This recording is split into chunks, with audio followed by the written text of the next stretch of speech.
think this is going. Let me just check. Takes a few moments for it to appear as a live stream. Okay, yep, I seem to be on. Okay, so hello everybody and welcome to UK Diesel and Electric Railway Modelling. This is a completely ad hoc, off the cuff, just because I felt like doing a live stream. So I hope everyone's had a good evening. In the last live stream, someone asked me about what is the arrangement for a 14-car APT, and I've done a little bit of research, and I tell you what, the easiest thing to do is for me to type it out so people can see it on the screen, and let's put that in the middle. Okay, so let me screen share.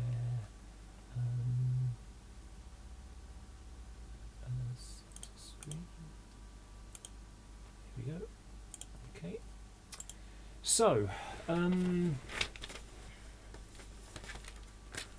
so there are different vehicles you can get. So the driving vehicle is a DTS, a driving trailer standard. So we've got DTS, and let's make that text bigger. That's a 100%. Let's go that big. I prefer Century Gothic because that's my favourite one, and let's make it 20. There we go. Okay, so you can see. In fact, let's make this bold as well. So these are the 481 series ones. So 101, 102, 103, 104, 105, 106, because there were 6 sets, or was it 7? I think it might have been 7, but they were done in 2 halves effectively. Hi Cosmo, how you doing? So then we've got the TS, which is a trailer standard, and that is a 482 XX. Normally I go, there you go, that's a bit easier. Next one we've got is the TRSB, which is a trailer standard buffet, and that is a 484 XX. And then we have a TU, which is a trailer unclassified. It's actually a kitchen, so it's actually a restaurant. So it's the seating for. So it's that 483 XX. Then we have a TF, and that's 485 XX. And then we've got the TBF, trailer brake first, which is 486 XX. And then finally we have the M, which is the motor, the power car, and that's 490 XX. And then when we go in the other way round, it's the same story again. So it's a motor, 490 XX, and then so am I loud enough? I haven't moved my mic yet. So then we've got a TBF, which is 496 XX, and then we've got the TF again, and that's 485 XX, and you know it's the same. So it's a TU. Oops. Yeah. So 485 XX. Oops. And then TRSB.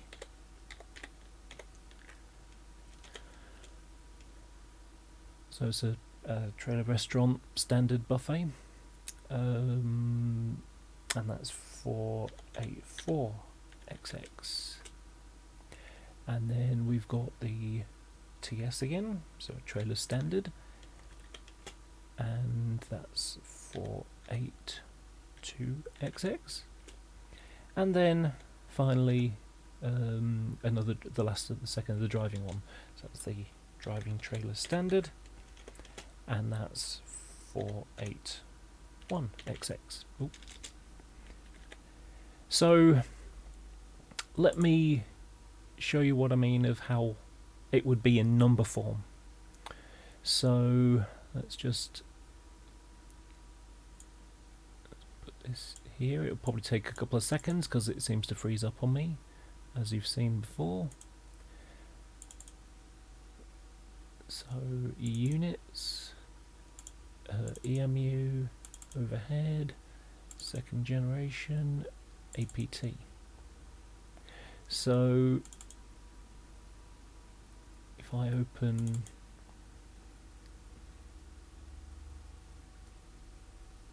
this, so you can see 370006, 1, 2, 3, 4, 5, 6, 7. So this will be a full train. So if it's a bit of a small picture, but you can see 370006. Let's see. There was a 7th one, so that would be a half set. So let's say 370004. Let's use that as the marker. So if we use that for the first one, so it's going to be 04, 04, 04, 04,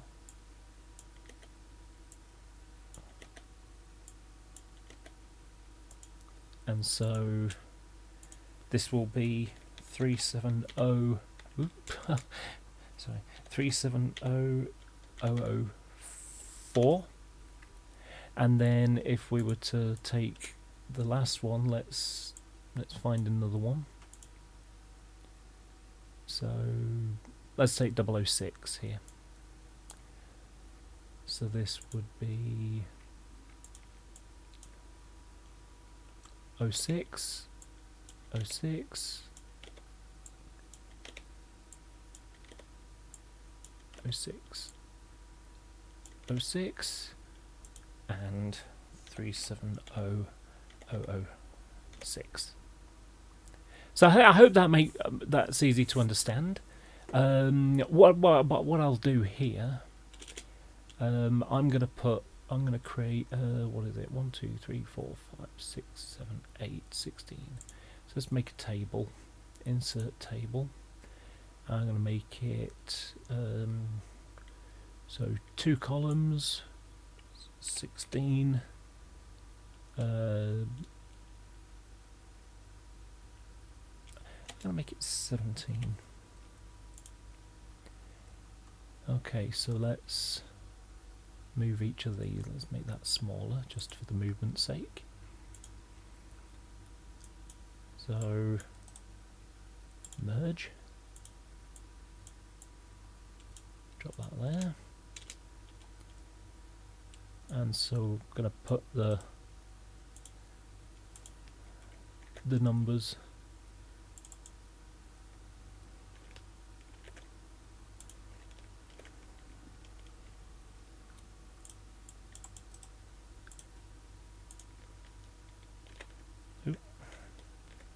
we're doing.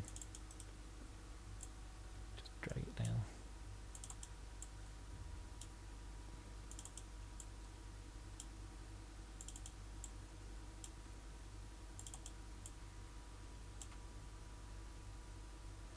And I'm going to make this, just kind of put, I'm going to make that 1.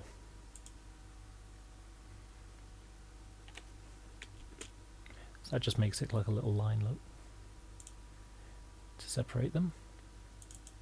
And then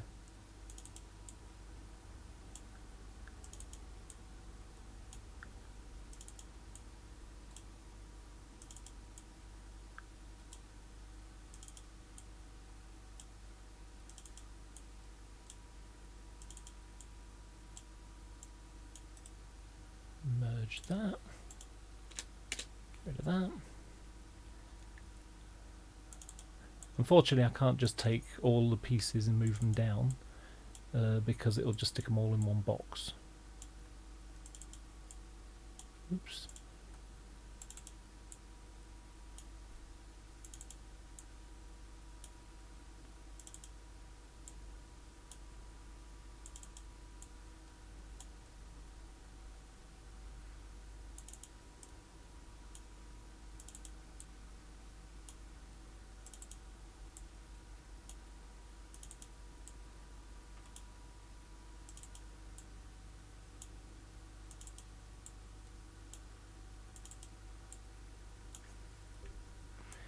Just get rid of all that.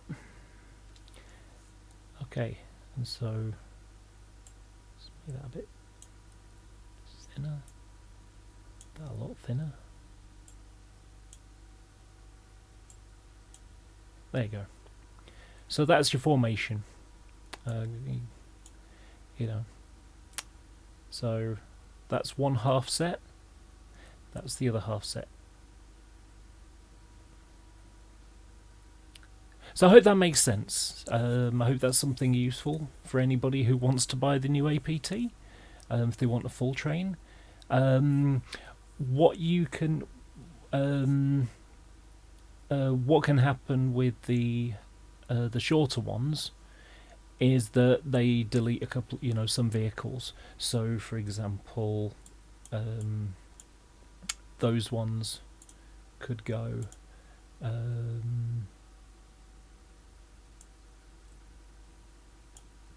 And those could go to, so 1, 2, 3, 4, 5, 6, 7, 8, 9. They might get rid of that one. Oh, sorry, that one is blue already. Sorry, 1, 2, 3, 4, 5, 6, 7, 8, 9. Maybe they got rid of one of the TSs or even the buffet. But the way it seemed to have operated towards the end of its life, like this, for example.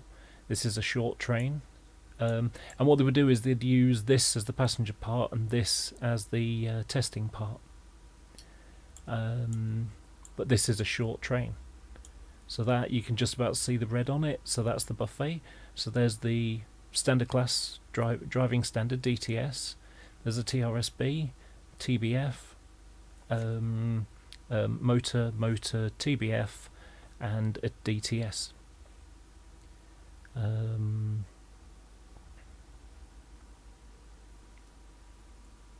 And like I say, this half of the train was more likely used for testing than carrying passengers, because you can't get from one side to the other. I mean, you can physically, but it's not, it's not the accessible route.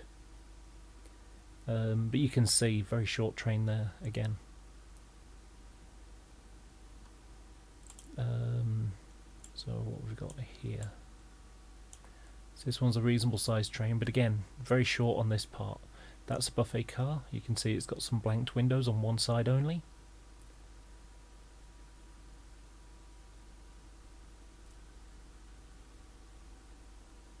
That's a longer set.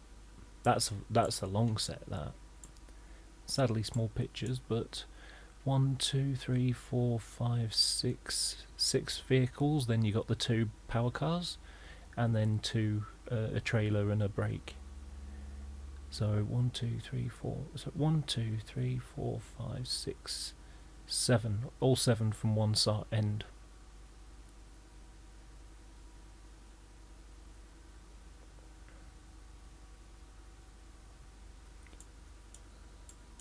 So this is 1, 2 with a single power car.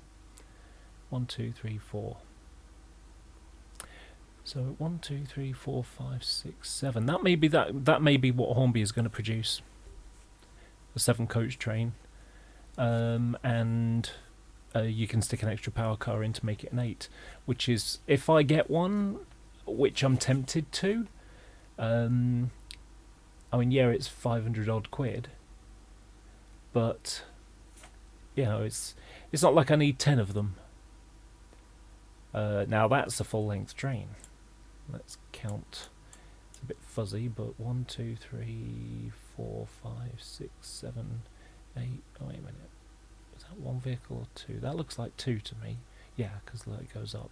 So 1, 2, 3, 4, 5, 6, 7, 8, 9, 10, 11, 12, 13. Maybe I can miscount it. Maybe that is a 14. 1, 2, 3, 4, 5, 6, 7, 8, 9, 10, 11, 12, 13, 14. That is a full train.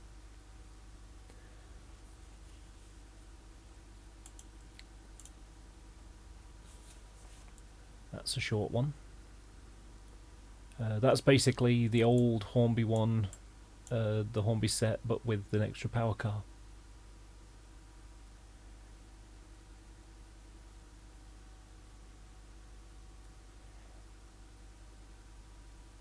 Now there is one interesting thing that I do know. So originally it was designed to have two power cars with pantographs, but later they got rid of the second pantograph because they found that there was a resonance problem, that the first pantograph that would go over would lift up the wire, and then it was wobbling behind it, so the second pantograph was getting an intermittent contact as it bounced on the bouncing overhead wire. And that's why now, you know, when we have Pendolinos, they're separated across all the train. I don't have the 304 to hand. In fact, I'm not even sure where I know where it is exactly. But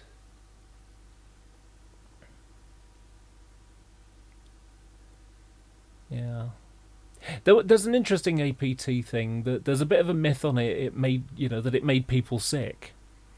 Well, the reality of the situation was that when British Rail got the press people in, they sent them up to Glasgow for the, you know, first train to go down to London, and you know, it is kind of true that, you know, the pivoting, you know, people weren't used to it, and it did, you know, it was an unusual experience.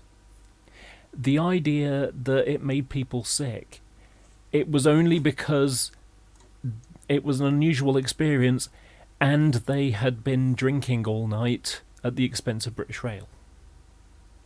So, you know, it's you know, feeling, you know, having a different experience of the tilting over while being drunk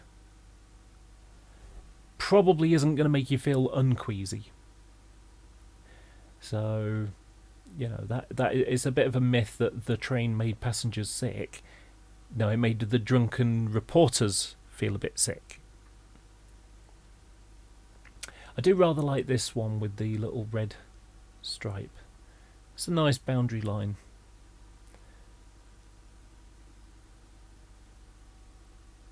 Okay, so this is one of the later runs, and you can see how it's got the brake and then it's got a trailer with two bogies on. I don't know if Hornby are going to do this vehicle. I'd like to see it, I hope so.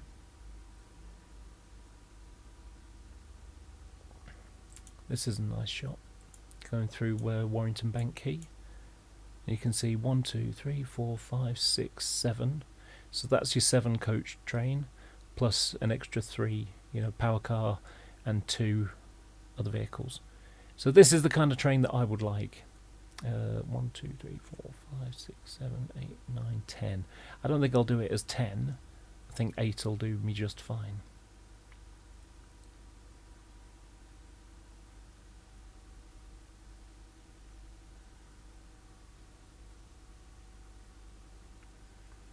But yeah, I mean, you know, it was the future. You compare this colour scheme and the style compared to what they had at the time in the late 70s, early 80s. You know, it was, you know, a leading, you know, it was the future. The sad thing about it is the money that they put into it was pitiful compared to how much they put in towards Concorde, which carried, you know, hardly anybody really. I mean, you know, was it even 100 people it could carry? Whereas this would carry, you know, tens of thousands of people, you know, every year, most likely. And yet, it really didn't have, you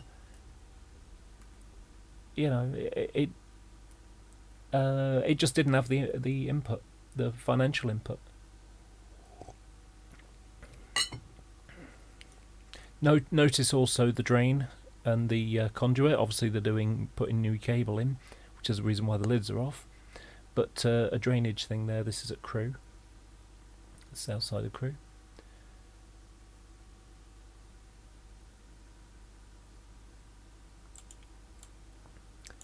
So that looks like the whole thing. 1, 2, 3, 4, 5, 6, 7. 1, 2, 3.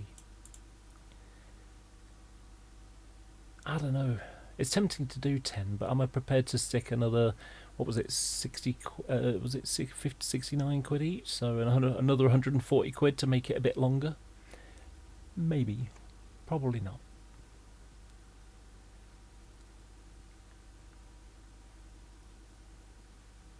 So, does anybody have any questions for me? I've got stuff,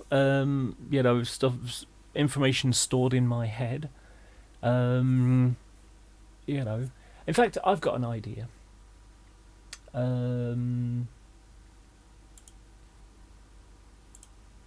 So, one of those little things that I like to do, because I think it's fun.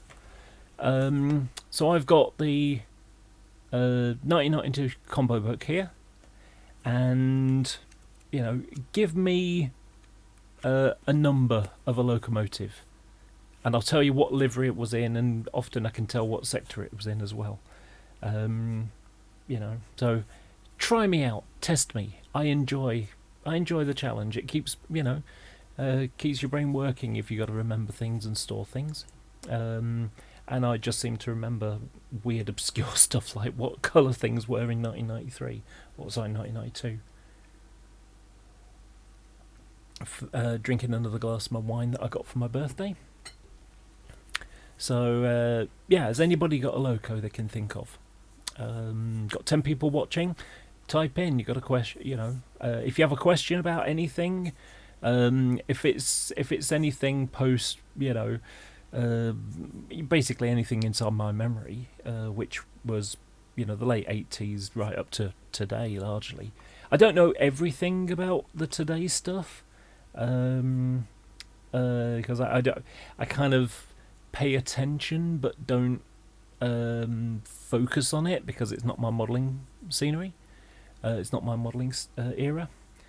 So my era is the late 80s to the early 90s, or to the mid 90s, about 1987 to 1995, and I have stuff that spreads between the two.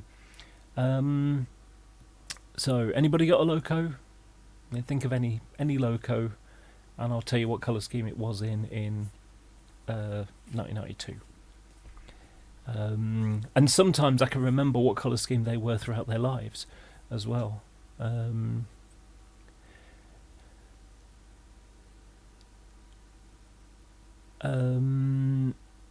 Okay, Hunseath. I don't know. I haven't looked around yet. I mean, Hatton's, Rails of Sheffield, maybe even Kerno. So yeah. One thing to consider when you buy any stock is which are the ones that are going to be bought the most.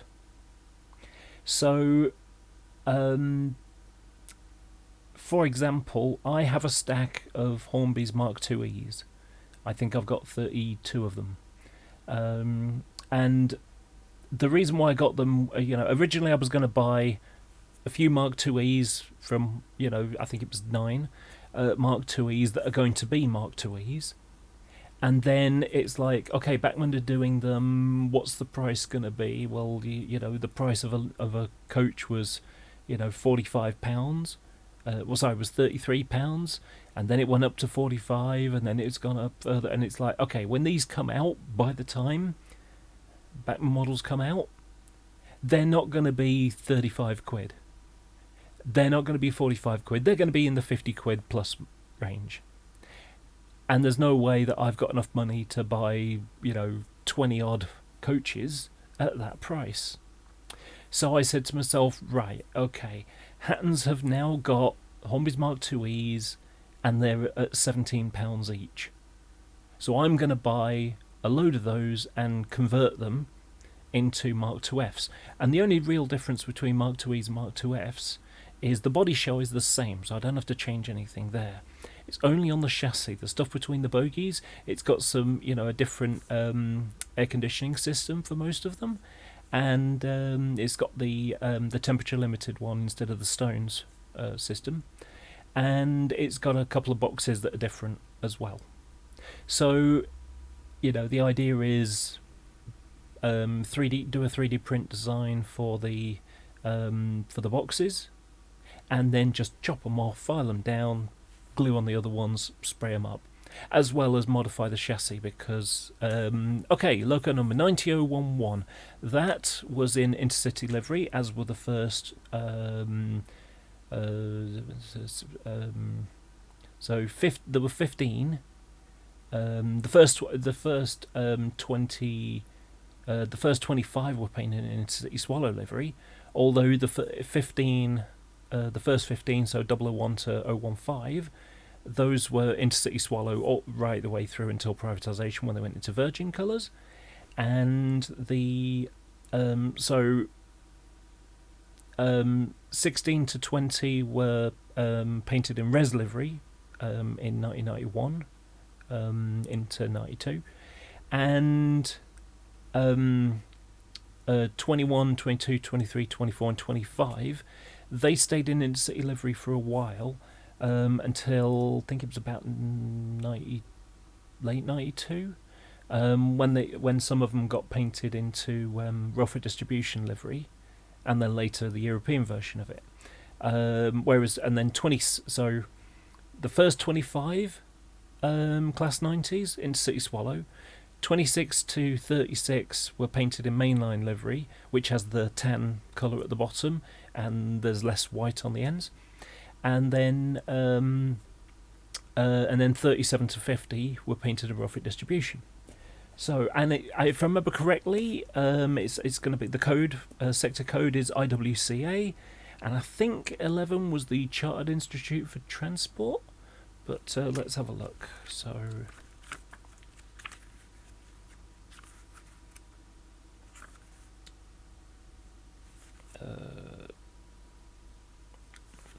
yeah. So let's see if you can see that.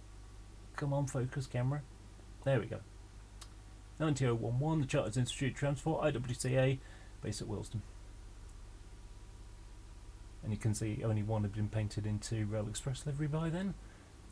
26 to 36 were mainline livery. And then when we flick over, we've got Rofer Distribution. Oops, sorry, it's there. Oh no, sorry, still the wrong side. There. 37 to 50 when we're on Rofer Distribution FD. 37079, that was in Rofer Distribution at this time. So, which will be it's a Tinsley one, and it's about this time they changed from FD80 to MD80. So I think that's what it's going to be. So 47079.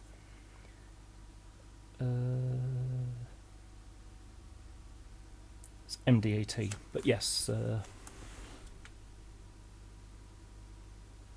There we go.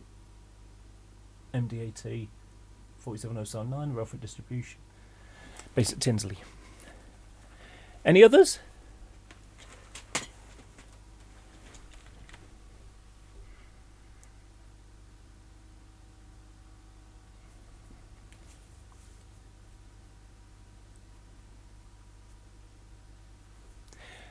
So, so about Mark IIs. So, when it comes to buying stock, if you want entire trains and your money's going to be a bit tight, buy the standard class coaches first.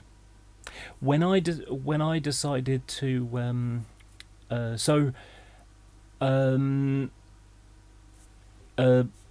31401. It was BR Blue, but I'm not even sure it existed by then because I think it had been withdrawn. 31401. Oh no, of course not. It hadn't been withdrawn. It was in blue, and it was 5. Oh no, sorry. Yeah, it was withdrawn. Sorry, I thought I saw 501. It was 511. But yeah, it doesn't even exist by now. And you can just see at the bottom 511. Unfortunately, my camera wants to find my face.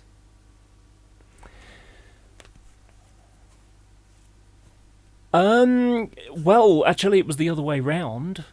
47079 was one of the GWR Class 47s, along with 47, 484, 500, and 628, and D400. Sorry, not that. 50007.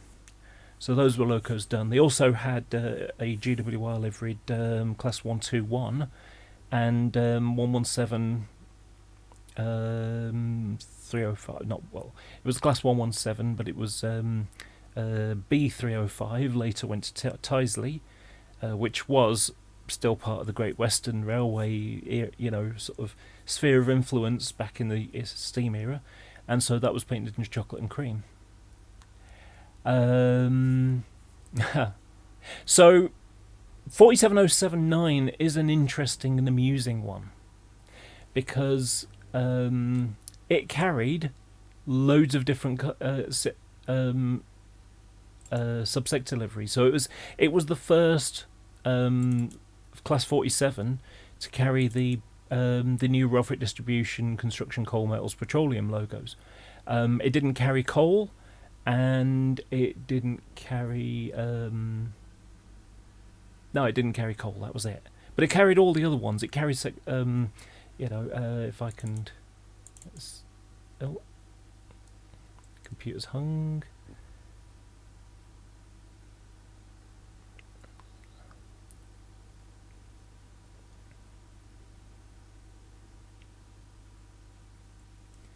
In fact,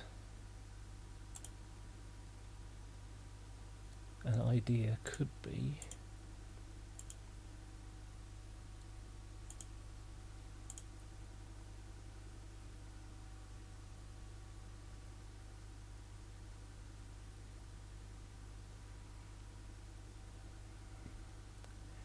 just waiting for my computer to wake up again.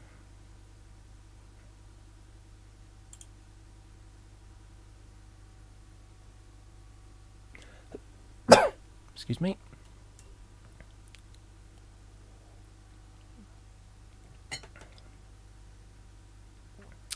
Okay, let me do this.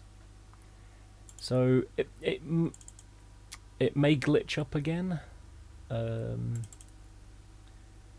but when it was first done, it was painted in Rotherham Construction livery, and 63, 79 is there. So there it is in the background in construction livery. That was the first one it carried.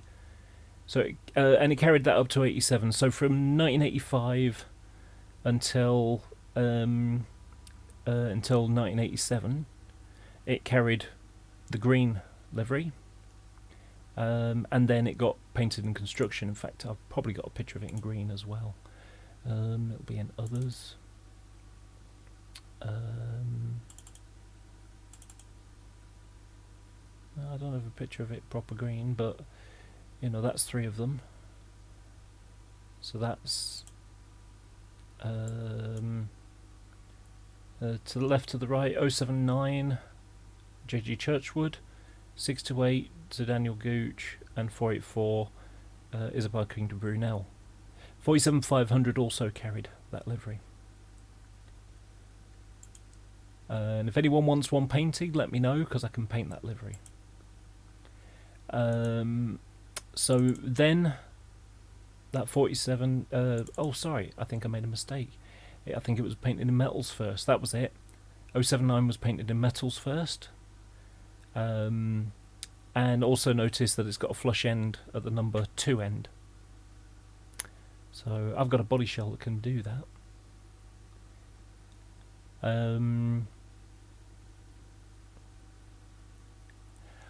It's not unlikely. I mean, 56001 was a namer, and it was quite popular. That was Watley. I also noticed it's got the Ripple Lane Depot plaques on it as well.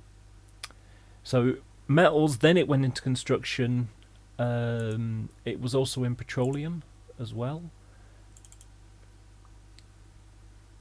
So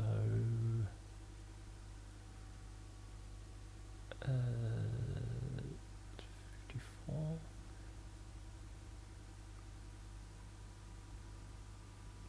Now it's going to take a while to find that. And then eventually it ended up in Rolfit distribution. And later on it went into the European version of distribution. I think this is hung again, which means it'll probably end up spiraling.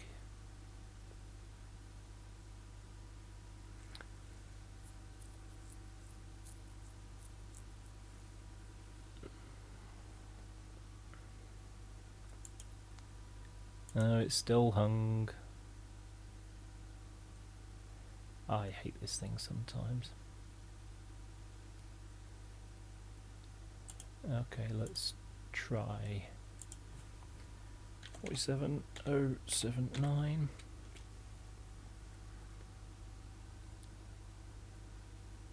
Oh, that's hung as well now. The whole computer hangs while it tries to figure it out.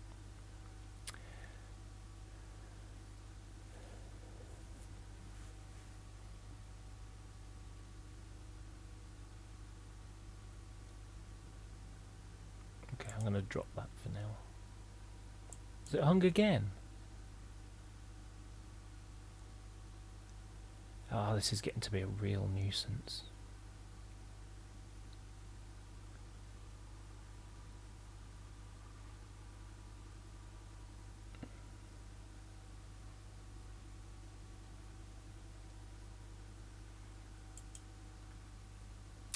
Still spiraling. I'm sorry about this, folks. Really am.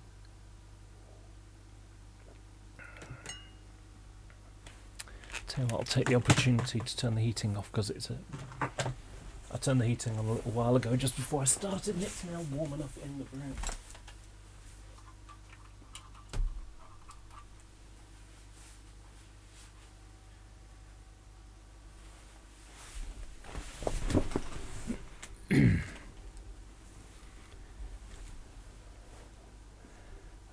I can't remember what it was, but it was 85, 86, probably 85.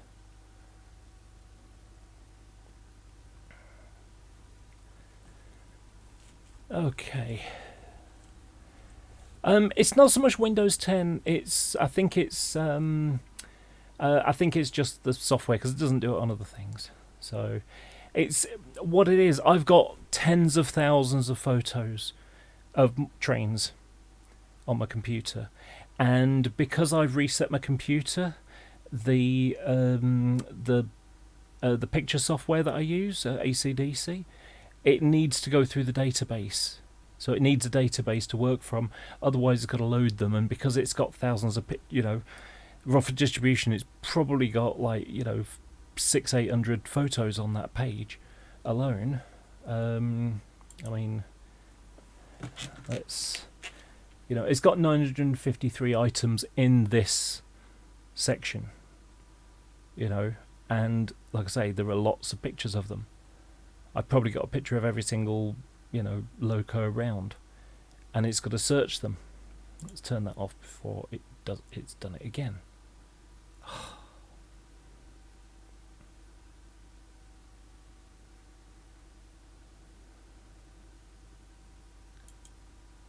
Come on, shut it down.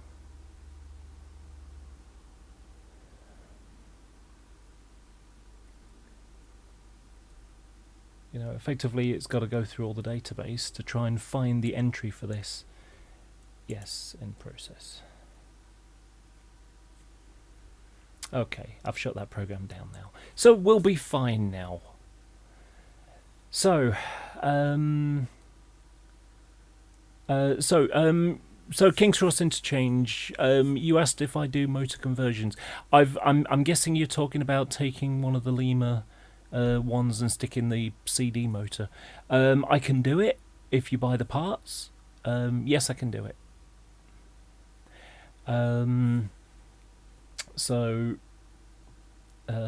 But yes, if we look, this is 079 in green. Here it is again. So this picture is 1985, December 1985. And you can see it's a twin tank one, because 47Os had steam heat, whereas the 3s didn't. The 4s were electric train heat, so this has got fuel tank and a water tank as well, and it's got a flush end. So here it is on the departmental working. This is July 1986, and you can see this is September 87 with Metals logos on. And Metals was Metals and Automotive. So let's see if we can find them. It was in petroleum for a while. That's Metals.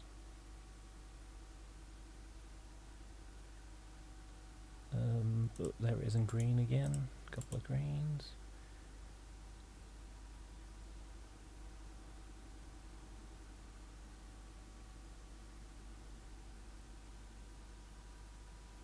That's Metals again.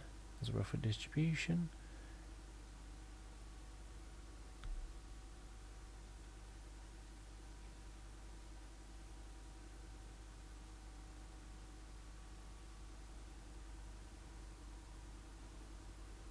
And you know, there are times when you get locos which were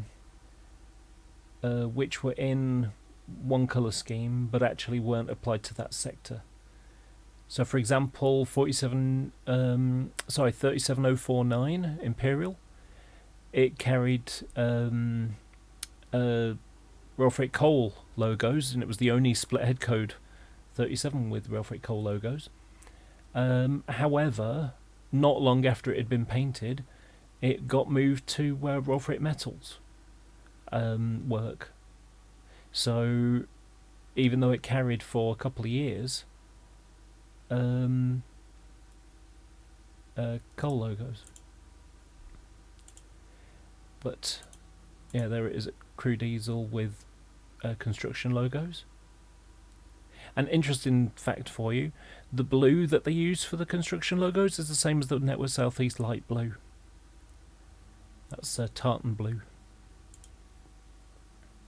So yeah, King's Cross, if you want me to do some stuff, you know, send me a message on Facebook, and or underneath here you can put your email or something, and I will get back to you on it. But there it is in Royal Freight distribution. So March 1987, and it was painted by October 1987, because that was when the Ripple Lane Open Day happened, and that's when they unveiled it to everybody. So here it is. Here's the Open Day crew.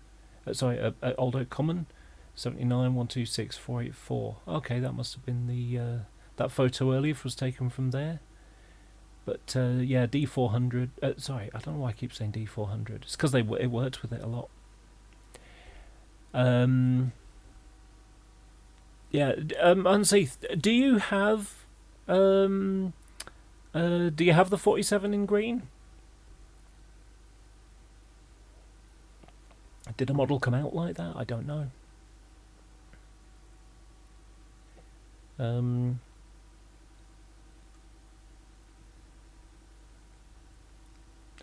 Yeah, the sad one about them is what's happened to 484.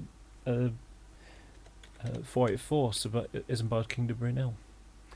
because you know it looked. I mean, personally, I don't really like this color scheme. Um,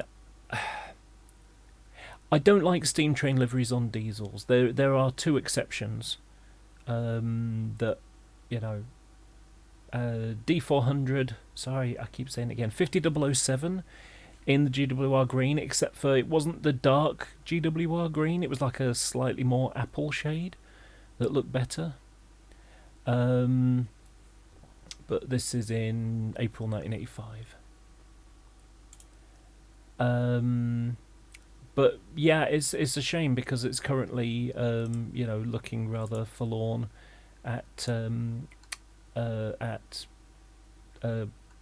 yeah, Goodman's, but you know, it's basically just stored. But you can see where the, you know, it's got holes in the body, and you know, lights missing, and you know, it just looks a tatty, horrible mess.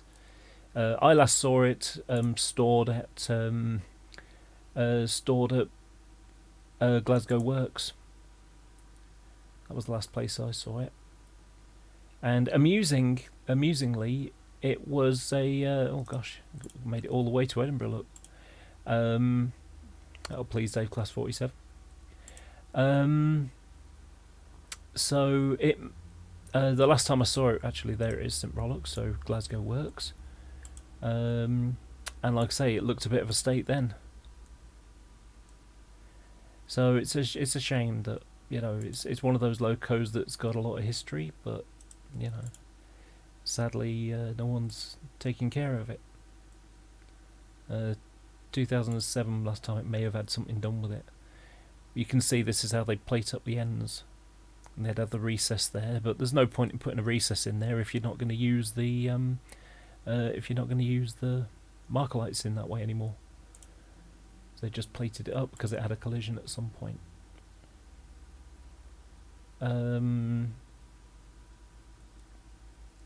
But yeah, like I say, this is what it looks like now. What a mess, what a shame.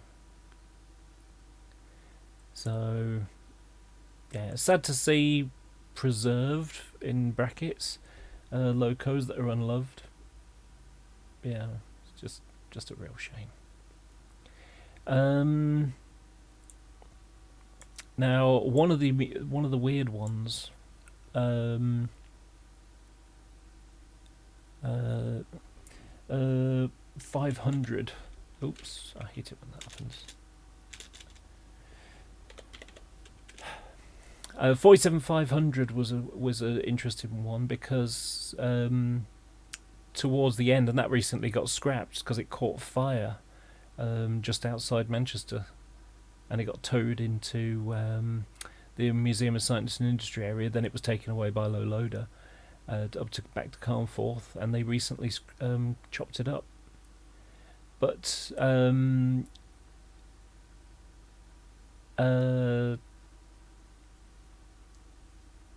where is it? So as privatization loomed, they ended up removing the, and it changed ownership. They removed the plaques, the nameplate plaques and the body side nameplates and plaques and things, and it ran around with just stickers on. Might have been about this time, but I'm not entirely sure. Let's see, there's bound to be a picture somewhere. It looked horrible, but in a way interesting.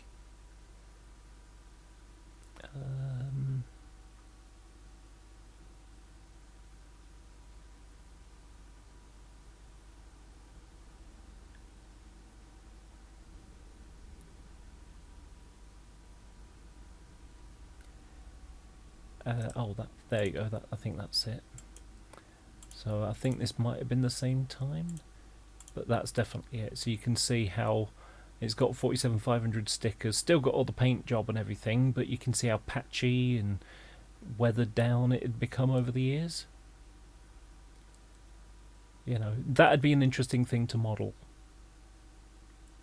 very short lifetime, because not long after this it went into works and became a res livery loco.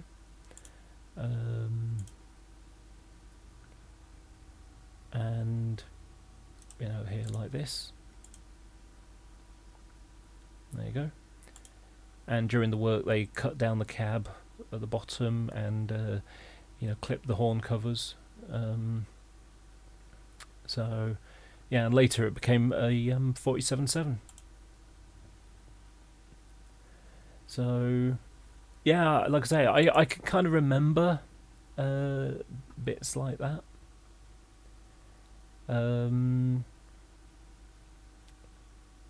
So yeah, if anybody else got any other questions, you want to challenge me on my memory of train you know, locos in 1992, you're welcome to you know, chuck out something else.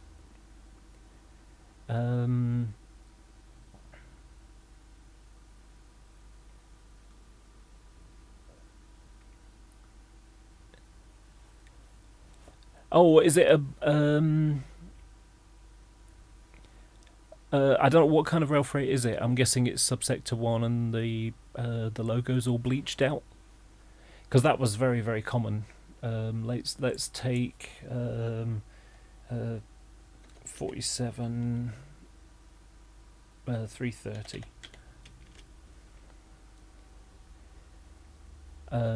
So one of the problems you get with rail freight distribution logos is because it uses rail red. Sorry, no, it doesn't. Because it uses poppy, which is one of the British Standard 4800 series numbers. And believe it or not, but the red used here is the same in TPO coaches. So the red with the 2 yellow stripes at the bottom. And it's also the red used in Network South East stripes. But unfortunately, red absorbs the ultraviolet light and it basically becomes bleached very quickly. And so it doesn't take long for something that was painted, you know, not a huge amount of time ago, to end up with logos that look, you know, really pinky. I mean, there we go. Here it is. Here it is with quite, you know, bold logos. So it's probably been maybe 6 months, a year after being painted. So April 1992.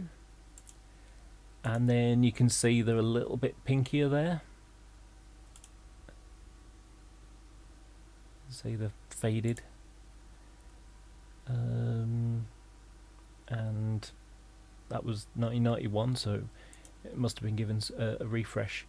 In fact, at one point it had buffer beam cowling around, and then later on it had the cowling cut and the horn covers clipped. And you can see it's looking decidedly pink there, and this is 93.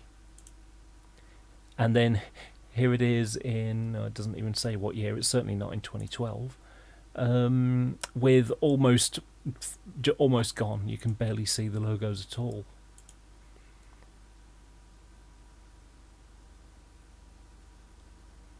And now it's a 57. See if we can find a picture of it, a more broadside picture with really faded out logos. Oh, there you go. There's a perfect one. So this, they're looking quite, you know, you'd see more yellow through them here, and then, you know, that's fairly pink, and you can see the same applies to the red here. And if you want to know how to do it, it's really pretty easy. All you do is you add a very, you know, a pale neutral grey. Neutral grey is everything from black to white. It doesn't have any blue or green or any other colours in it.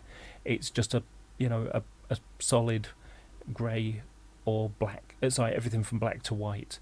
So if you go, when you mix, so let me.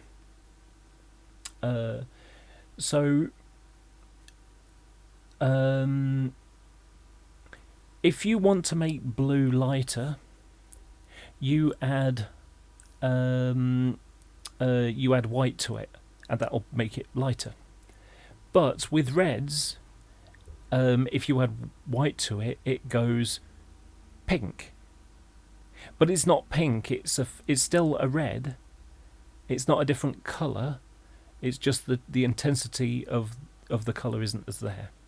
So what you do is you mix in a grey, a pale grey, and add that to the red, and that desaturates it. Because if we just look at the simple, that's normally on the front. So Windows accessories, paint. Let's pin that to taskbar because I do use it here and there. So if we look at let's paint this red. Well,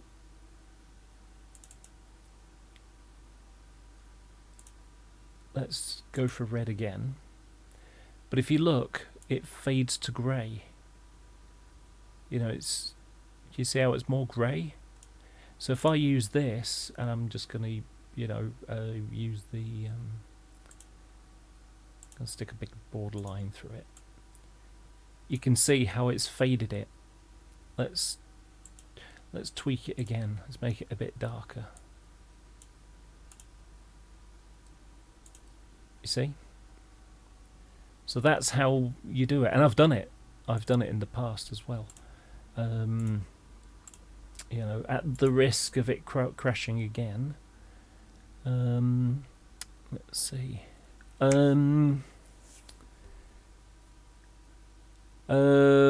Which DMU ran from Crewe to Derby in the late 70s?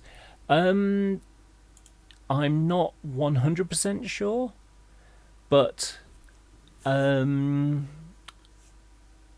I would expect you probably get 101s, 108s, possibly 105. I'm not sure how many of them were in the Midlands at that point. You would possibly even get class 120 in there as well. What was it looking at? Oh, models and wagons. So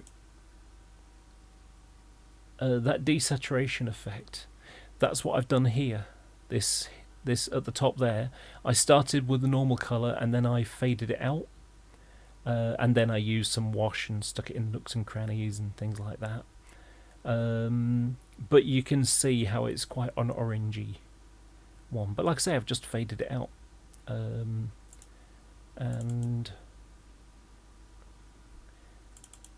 these are these original photos that I took. You can see they're fairly bleached out. So I wanted them to still look like they were grey, but just not look perfect. And this is the same coach, same wagon. It's just the opposite side. And I was quite sneaky with it, because these explosives or corrosion stickers, I basically painted a diamond, as if it's like the backing paper. And for this one, I've imagined like a chunk of it has been ripped off to stick a different sticker on, and there's still backing paper there. So I've basically taken one of these diamonds and chopped it in half, because at the time the only place you could get them was the Model Master transfers, and you just couldn't get Model Master transfers. These had sold out, and no more new ones have been made for a long, long time. So yeah, you could do stick it on your windowsill. That could work, but I think it's easier to just paint it the right way. But yeah, so if you look, you can see how the bit what I did was I chopped the decal into 3, and then used the other part on the other side to make it look like the diamond on the other side. Like I say, somewhat sneaky of me, but it works. So yeah, I'm quite pleased with that. I've got another bunch of them that I've done. I've got 9 of these in total, and I've got 3 more that I'm working on. 2. I've got another one in a box in the packet still, because these are the Parkside kit. Bachmann have announced one of these a couple of years ago. Still hasn't come out yet. But yeah, I've already got the kits. I might as well do all of them the same. So yeah. I need to decal them though. These here are my ODAs. And these were in Rail Express magazine some years ago. And I was possibly the first person to convert these, because I already had 10 wagons. Because I used to see them at Guidebridge all the time in the mid-90s, and I liked them. Now the difference between the pipe wagon, because this is the BR pipe wagon, and the ODA version, is that the pipe wagon was what was it? I forgot what the code was now.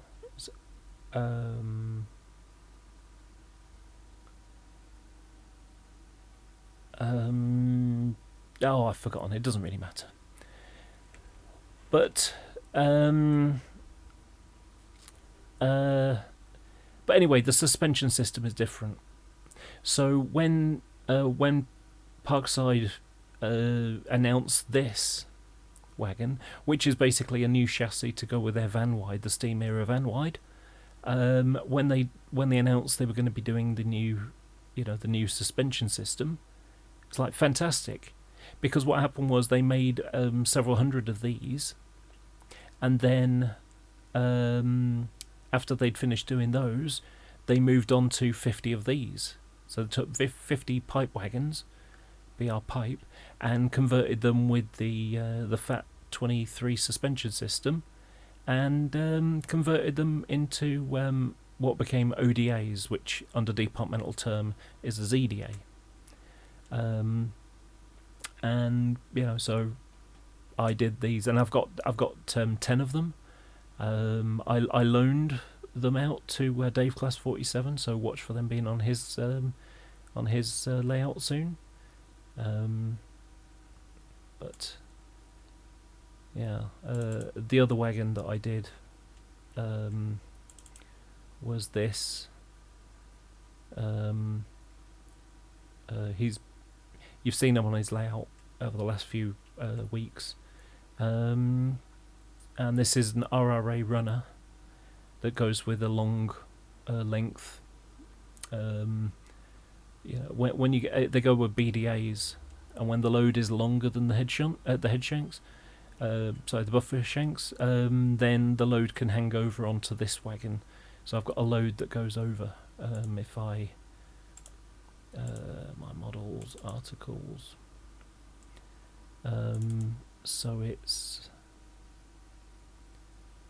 there, and so if you saw me at Worley, you may have seen those. But it's basically 2 runners and a standard BDA that are painted, with a yellow on the top, and then just put an overlength load. I've got another one to do, but the other version has a different form of runner, and I started, but I'm not very happy with it. So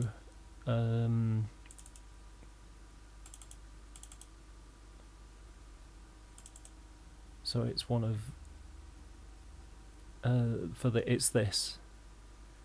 And I just that looks too thick to me, so I'm not really happy with it. If we compare it to the real thing, just a moment.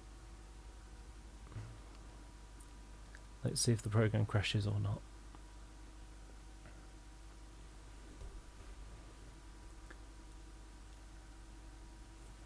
The KDs. The reason why I use KDs is because they are as functional as, you know, as tension lock couplings.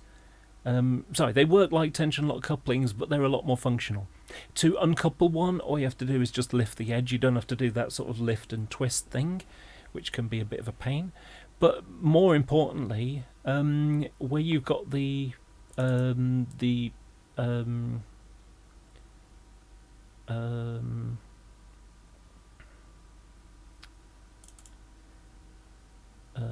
metals, flats. Okay, so just wait for that to load. Uh-oh, it's gone and crashed. Probably listen to me not saying anything for a few seconds. Should I finish off the bottle that's at my feet, or should I leave it? I'll leave it till tomorrow. So I'll go to juice. Sorry about this, it's taken a few moments to load up again.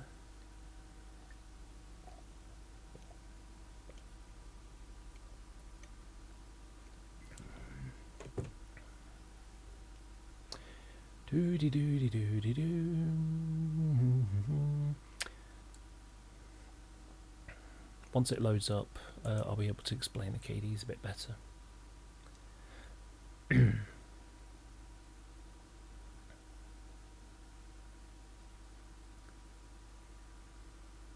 Come on, wake up. There we go. Okay, just put that there. And just explain the KDs. Okay, so actually I'm going to draw how KDs work. So a KD coupler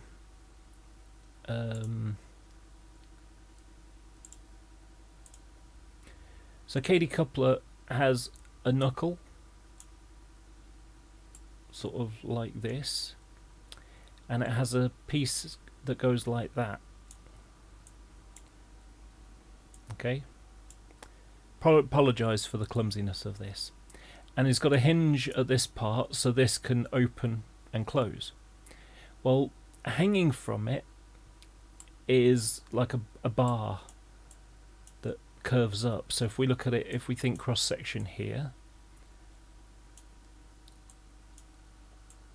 so it's got a loop that hangs down and it goes to this. And so what happens is when you put a magnet underneath it, I'm going to just show me.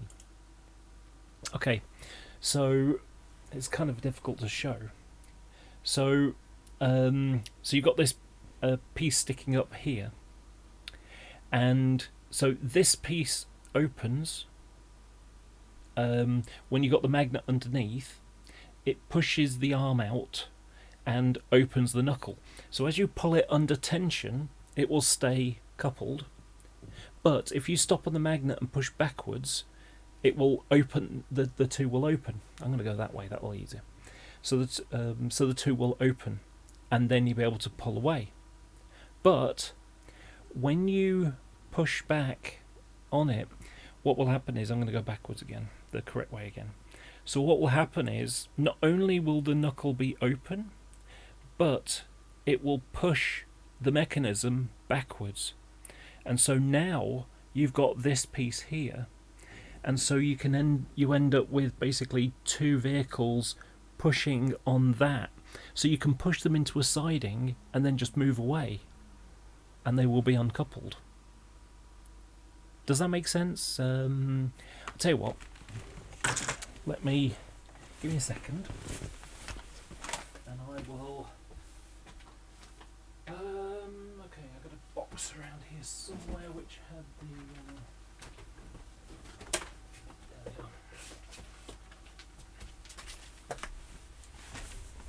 we are. Okay. I'm gonna try something.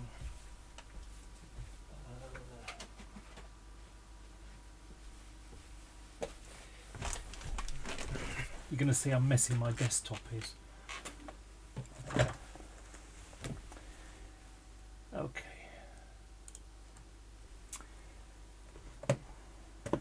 So this is my box full of my the wagons I was showing earlier, the vans. So that's one of them.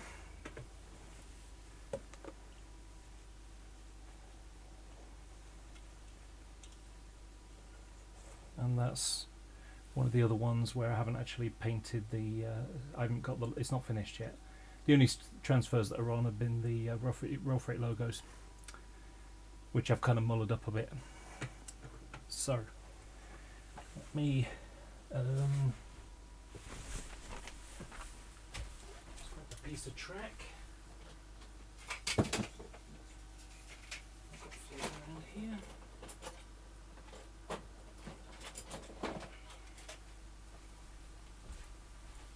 Now, I can't show you the magnet exactly as it works.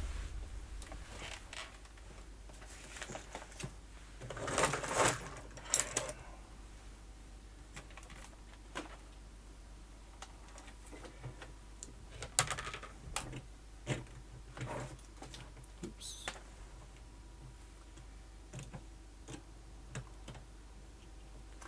Okay, and it's not really going to be very high enough, but we'll see. We'll give it a try. Maybe I'll stick it on a book or two.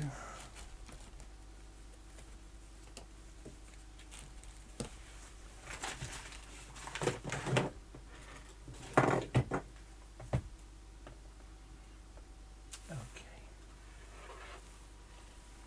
Hello. So, excuse me about this. If I go that way, you can imagine I'm an APT. Okay, so let's. Okay.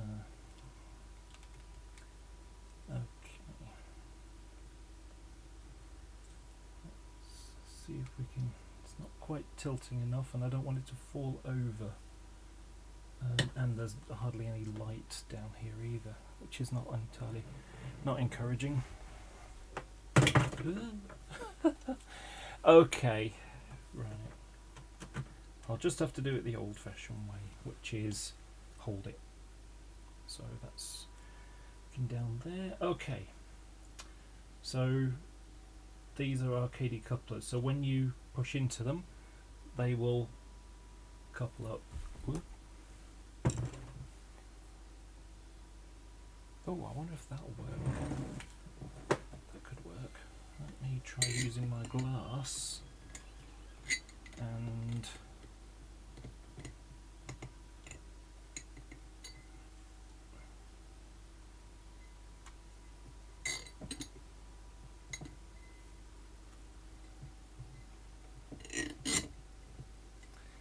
no, that's not working either. Oh well. Oh, wait a second. Yeah, there you go. That's working just great. Okay. I apologise for the lack of light. Let me try doing this, which might give a bit of extra light. Wait a minute, what are we talking about? I've got a light right above me. You might get a buzz. There we go. Okay. Now we can see it quite nicely. Right. I'm just going to mess around with the focus point on my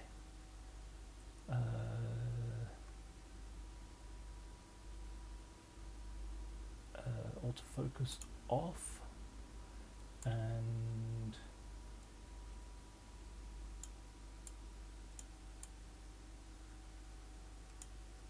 okay, right. So Katie couplers get a nice tight length. If the magnet is here, as it goes over the top, because it's hauling it, it will stay coupled, because even though it wants to push, it's got enough tension. When it doesn't have, when it's over the magnet, what will happen is you can just see the little arms underneath. So what will happen is that it pulls apart. So I'm going to do this one. It'll pull the knuckle apart like that. You can see how the knuckle, I've lost the spring in this one. So it's a sprung load knuckle. So when this gets pulled to the side, it will pull open the coupling. But what will happen is when it's over a magnet and it's not coupled up at all, when there's on its own, it will pull to the side. And you see this little arm piece sticking out? That will, so when you push something over to it, let's just hold it for a second, what will happen is it will then push on that part. So it's pushing on the heel. So you can actually push with that. And then, I'm just going to move here. So then what you can do is you can just move into your siding and then just move away. And that will keep it and it be uncoupled. And then when you go back into your siding, you just bump into it and it couples up again. Take it away. So it's got all, you know, effectively it's like those uncoupling ramps that you'd get under the track. Instead of lifting the coupler, it's opening the coupler. It's pushing the two pieces open to uncouple it. And then when you've got the magnet underneath, it will push that aside and it will push, you know, on the heels on both vehicles. And then you just push it in your siding and move out. So it's a fantastic system. And you can see here's one of the faded red wagons here. But like I say, I've still got to do all the decals for them. So yeah, I hope that makes sense. Now someone has said that, you know, Cadies, they seem a bit expensive. They're not really. I mean, think of, you know, you're talking about maybe £2.50, you know, or, well, it's not even, how much is it? They're about £3.50, I think, Cady couplers. I mean, let's go and have a look.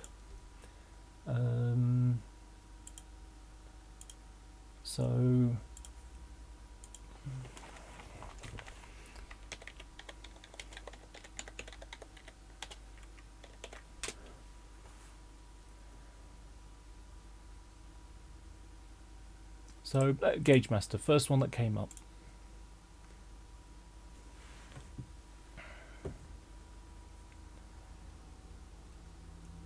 Okay.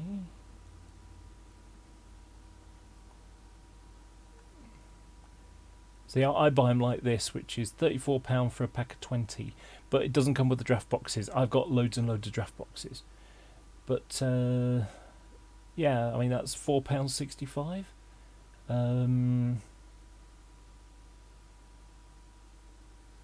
Let's find somewhere else.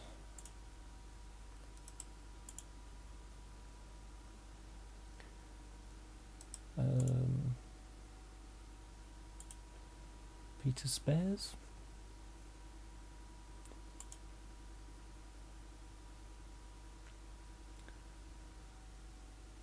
So if you want NEM couplings, £4.90.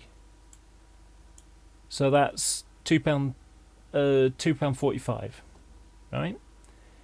Per loco, because you get 2 pairs. So or per vehicle, sorry. Well, you know, it's a lot if you've got 20 vehicles, but if you're keeping a train in a full, you know, full length all the time, then you don't need many of them. I mean, I'm going to have everything with them on, with the exception of rakes of coaches. You know, because and the other thing to make sure you get one of these, a height gauge, and it just makes sure everything is the correct height.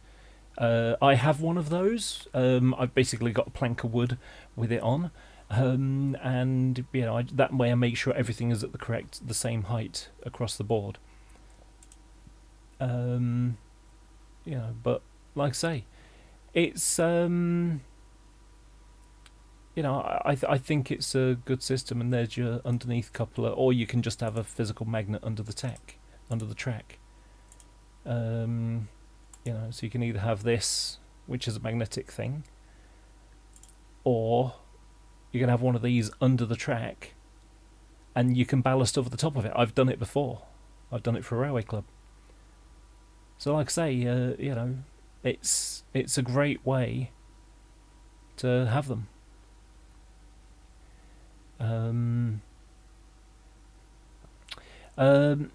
Yeah. You're right. Hunseath says I find tension lock couplings unreliable on my layout as uncoupling and derailments. I also have a lot of inclines. Also, tension lock doesn't like being pushed. That's true. Some don't. Inclines is a problem with KDs, because if you've got, you know, quite a severe gradient and it goes to 0, so what you let me just turn my autofocus back on again, and let me just zoom, change the angle down. Okay, so if you imagine that your couplings are like this, if you have a sudden incline, then this one's going to drop, and you risk, you know, it coming undone. Equally, when you get to the top of the incline, as it drops and goes straight, it can also become uncoupling. So, you know, you have to be careful, because remember, you're only talking about, what, 3 mil in height? So, you know, this is where the real thing comes in, because on the real railway, you don't suddenly have an angle like that. You know, you don't have a sharp angle. You have a graduated angle. So it goes from the flat to a graduated angle that way. So, yeah, my suggestion would be buy an NEM pack, stick them on, give them a try, see what it does. If you find they're useful, then go with them. Like I say, the way that I work for mine is, for a rake of coaches, I will have the rake of coaches and then have a coupler on each end. Because that way, you know, because the train will be a fixed train anyway, I'll always keep it in the same formation. So what I'm going to do is use bar couplings between them, or just fix something. I've considered doing the electrical VEP couplings as well. So you just have a decoder and have all the lights turned on for the train. The other alternative is to have have the lights just coming through the track with a switch underneath, and then use what they call bridge rectifiers, which changes the AC to DC. So yeah, that's a way to get around it.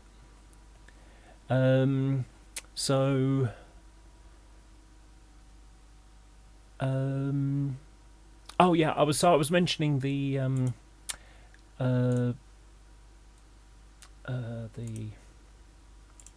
so I was mentioning this wagon, and this one.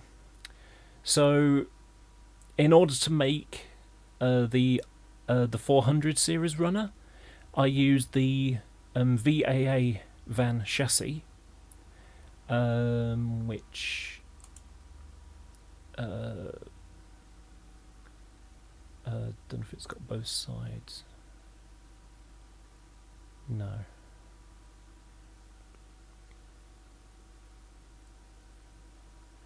So I've got the VAA chassis. This has got the SSA lift-up stanchions, although they won't lift up, they're glued down. And that's to represent one of these kind of wagons, which is a 400 XXX series. And these are the formerly SAAs, and they've got the sort of the brake system. They've got like a bar thing that goes on the side, on one side. On the other side, it's not there. And you know, they've got decking with some mesh over the top in some cases. And this is exactly how I'm going to use it. Look, you can see how it's got the load is longer than the wagon is. So this is a planked one. You can see there's a BDA, and it's if it's got a load that goes off the top here. That's one with the stanchions on. But what I didn't like when I started doing my conversion, because I've used some L-shaped bracket and then used some C&L sleeper on the top, and then you know, says your decking like that. But on my model, this is too thick. That white there is much too thick. It should be about half of it. So I'm going to redo it. Just take the decking off, redo it, make it much thinner. You know, you can see it's somewhat thick, but it's not that thick.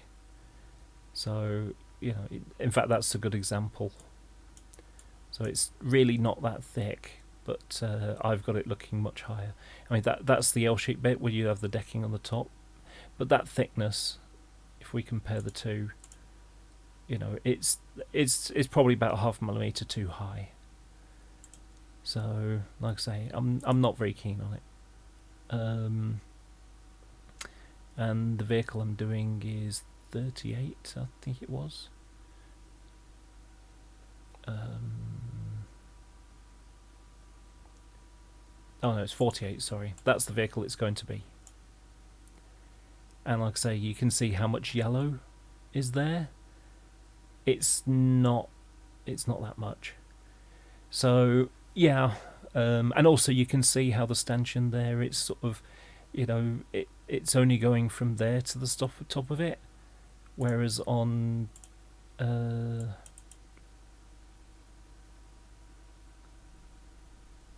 mine it's pretty much the same thickness. So like I say, I've got about 0.5 mil. I'm not so keen. Yeah.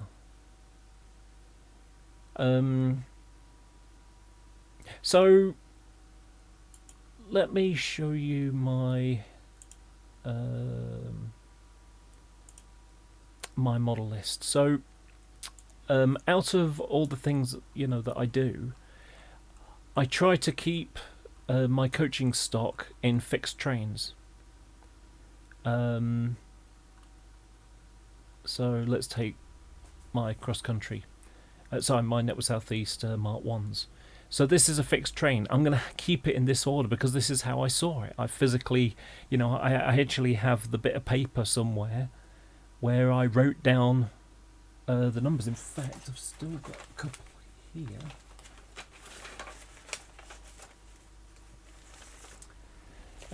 So I recently started transcribing them down. So I've got a stack of, you know, spotting things that I've got. So, for example,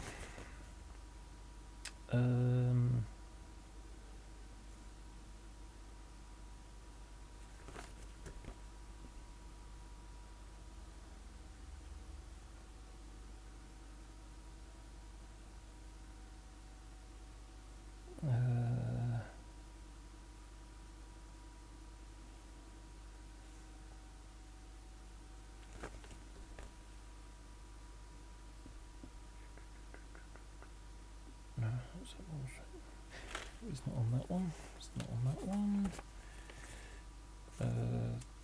That's not even one.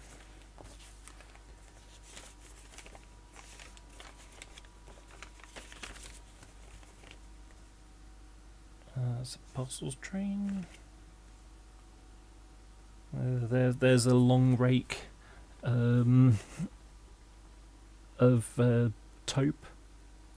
Not taupe, sorry. No, Rudd.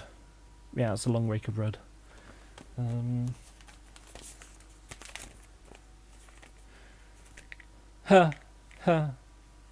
Comical.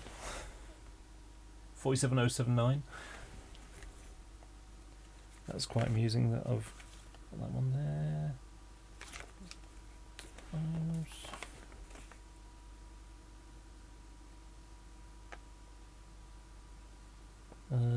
This is me going down to Guy Bridge, which is my local station, and there's 37419 on a rake of petrol tanks. They're not petrol tanks; they're the cone-ended vinegar tanks. And it's also got a bunch of OBA, so it's 110189 in civil engineers livery, KDC 113025, 043, 027, 014, 015. Those are the ODAs I was talking about earlier. 2 OCA wagons, which are the steel version of the OBA.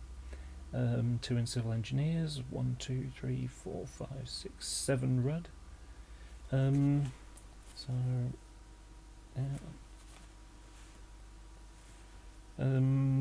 Good Friday, April the 19th, 1993. So, there's something I saw many, many years ago.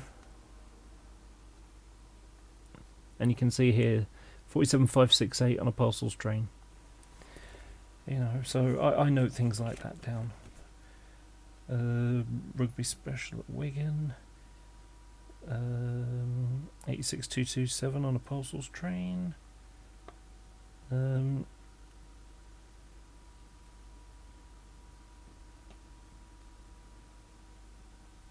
Now here I've got 2 of the club trains, so 31456 and the Raker coaches that it was with, and then 37429 with the Raker coaches that hauled. So, and like I say, I was writing things down like this down all that time ago with the goal of modelling them, and many of them I have now.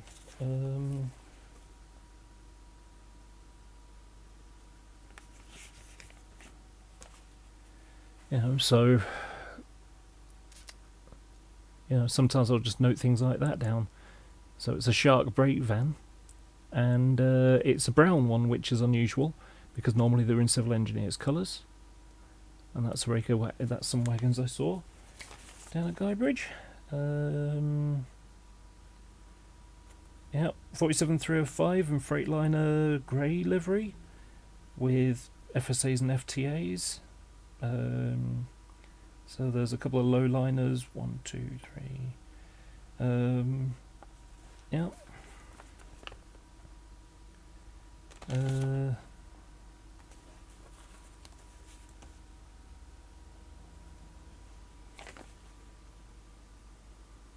This is Tuesday the 19th of March 1996.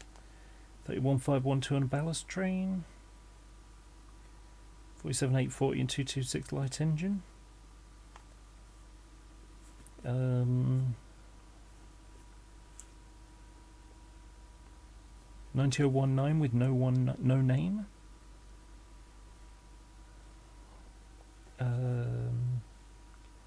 94026 a gov with gangway. There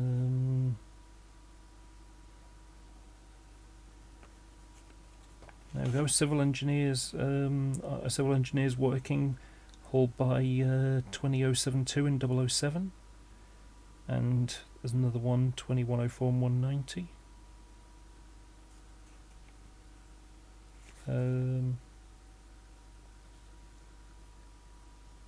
47712 on an ECS.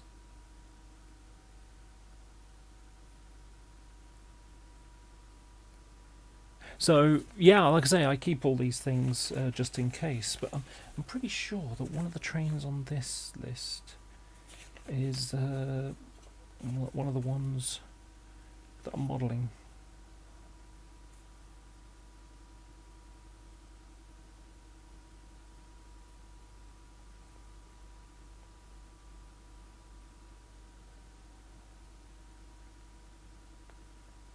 Because this is Wednesday 20th of May 1992, and I was at Westbury for a couple of days.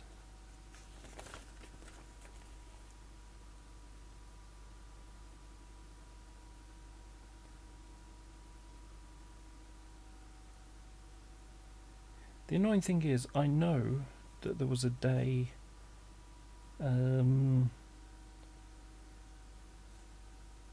was that it? Yes, okay. So,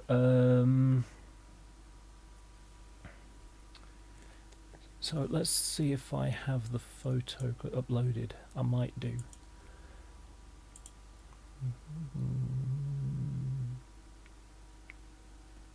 Trains, locos, diesels. I'll apologise in advance if it goes screwy. 47, 4 and 551 I'm looking for.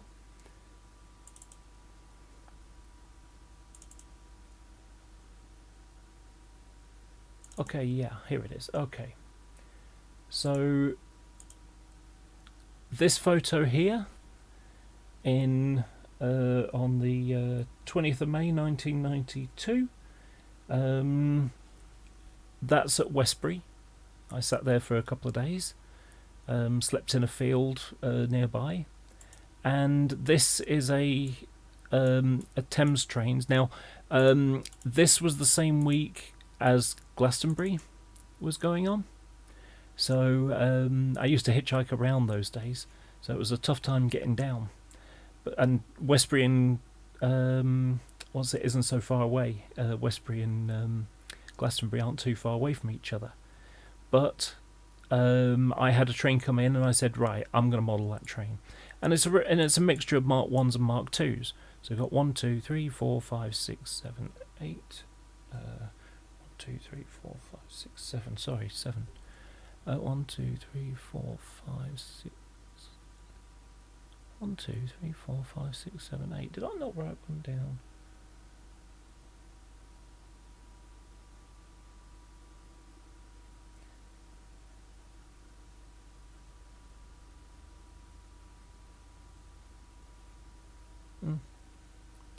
But this is the model. These are the numbers of the coaches I wrote down.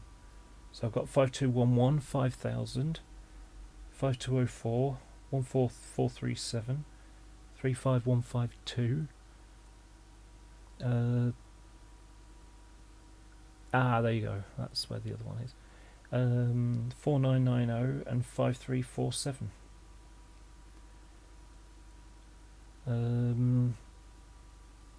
13437's there. 35452. Yeah. So that's the train that I. Oh, wait a minute. No, it's okay.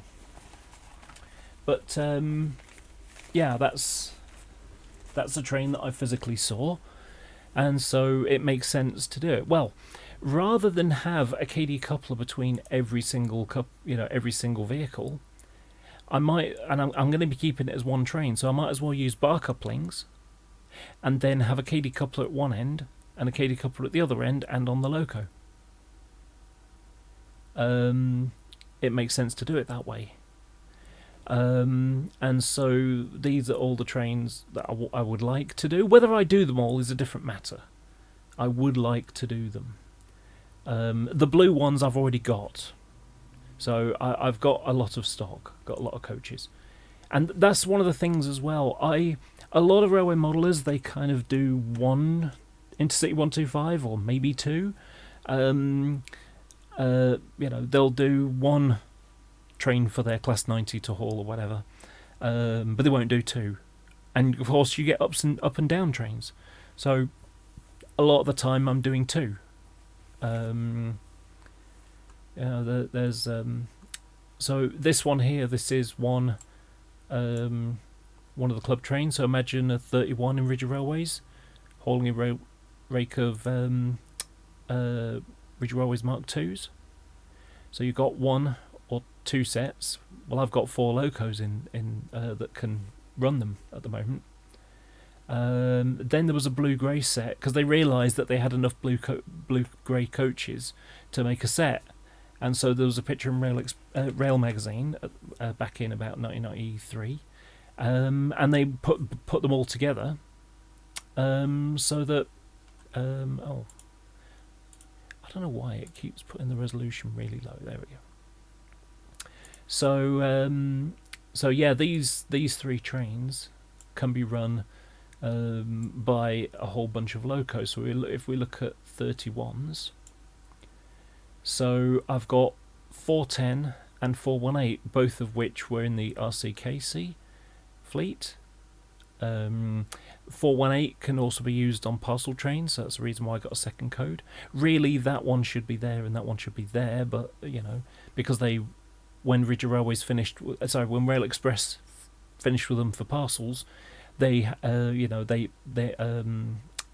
Railways snapped them up because they got rid of all their parcel coaches, they got rid of all their passenger locomotives, so they didn't own any, and so they were leasing them from Rail Freight Distribution, which is why you had the intercity, mainline liveried locos hauling the coaches at first. So they had the coaches, they just didn't have the locos to haul them. And when it comes to the Ridge Railways stuff, I've got 408 and 414 in Ridge Railways, livery for the second. So that can haul those two rakes of coaches. 417 can also do it, and eventually I'll be getting these other ones as well. That's why they're in red, because they're expectations.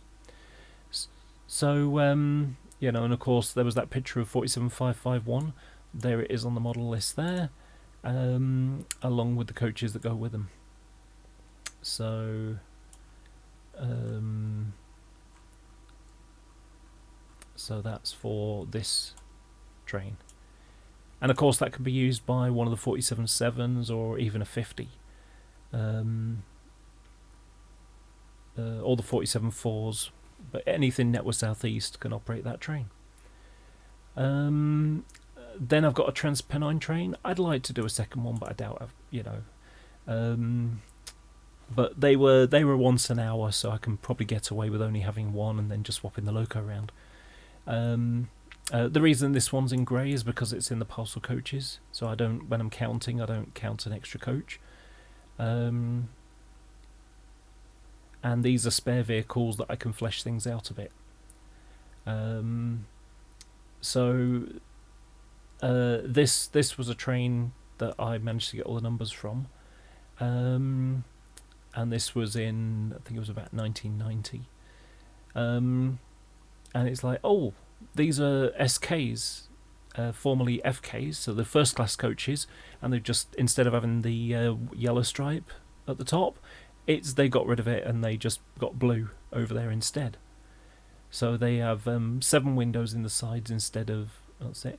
Now at the moment I'm sort of waiting to see what happens, because Bachmann are going to be announcing their stuff in a month, and if they decide that they're going to do Mark II Bs and Cs, then I don't have to take Hornby Mark II's, cut the holes bigger for the windows, put the Shoreplan window frames on, and then modify the stuff between the bogies to make Mark II Cs.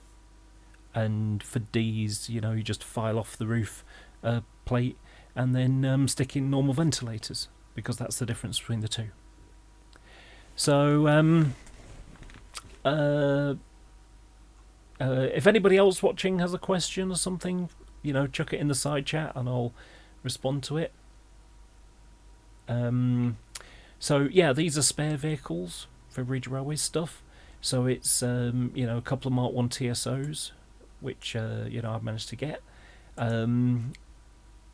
Towards at the start of Ridge Railways loco hauled stuff, they were using Mark 2s only, and then they acquired a few Mark 1s, to sort of flesh things out a little bit. So I can chuck, those in there to represent that time.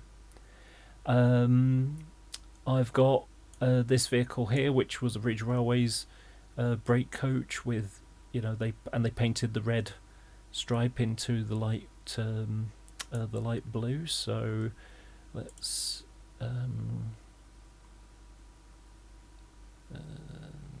trains, coaches, Mark II, Mark IIA. I think I've got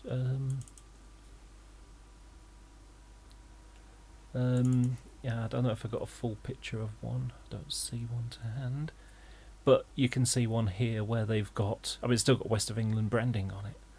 So it's Network South East liveried coach, and they just painted the red stripe with a light pale blue. The Rouge Railway's light blue.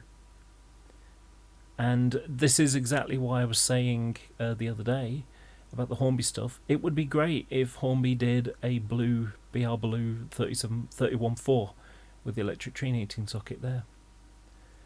So I mean, actually in coaches I've got a new section that I created a few months ago. So Regional Railways, trains. So, these are the ones that did the Manchester to Blackpool to Barrow to Southport trains. And, they...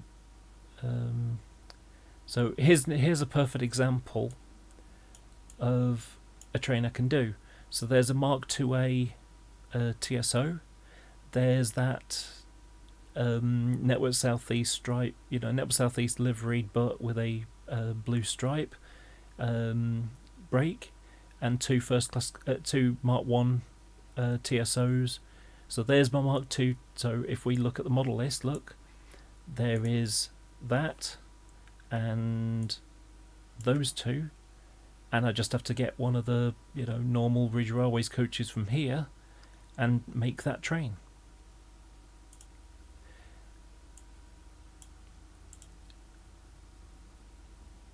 Here's a Regional Railways set, and you can see it's just all, oh no, sorry, the back one's Mark 1. There's another, I mean, this is a special one, look at that. I don't know which one loco it is. Oh, it's 278. But yeah, 5 Mark IIs. Hold by that instead. Obviously it was in the summer and they'd run out of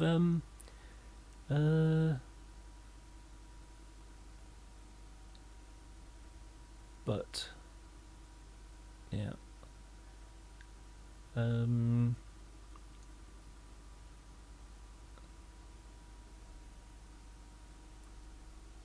So, and there you can see a TSO, Network South East TSO with the blue stripe on.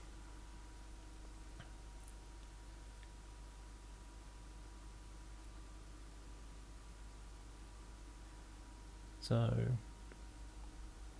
now there's an interesting one. So we've got 37099, which, if I remember correctly, isn't the Colos one that came out from Bachmann not that long ago.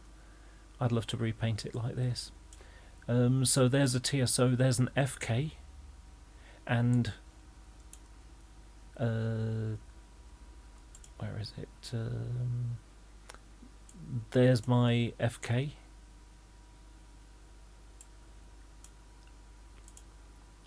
And a brake and 2 standards, Mark II standards. That's a kind of weird one. What have we got here? Looks like a BG. You can see how it's got the door in the middle, so that looks like a BG. I don't know why that's there. Now this one, I think, I think that's one of the Cardiff to Weymouth trains, summer Saturday. Was it Weymouth? Yeah. Just having a drink.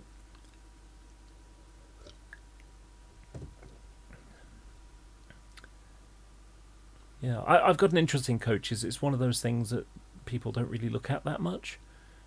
They just slap some things behind it. I like to renumber things, so every train is different. But it kind of goes back to what I was saying. Let's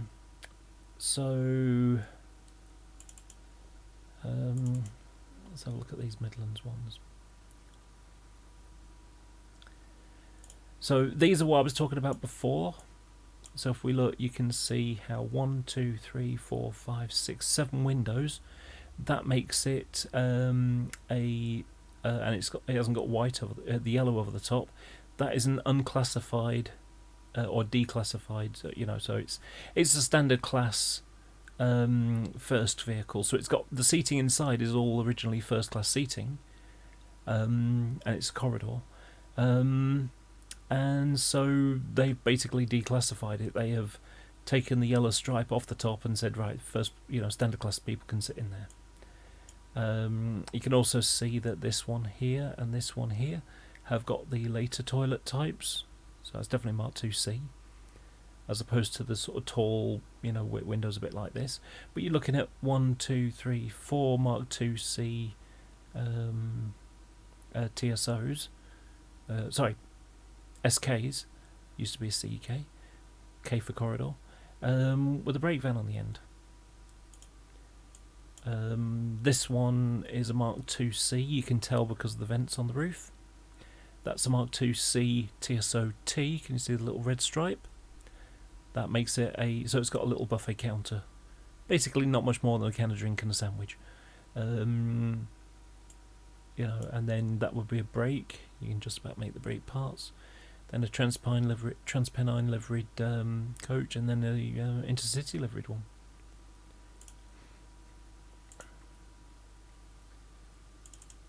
Then you got the northeast southwest sets. So these are the kind of ones that went from it's the northeast southwest route through Wales. So it's like Cardiff, Newport, and then it goes up through Shrewsbury to Crewe to Manchester. And it's frozen again.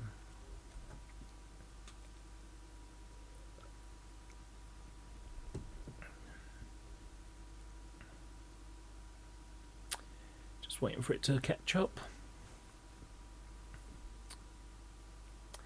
I don't know if the stream's working properly while I have the problem.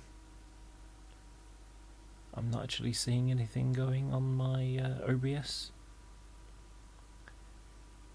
So it's hung again.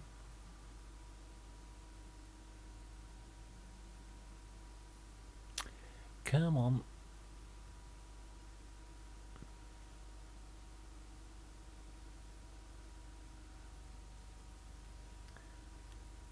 Okay, there we go. So that's over the Mid Wales line, I think there. But so yeah, now that would be like a Cardiff to Portsmouth service before they went to before the 155s turned up in 1988. And you'd also get Class 33s doing them as well. But these were 5 coaches, usually have a brake, 3 TSOs and a CK.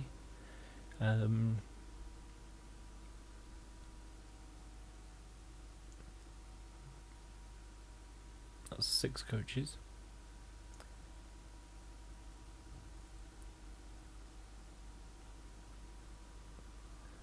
So, yeah, and sometimes you'd find a Mark II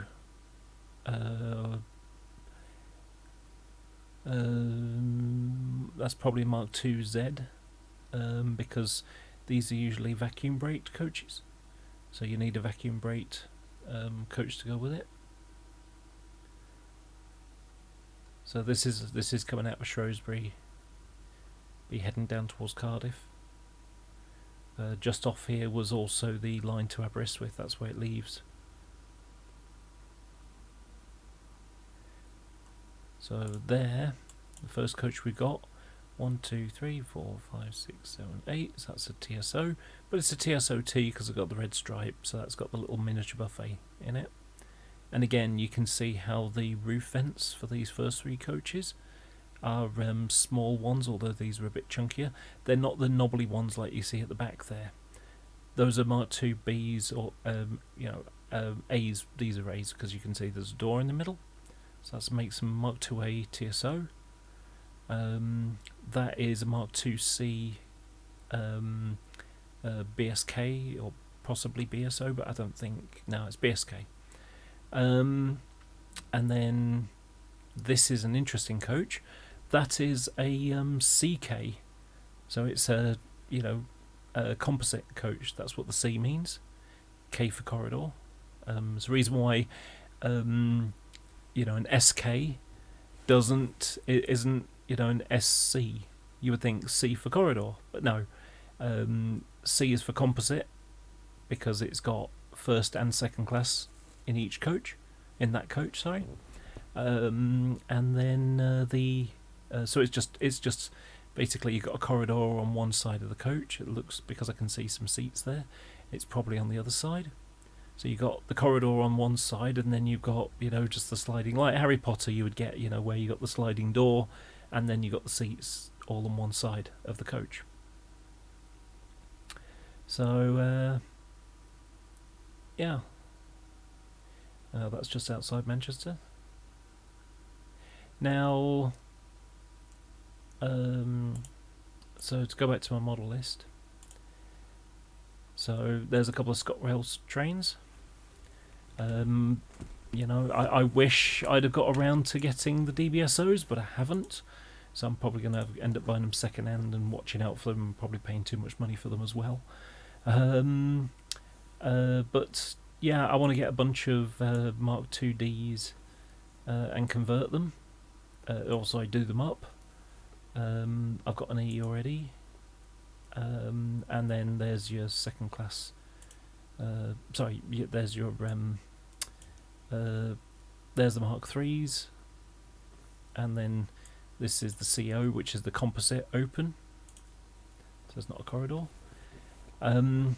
Now this one's a nice one to see. So I've got them in pink because I'd like them, Hornby do them, and so I need 1, 2, 3, 4, 5, 6, 7 of them. And they're not cheap. They're like 35 quid each. So it's like, I haven't got around to buying them yet. Eventually, I would like to add 7 sleepers for the what's it called? Something cruise. Land cruise train. And that was the Intercity White Roof stock. But people would basically be on the train and travelling all over Scotland over like 3 or 4 days in the summer holidays. A lot of them being tourists, and they would have sleeping accommodation on the train. So rather than go to a station, stay there overnight, and pack everyone into hotels, they could they got first class service, food at the table. It's one of those things where you pay like £1,000, to spend a few days travelling by train all over Scotland from London. So you'd have a 47 that would travel from London to Edinburgh, and then at Edinburgh you'd change to a 37.4 and then just travel all over. I may have train formations, charter, Intercity White Roof. So let's see. So this is just a normal everyday charter train. That's one of the land cruise trains. Later on, they used to use the Ethel, but by then they're using a generator coach. That's it, going down to Portsmouth Docks, which is why it's got this Gov in Network South East there. So this is a charter train. I want to do that that train exactly like that.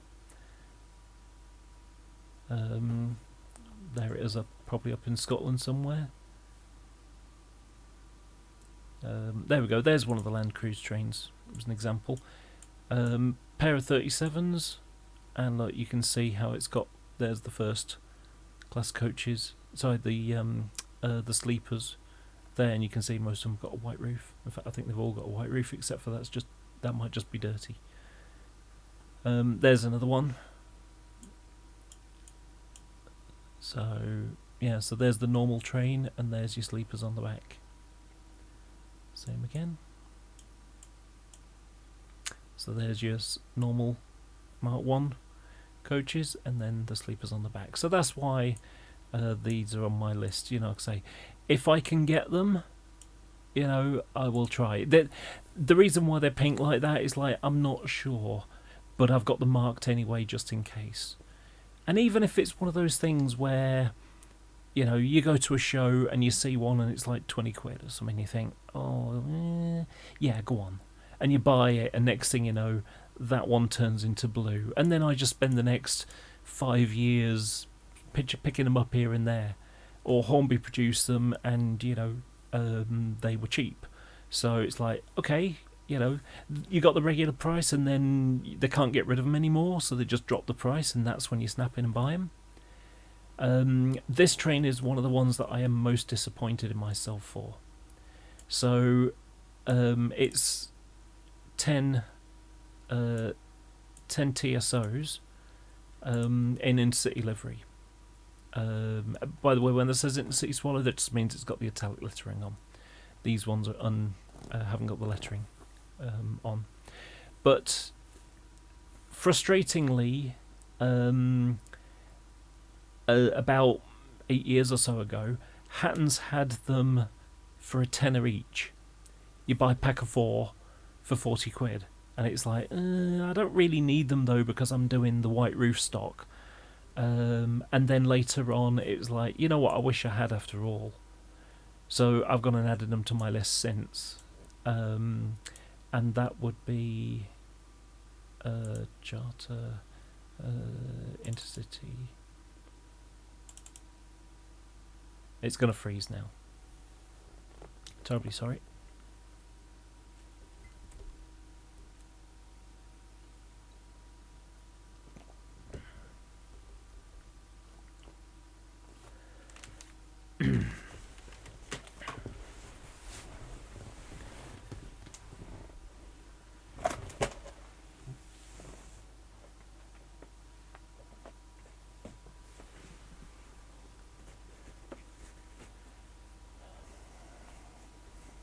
While I'm waiting for this to start working again, I'm packing up the vans that I got out.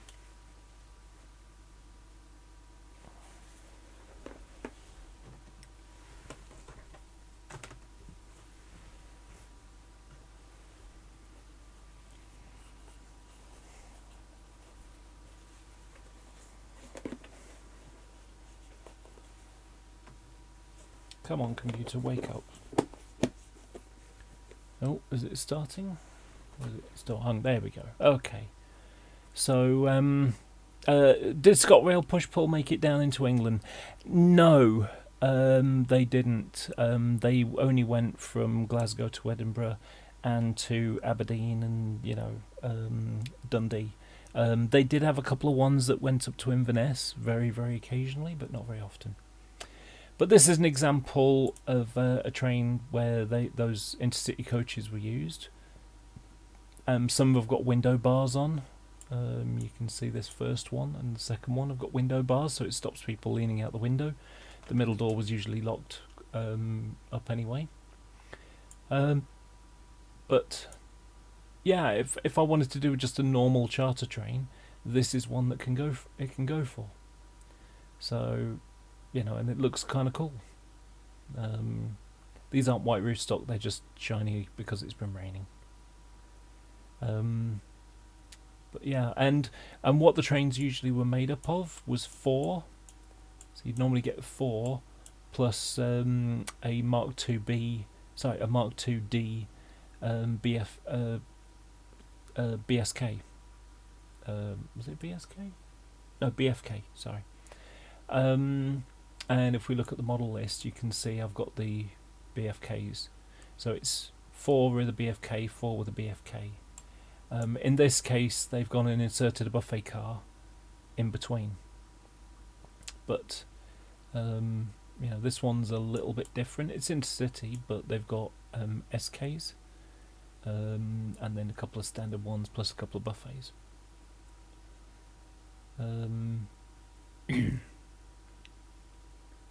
So, like I say, just added different bits here and there.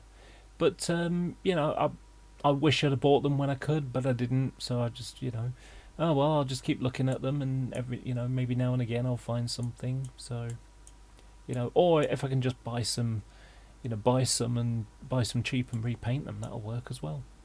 But there's our BFKs. They've got a first class inserted, an extra first class inserted, and a buffet car. So you got 4, 8. So I need 8 coaches, and I'm going to be converting a couple of these anyway, because you can't get models of them. You can get the BSO, and that's all. So yeah, and like I say, they were ubiquitous with any sort of traction. They were dual braked, if I remember correctly, and so they could be used by, you know, locos which, you know, had different brakes. And then, but there is another train that I'm doing, and it's an ugly looking train, but it's inspiring as well. And it's gone and hung again, so you probably can't even hear me.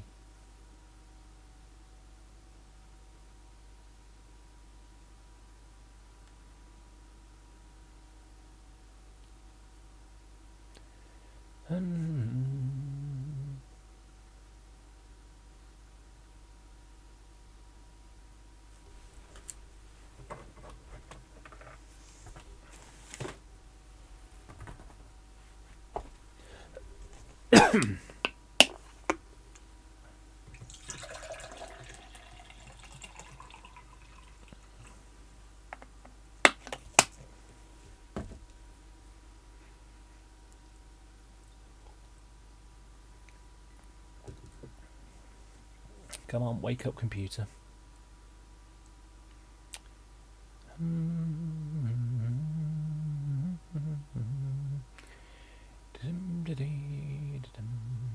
Okay, now it's working.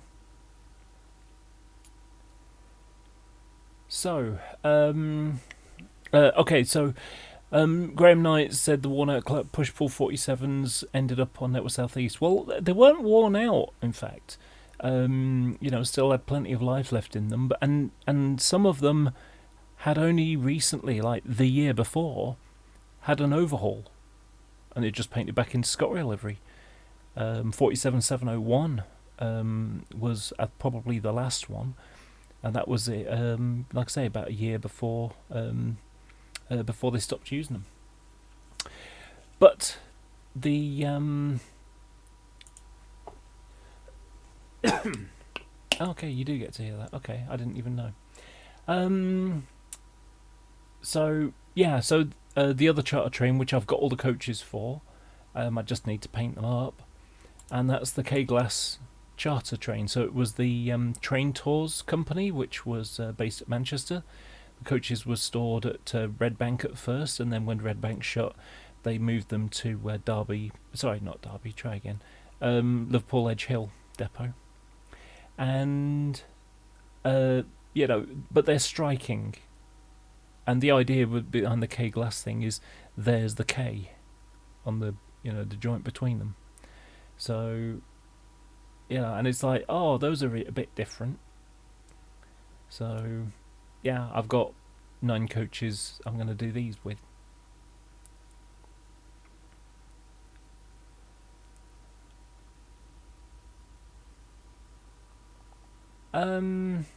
Well, yeah, kind of. Now, something to bear in mind with the 47.7s. If I look, for example, in my 1992 book here, let me just swap over here. So if we look at the 47.7s, and I can tell you, by the way, before I even open the book, I'll go through the list. Now, 92. I think at this time it's still in ScotRail. So 701 ScotRail, possibly Network Southeast.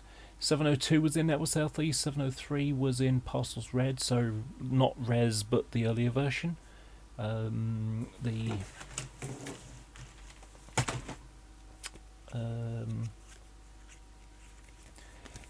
That version there.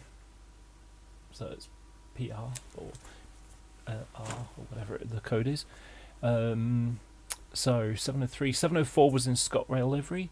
705 was in Network South East. 706 was in ScotRail. 707 was in. It was one of the first ones to go down south. So that was Network South East. 708 was Network South East. 709. I know it went into Network South East, but it might still have been ScotRail at this time. 710 Network South East. 711 Network South East. 712 was in Parcels Red. 713 had been withdrawn because that was the it caught fire, and so it was withdrawn, and they converted 717 instead.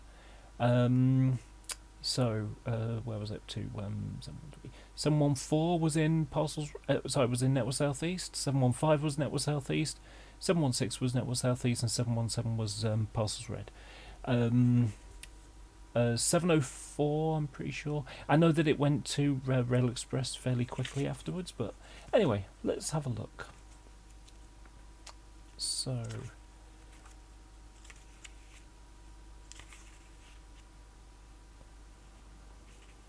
okay, 701 was in Network South East at this time. 702 Network, 703 Parcels Red, as I said.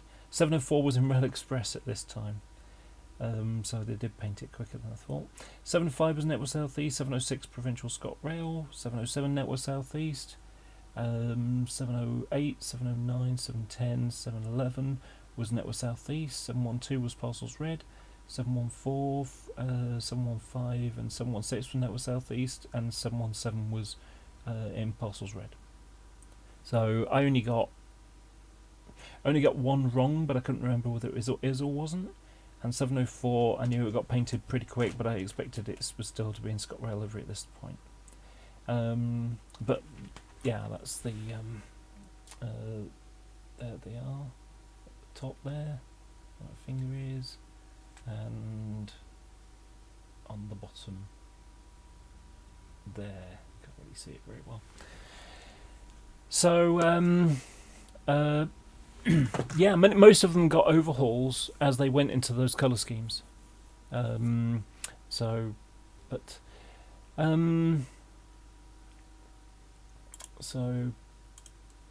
yeah, but like I say, the K-Glass stuff, it really sticks out. I mean, look at that.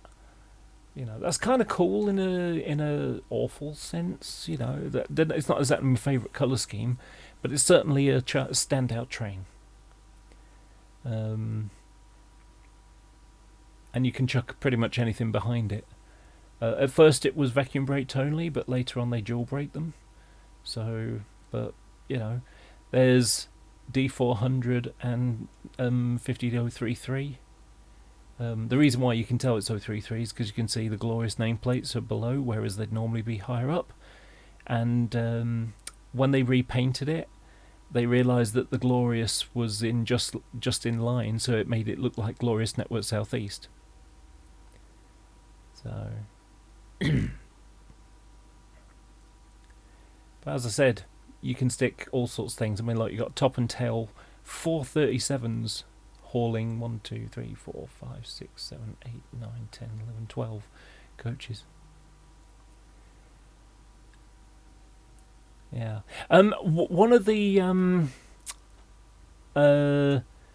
yeah, I mean, believe it or not, actually, the 47-7s operating on the Waterloo to Exeter route, that was the hard one, because it's a tough line. You got some steep gradients. I mean, look at the one that goes out of Exeter, from Exeter St David's to Exeter Central. That's a hell of an incline, and it took a lot out of them. That was the problem. It was a tough route, but the ones that had worked on the Great Western Line for Oxford and Cambridge, Oxford and Banbury, they did perfectly fine for ages. So when it comes to cross country, these are now we're talking intercity livery now. So cross country train, look, you can see we got the Mark II Fs. One of them I'm going to convert into an RFB, which is to plate up the side with a couple of windows and stick in a, even though I own one of the Bachmann ones, I want them to work the same because they look, rather than have a coach that looks significantly different, I want to have one that fits better with it. So that's the reason why I'm keeping with the Mark II's and converting them all into Fs for that train. These ones, this is what I meant by they're staying in Mark II's, and then again change one to Mark IIF for the RFB, the buffet car. And then there's a mixed cross-country set, and it's got Mark II D's, E's and F's in it. And the nice thing is that I can take out that and put in one of the TSOTs.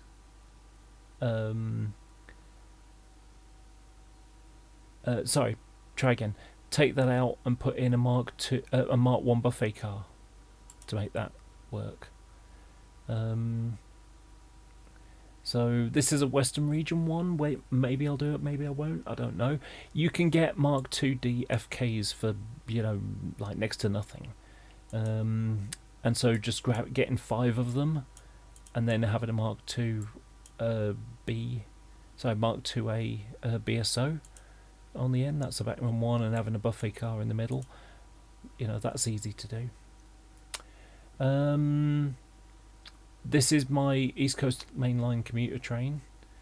So let's see if the computer hangs again. So Intercity, East Coast Main Line, and then the Mark II commuter train. So on the East Coast Main Line, they had the HSTs, the 91s were just starting to come in, and they didn't have enough stock for commuter trains to go from they needed high density coaches basically, and they would have a commuter set that would either be hauled by a 90 or a 91 or 89001, and it would be a rake of Mark IIs that they had spare. Once the Mark IVs started coming in, they didn't need them anymore, so because they had extra coaches now. And so, they were able to use the HSTs for the commuter trains. So these were then transferred, and half of them went to Old Oak Common, the other half went to Anglia services, so the push-pull sets. And these were Mark IIFs primarily, that they were FOs, so they were first-class coaches. And they go like this, but these, I wonder if there's a picture that's good enough. Yeah, that's not so bad, but you'll see there 1, 2, 3, 4, 5, 6, 7 windows, 8 windows for a standard class, 7 windows for a first class, because the seating space you had more leg room on a first class coach, but it doesn't have the yellow stripe on. These ones earlier on, these were the same coaches that were converted like these, but it took a while. And this, this is just something extra. Now, if you look at the back there, you can see there's Royal Mail liveried BG at the end, and there's your brake. But and the reason why I'm doing this is just it's something a bit different. This was one of my would be nice. There are things that are must buy, and then there are would be nice stuff. So, like for example, earlier on I was saying about the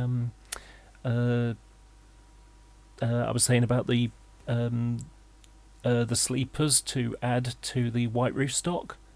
That's a would be nice. It's not necessary, but it would be nice. So for this train was a would be nice.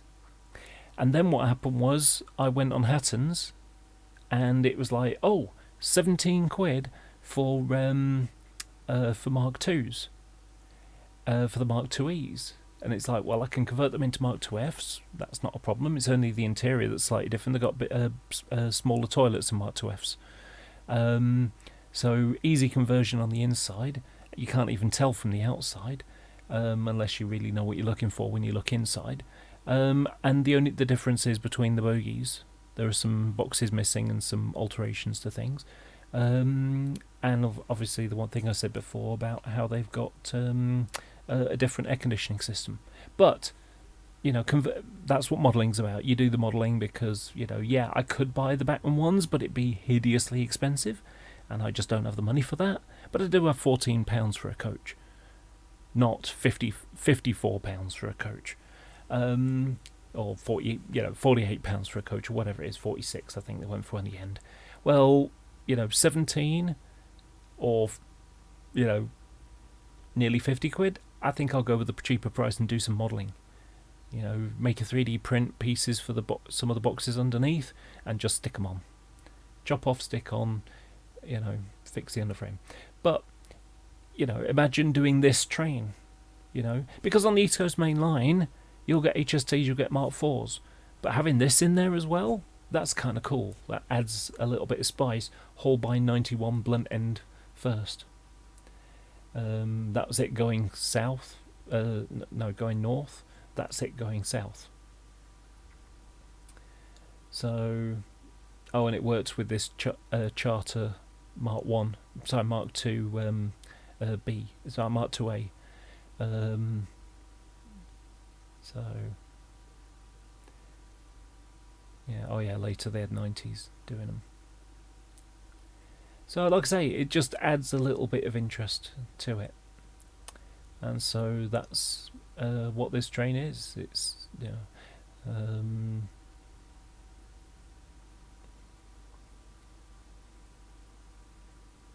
so, yeah, that's more of a charter train, I think.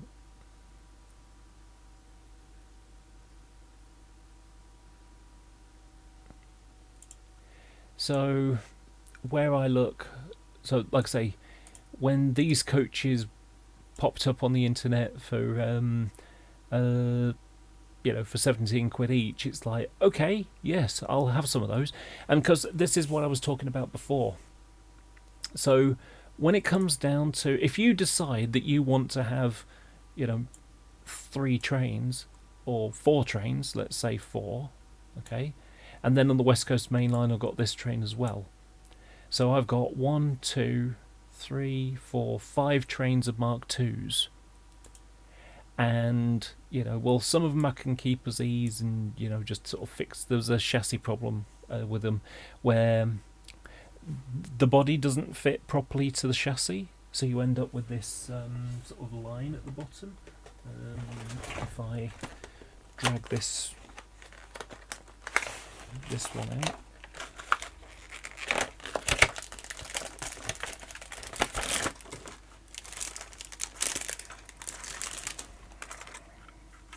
So let me just turn off the camera, also turn on the camera. So if you look at the bottom, you can see that there's a visible sole bar here. I'm looking at it backwards, so it looks weird, but you can see there's this line. It's because the body doesn't fit on properly. You know, it's been badly designed. And all Hornby have done with their Mark II F is they've made a new bottom chassis piece. So the bogies are the same, the body's the same, everything else is the same. It's only this plastic chassis, and it's designed so it fits on properly. So in order to fix this coach, which, like I say, has got the glitch on it, what I'm going to do is saw it in part there, and then drop the body further in, and the same there because these fit quite nicely. So yeah, it's, you know, saw it there across like that, and then just modify the chassis a little bit so it recesses a bit in a little bit further. So that's the plan with that. The one thing I do hate about these coaches, though, and I'm going to be replacing, and that is the NEM sort of, the fishtail coupling piece, which all keeps, the couplings keep falling off. So you've got to glue them on or something like that. I don't really like that at all. So when it came to getting what's it? All I've done is I've just, these are the railroad ones. I just changed the wheels to metal ones. But so if you know something's coming out and you need to buy several of them, think about what train formations are like, and which are the ones that are going to be selling the best. So when I realised that I needed about 20 plus of this type of coach, I said to myself, okay, I need to be very, very rational about what I do and look at what I've seen previously. So you learn the lessons of the past and say, and just think objectively. So rather than buying a train at that price, because I could only buy about 15, about sort of 12 to 15 coaches a month. And it's like, okay, well, if I buy, one train and then another train, by the time I get to my third and the, would be nice, by the time I get to the third and fourth and the would be nice fifth, the East Coast Main Line commuter train, I end up with a problem, because I could end up, all the TSOs have gone now. So now I'm looking around and I'm having to buy ones that instead of being 17 quid, they're now £35, because that was the retail price. So the places that had sold them out, the only ones left to buy new were in a shop that only sells retail prices. So you're now paying, the normal rate for something rather than the bargain rate. So I basically said to myself, right, what I'm going to do is I'm going to buy all the TSOs I need. So I bought 15 TSOs the first month. And then I went and bought, once I had the minimum amount of trains, so I bought another 3 TSOs, I think it was. So the first month I bought I think it was about 14 or 15, I can't remember now. So I bought a bunch of TSOs for basically just under 2 trains. And then I went and bought TSOs for the next month. I bought enough TSOs to do the rest of the must-have trains. And I also bought a couple of BSOs and a couple of firsts. And that gave me my 2 sets for absolute sure. Or 3 sets, sorry, for absolute sure. And I've got them now. Everything else is because what happens is when you have a train, let's just take let's just look at the model list again. So let's look at this train here. Okay, out of that, these ones, I'm just going to change them to orange. Okay, so these ones are the standard class coaches. I need 1, 2, 3, 4, 5 of those, and down here I need 5 of them again, and then down here I need 2, and let's just do them separately.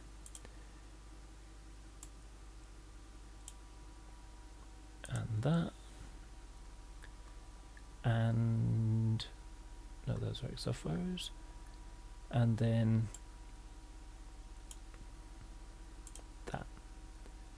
So I've got 1, 2, 3, 4, 5, 6, 7, 8, 9, 10, 11, 12, 13, 14, 15, 16, 17, 18. So the first month I concentrated on getting 19, sorry, missed one. So that's 19. So I needed 19 standard class coaches, and they're at £17 at Hatton's. Everyone's going to say, oh, that's a good price, I'll snap some of those up. and so they do. So the first month I bought as many as I could afford, and then the second month I went and bought the rest of the TSOs that I needed, plus I bought some extra ones. So I bought a first, and I bought a break there, and then I bought the first, and I bought the break. The first and the break there, and then I bought a first there, and then I bought the firsts there. So that was once I had those, I had the most important stuff. And then I needed to pay some bills with the month after that, so I couldn't afford to buy anything that month. And then the month after that, so on a fourth month, effectively, I then went and bought that, because that was the Would Be Nice train. And that's how I ended up with, enough to do all 5 trains. Now I still need to get a couple of Ds. So I need a couple of Mark II Ds.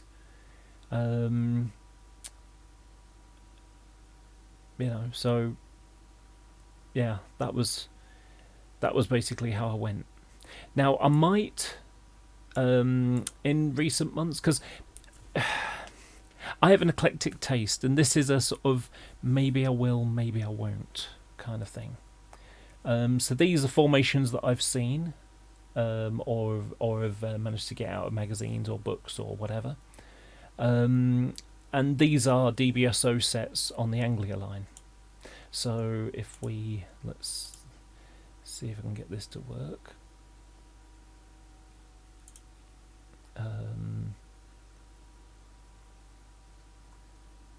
So do I have Anglia? There's a Great Eastern line. So at first, so this is an example.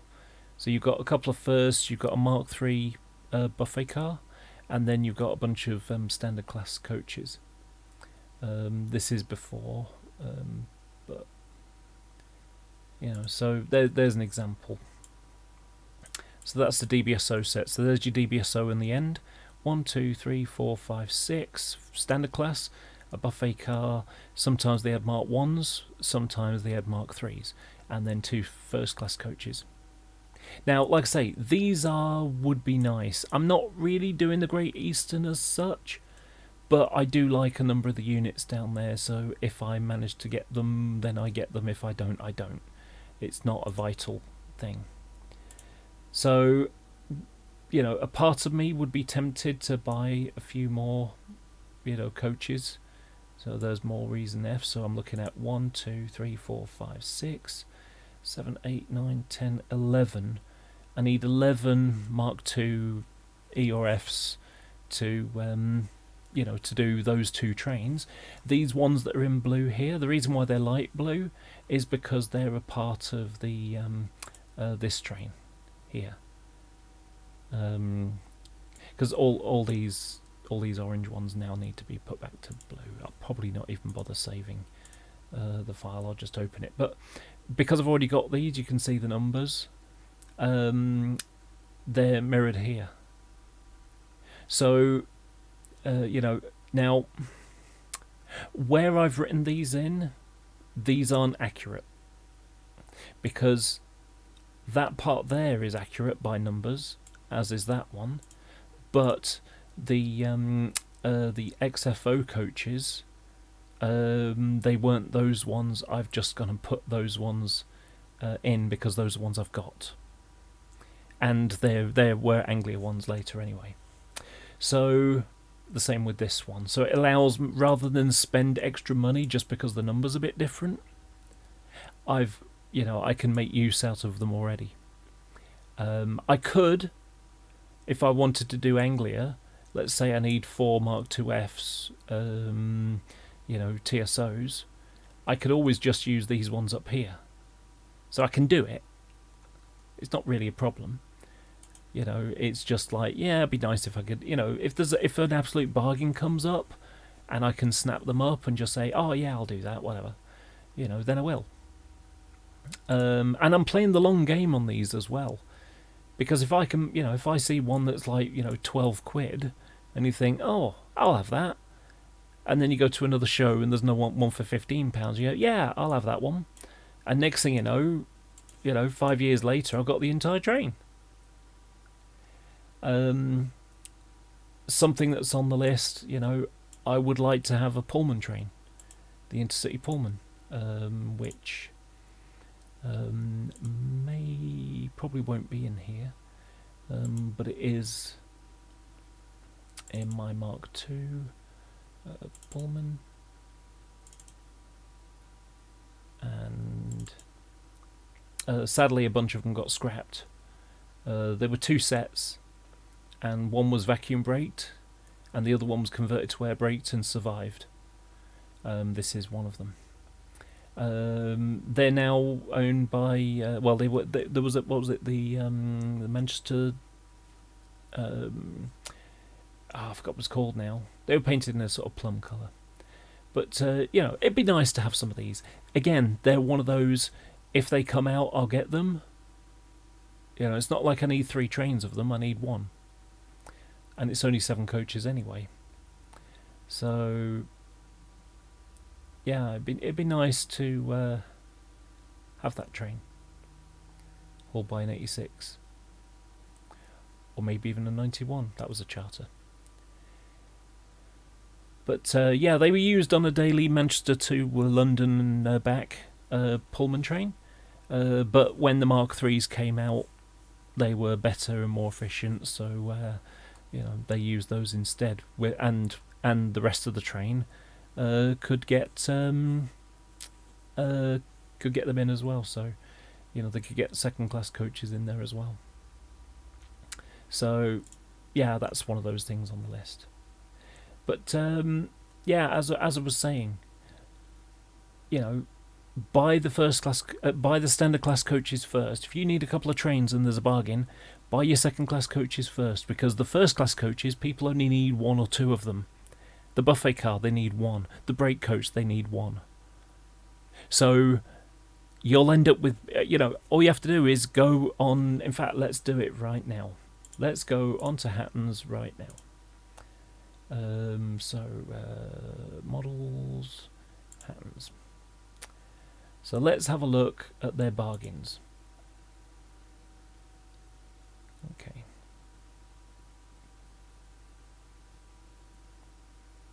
Come on.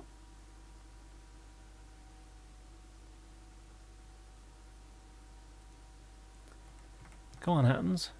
Their website's a bit slow at the moment. Okay, so Bachmann coaches. Let's go down to Hornby and coaches. So Bachmann. Oh look, BSO.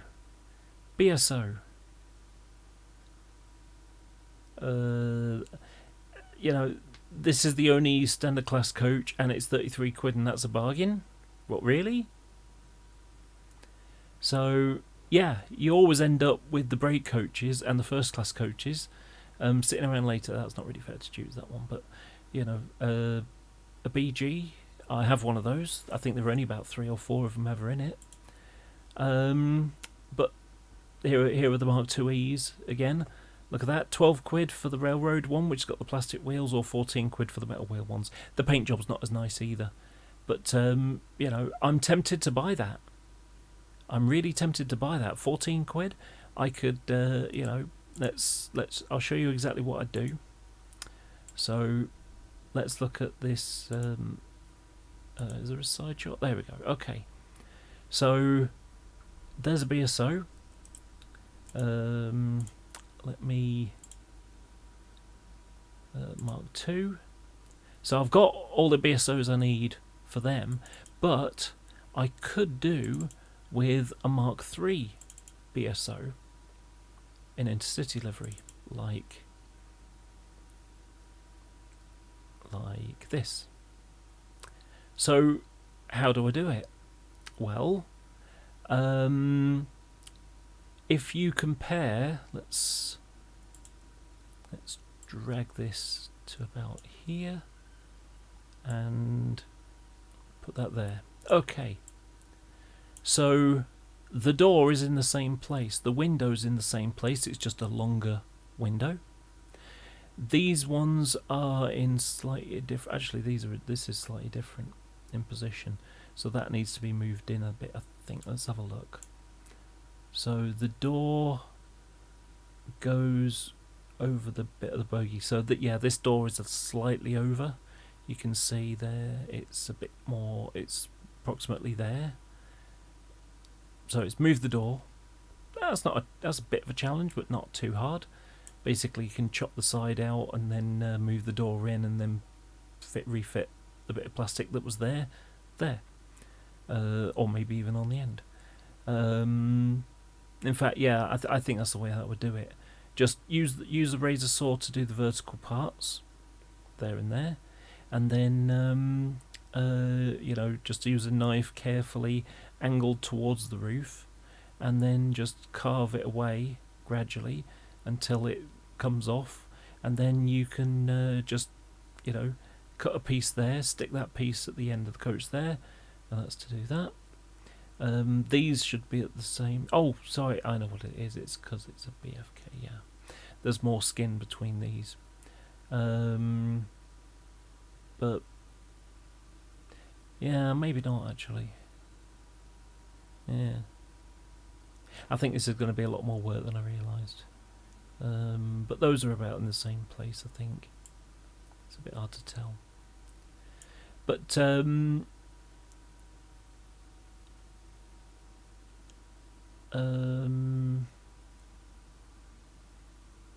but yeah, for the bigger windows, it would be cut down there.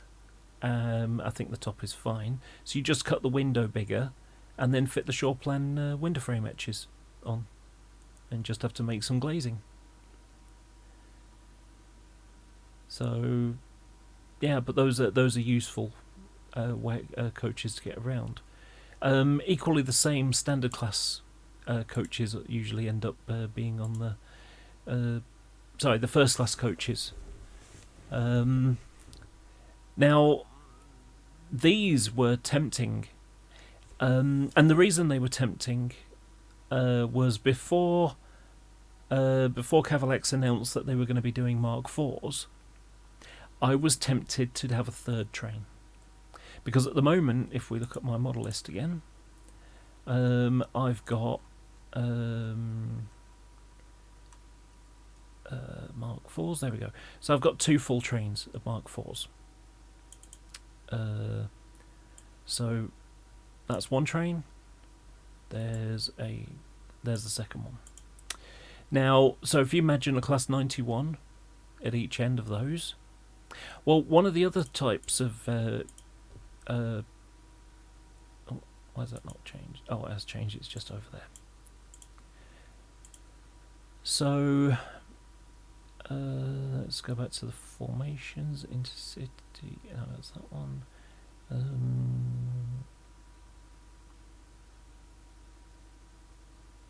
East Coast Main Line.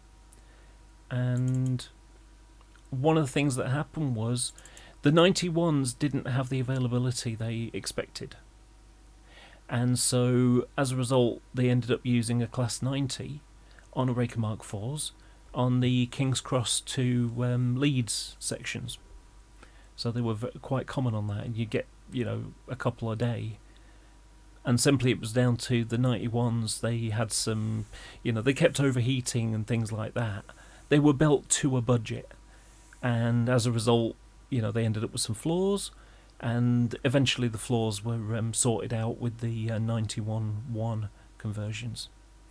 But, so as a result, Roll Freight Distribution hired out Class 90s to take up the slack when 91s were in works or out of service to have parts fitted, And it was, like I say, it was such a problem that they didn't do it on an ad hoc basis. They did it for years.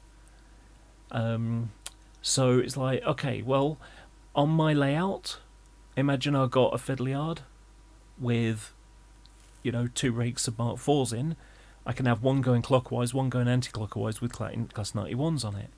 But in order to run one of these trains, which would run, like 1 in 15 trains or whatever, I don't even know what the frequency is exactly. But I think there were 30. I think there were 30 sets of Mark 4s. With the coaches in a fixed formation. So if two a day services, 2 diagrams per day with 91s, you're talking about 28 trains. So 2 in 28. So 1 in 14 trains is one of these. And it's kind of a bit of a nuisance to have, to have like, I'm going to take off the 91 and then stick on a 90 to represent that train. And then when it gets back in, I then take it off and stick on another one. Well, that's just a bit of a nuisance. It'd be nice to just have 3 trains and have a 90 on one of them. And then you can just, all you do is you just press a couple of buttons, change the points, and then run the 90 train pushing or pulling according to whichever it's doing. So and this is the one that I've actually got. 90023 is the one that I've got on my model list at the moment, and 90023 is a freight loco. Even though it's in intercity livery, because the first 25 were painted like this, it did. Excuse me. If I 90 modelling 910 and 23. So if we look at it, it did some intercity stuff, but it also did freight stuff. It was a freight-owned loco. Yeah, that's pulling a passenger train. There you go, there it is on a metals train, on a Freightliner train, which is what I'll be largely using it on, as well as push and pull in East Coast Main Line stuff. There it is on the East Coast Main Line with the Breaker Mark 4s, and I'm doing it like this. Oh no, sorry, not like that. I'm doing it.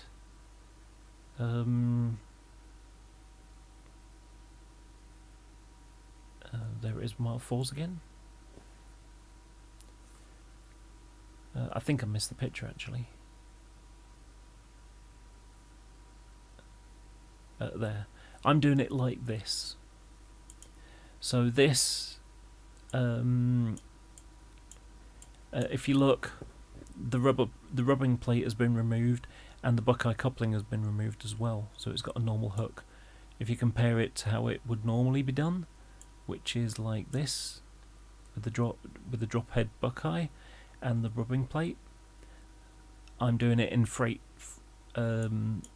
condition. So yeah, it'll look a little bit different when working with these, and you can see here that this is pushing, because you can see it's on this side of the platform, and on the same as railways, you drive on the left, you push or pull, so the other side of the platform will be pulling south, and this side of the platform will be pushing north. And you can see how it's not actually coupled up at all. That's where the buffers are retracted, and it's pushing on the rubbing plate instead. So it's pushing on this, and these are retracted. So, and if you if we look at Mark 4s,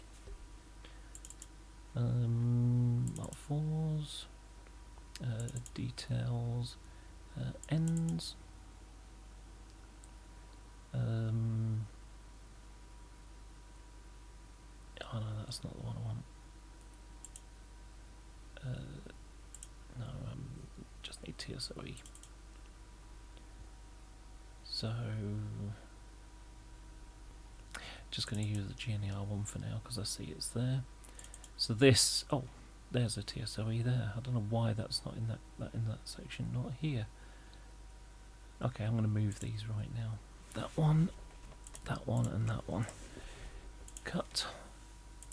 TSOE. Oh, it's in details. Forget it. Sorry. Okay, well in that case I've got it here, which is fine. I was going to drop them here, but they're already here. So, yeah, you can see on this TSOE how it's got, there's the rubbing plate and the drop head Buckeye, so it can be used with the Class 91. But internally, the coaches are different. The couplings are a different type. It's a Buckeye, but it's a different kind of Buckeye.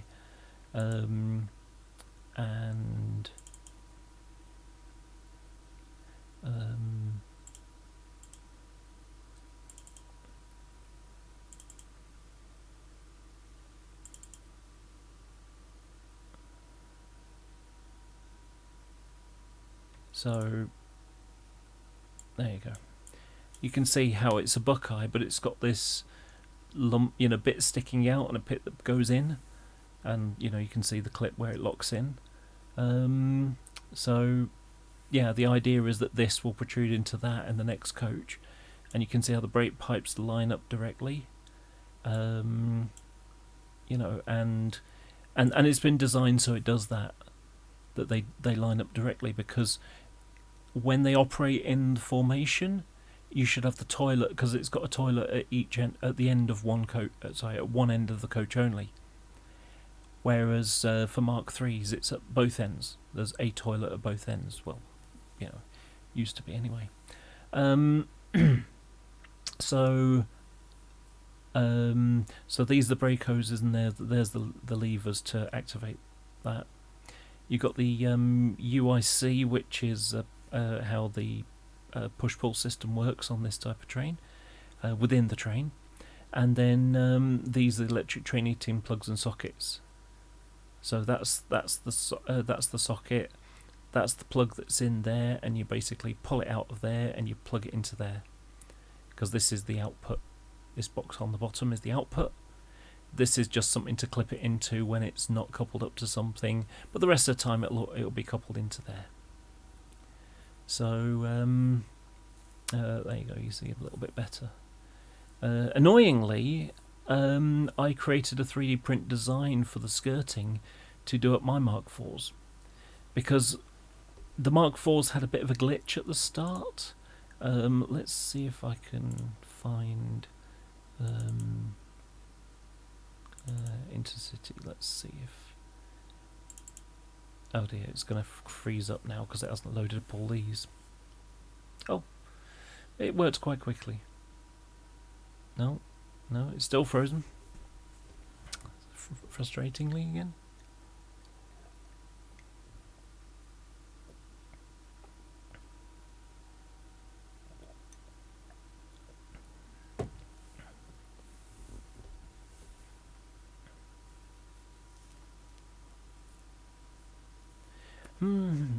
Just waiting for it to load up.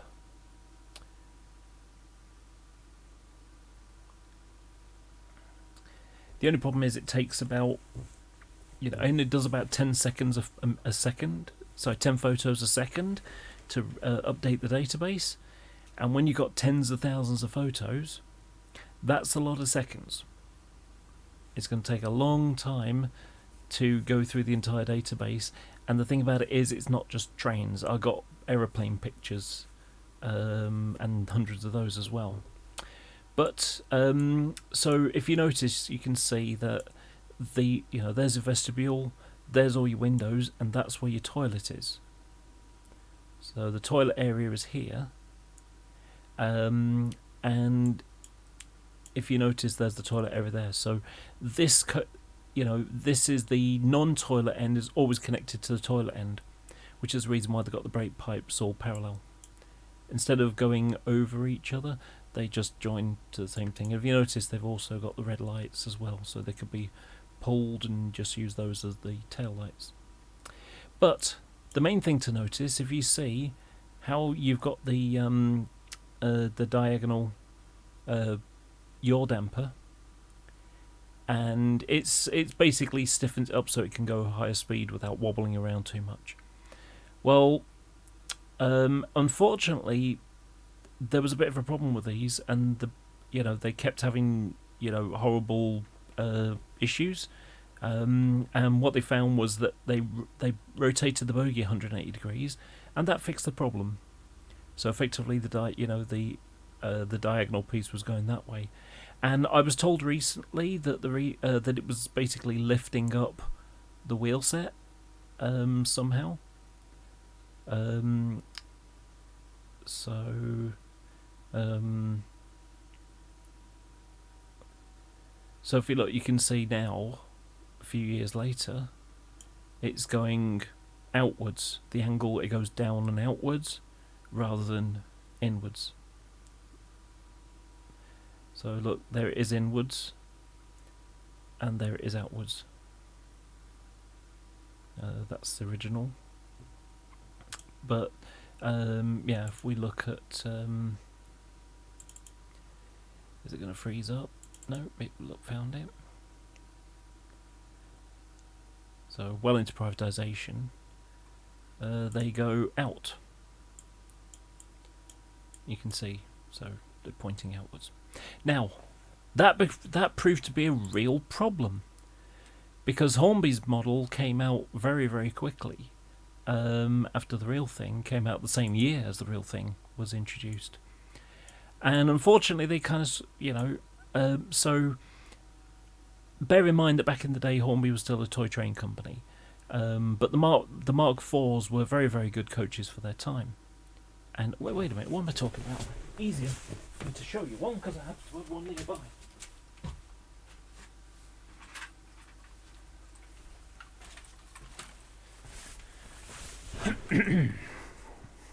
Okay, so if you look at a Mark IV coach, you can see how you've got the yaw dampers and they point inwards. The only way to convert them would be to remove the bogie and put it on the correct way round, which is easy enough to do. However, the problem is the skirting, because the skirting is attached to the moulding. So how are you going to couple the things up? Well, you could do the Keen system. That could work. I seem to remember the Keen close coupling system. You could also get the skirting for the Mark IV coaches. My plan was to upgrade these coaches significantly by having by building the skirting and having a fixed coupling. It was going to be a KD. Sorry, tell I. No, it wasn't. I was going to use the VEP couplings. So the VEP couplings are electro couplings. In fact, let me just go and find a box across the room, because I know I have them here recently.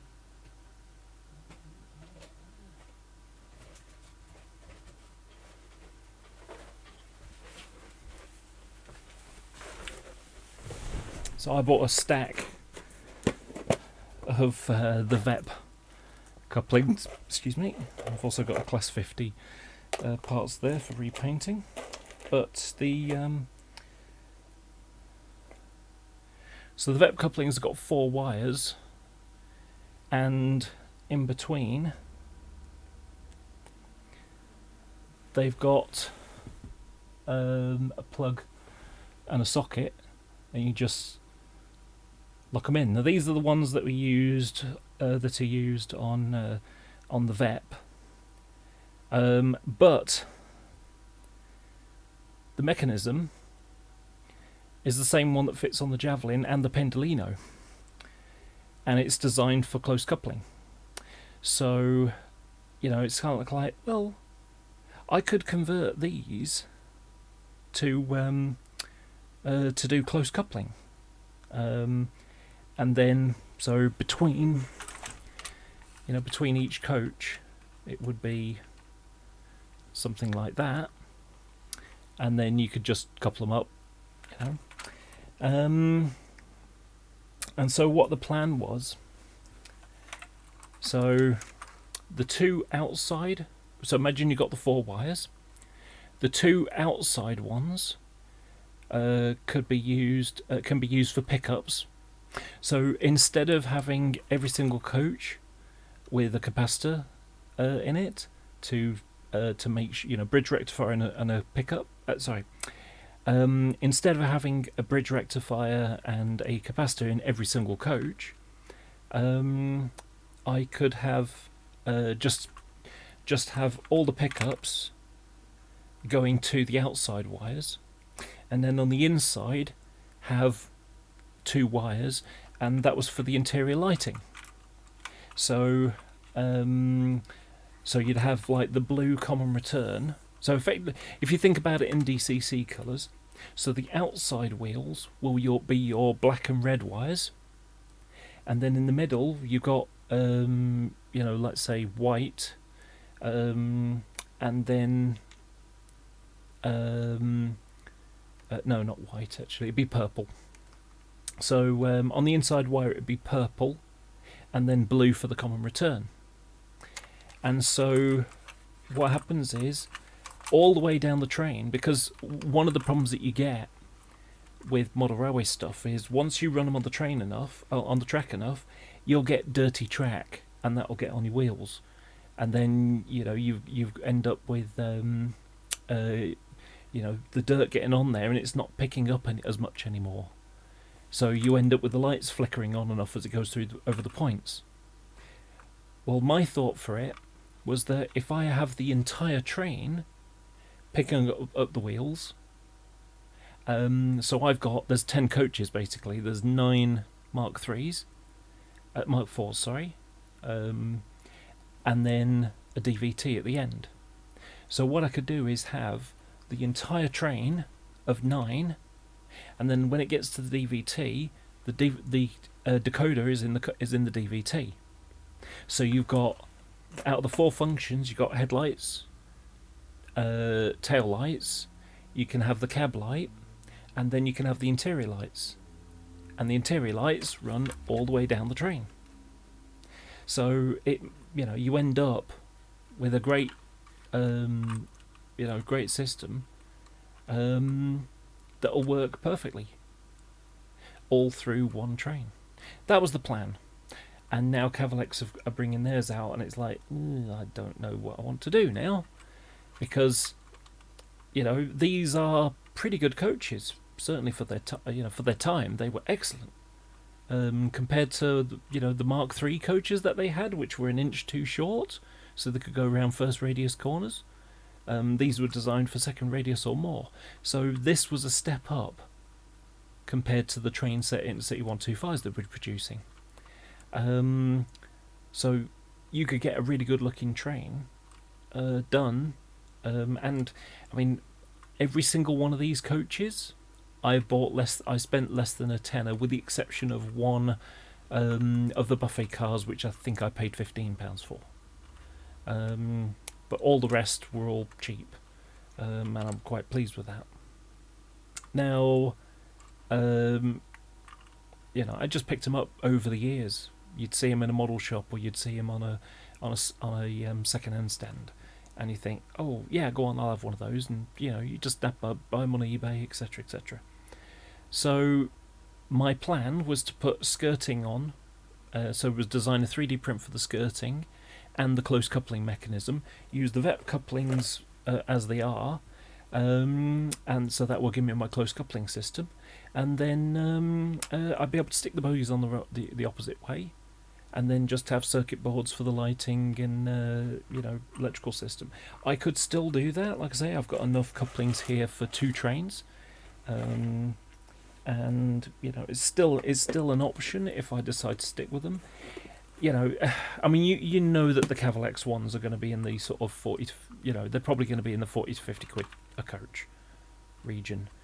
And, you know, bear in mind that I'm going to need 20 coaches overall. That's a lot of money for me to find. I don't have a lot of money as it is. I mean, one of the reasons why I haven't built a layout yet is because there's so much stuff out there that I'd like to buy. I mean, right now, right as we are right now, you know, the Dapol bubble cars. It'd be nice to get 2 or 3 of those. They would fit very nicely. I know that the 117 is coming up very, very soon. Again, I could do with several of those. I think I need 5. Would really like 7, but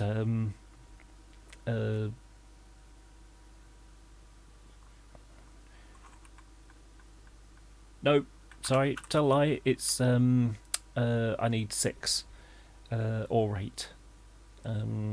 8 would give me Great Western kind of stuff for having two 117s together as a commuter train for the rush hour.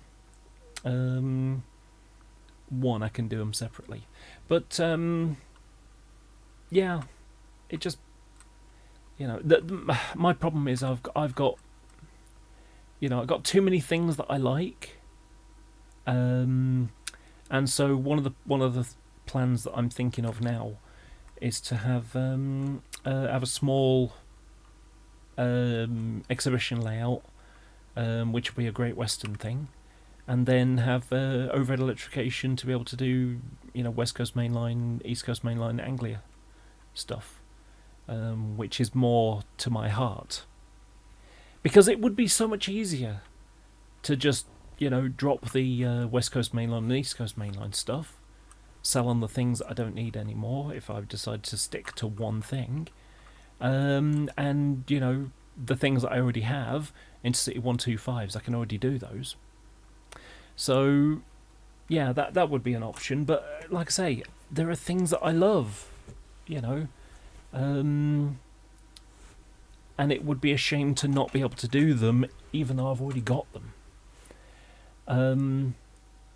But if we look at my, oh my gosh, I don't believe it.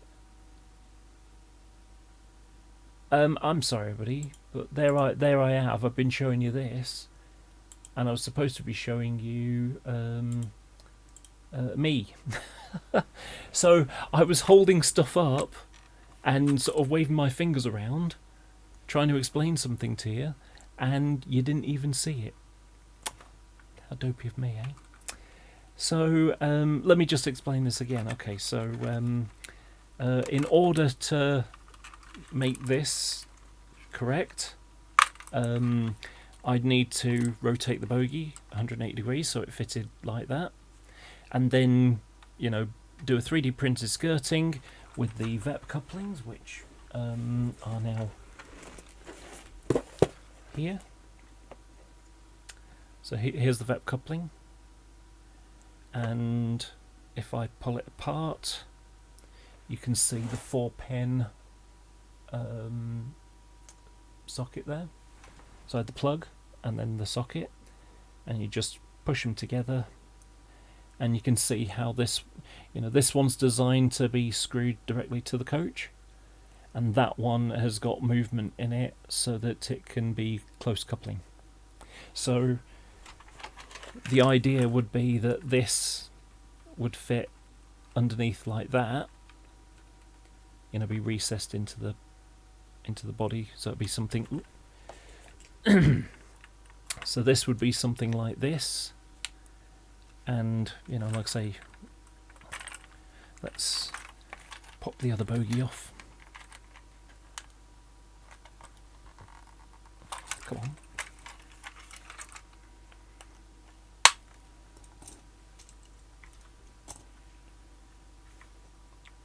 So at, you know, and the plan that I had was to have the skirting and a section there all built in, with the close coupling section there, so that this could go directly in and, you know, be like that. So it would be in, and it'd be like a V. It'd be like a V-shaped system, like that. And then, you know, it can go out for the corners on that end, and for this end it would be you know, attached close like that. And then that one that just fell in here, there it is.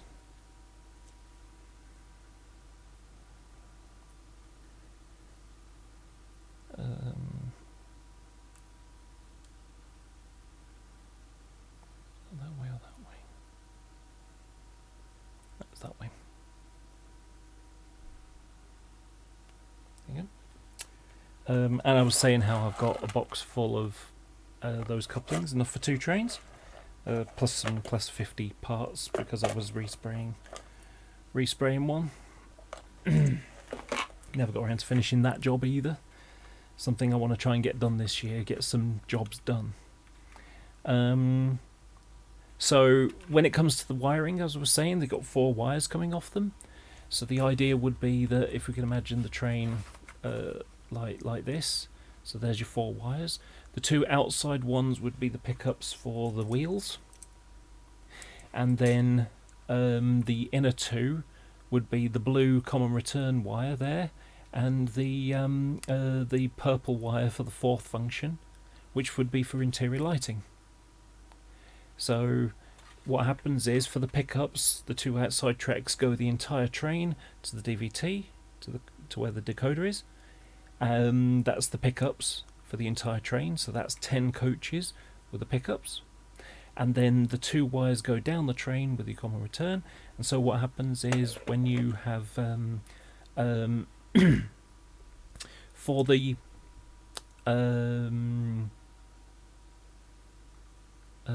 for the whole train, the 4 functions you would have would be the headlights, tail lights, a cab light, and the 4th function, which is your purple, which would be your interior lights. So it would enable full DCC, 1 decoder, an entire train, and and you've got it all going. So that was the plan, to upgrade them. And I did a load of research. I had, I measured up window frames, measured up parts for the, the plan was to have different etches for them, to do them up. I mean, things, for example, on the roof of the first class coaches, they have, let's have a look, did I...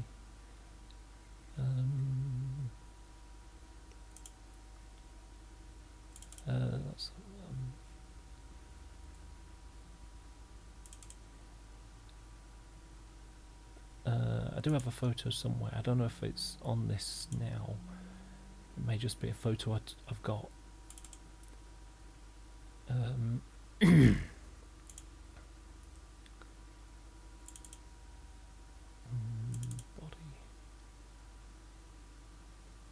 Ah, there it is.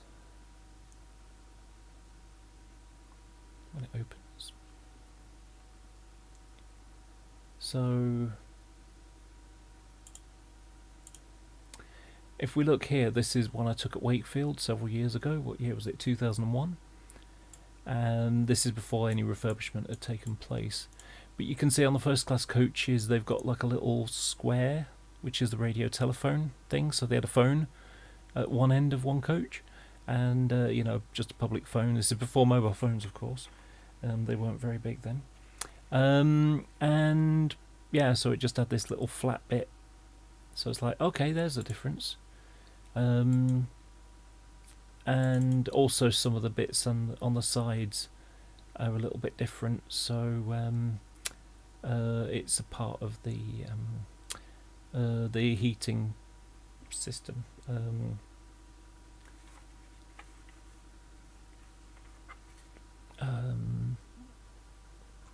Maybe it's on the opposite side. That's the same train. That. No,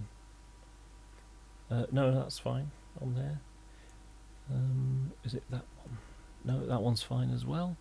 There's two versions. Oh, there you go. There you can see. Oh, smaller picture. You can see that little bit where it, and all it does is it just, instead of being ribbed all the way down, it just, has this raised section, and it's the same height as the ribs. A little radio phone marker on it. This is me and my friend, measuring up the windows, so you can see how, the vertical window height is 29.5 inches, or yeah, and that's to get the size of the widths of them. And that's the other end. There's the toilet window. So it's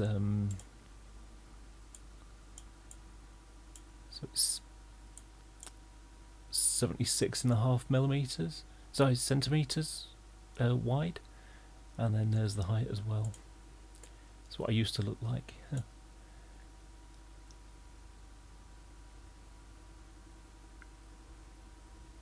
Just measuring all the little bits. And this has changed because they used to have like a square light, square system. This is a more modern touch button thing. But again, all these little details. These are the buffet windows.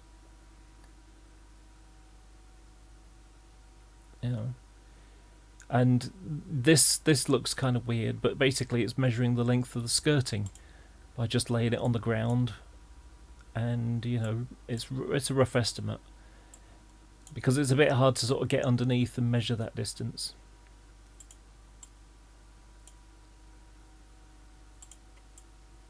Yeah. So just checking. That's my friend Chris, by the way.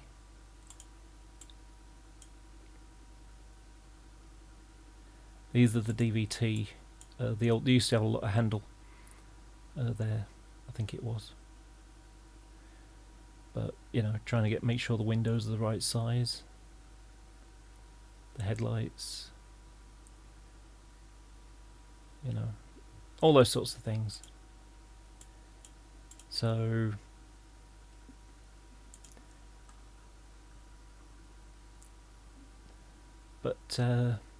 yeah. So did a lot of research on it, and whether it will, really it's not about what I want, it's about what I can afford. If we're talking about 2 trains and it costs 50 quid a coach, then that's 500 quid for the coaches, and then chuck another 150, let's say that's how much they are by the time they come out. So yeah, we're talking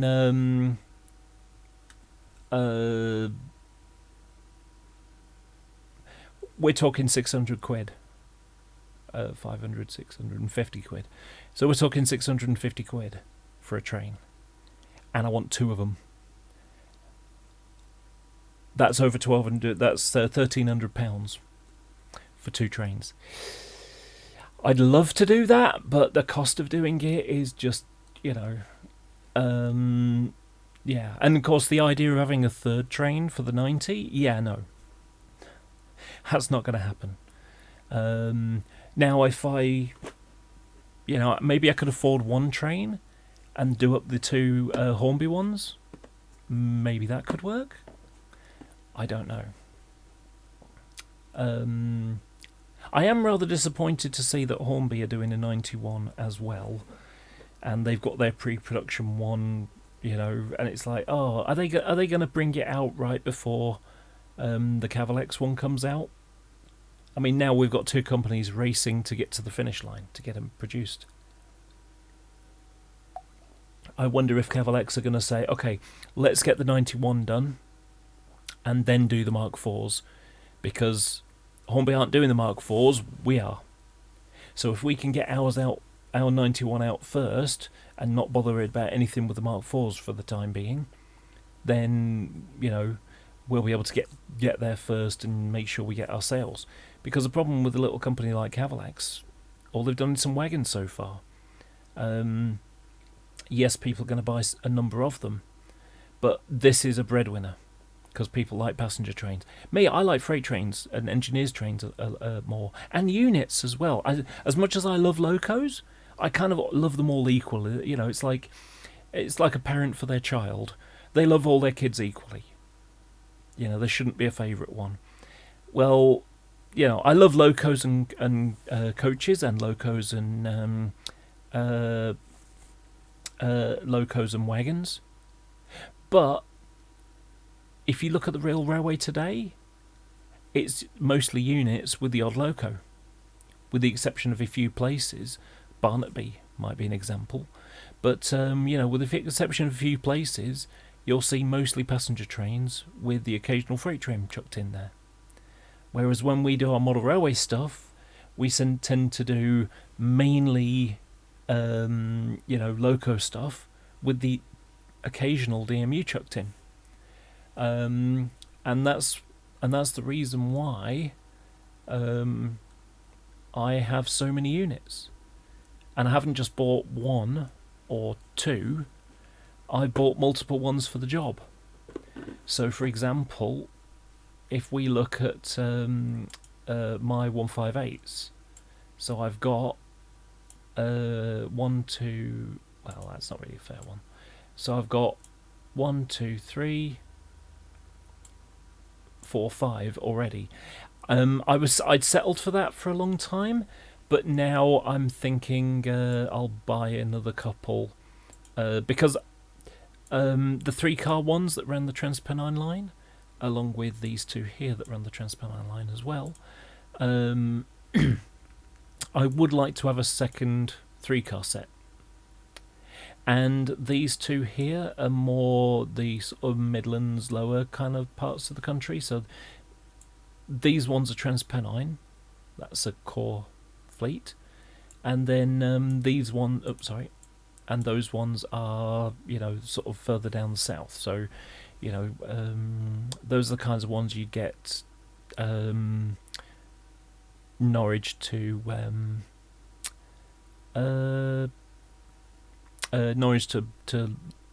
Birmingham, or something like that, or even Cardiff to Birmingham. So, yeah, those are, you know, I mean, these are based at Norwich, which put them in the, you know, the Midland one. So, yeah, and of course the 158 in West Yorkshire PTE. So, yeah, I've also got a 159 for the hell of it. I mean, theoretically, I suppose I could ditch the 159 and just repaint it, and there I've got that one. But I kind of want to keep it, you know. And then I've got, you know, the 165s, 166s. And for those, I only need one more 166, and I've got all the ones I need. So what I've got is the core are these ones. So that's two 3-car sets and two 2-car sets.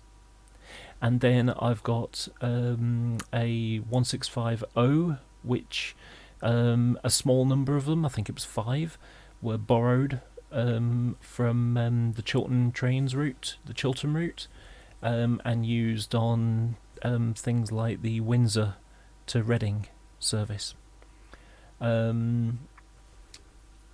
Because they're limited to 75 miles an hour, the O's, whereas the ones have yaw dampers on, which means they can go faster at 90 miles an hour.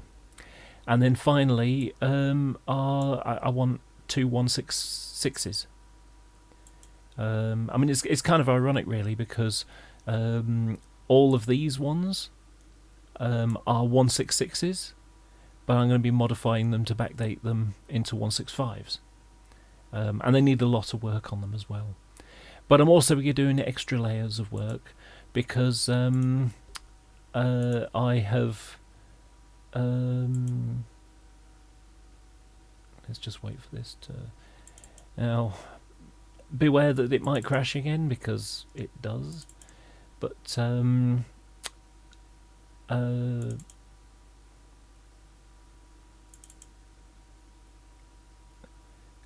fortunate that I managed to get some stuff off of Perkins, the company that makes the engines.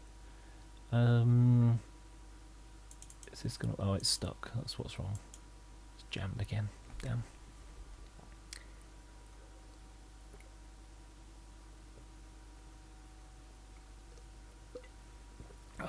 Let's just wait for it to open up.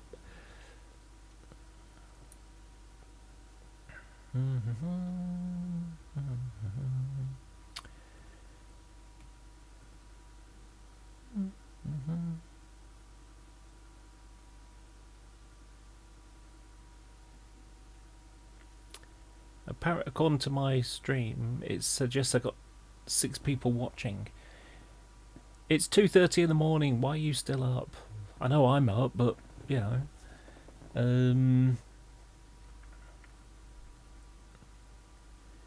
I do hope you're doing some modelling and listening at the same time. Okay, so I got in contact with Perkins and asked them if they had any data that I could use, and fortunately they do. So I managed to get these drawings, which are going to be incredibly useful. In fact, let's make this. I wonder if 150 is even better. There we go. So yeah, it provides all the information for the things that, you know, I need to make the model. It's okay. So it's got to be. Let's try 125. There you go. That way. So yeah, it's got all the details that I need. Ah, right. Of course, yes. So yeah, there's my pictures, and there's the the real thing. So I can hopefully I'll be able to produce the models like this, and be able to convert my wagons, my units.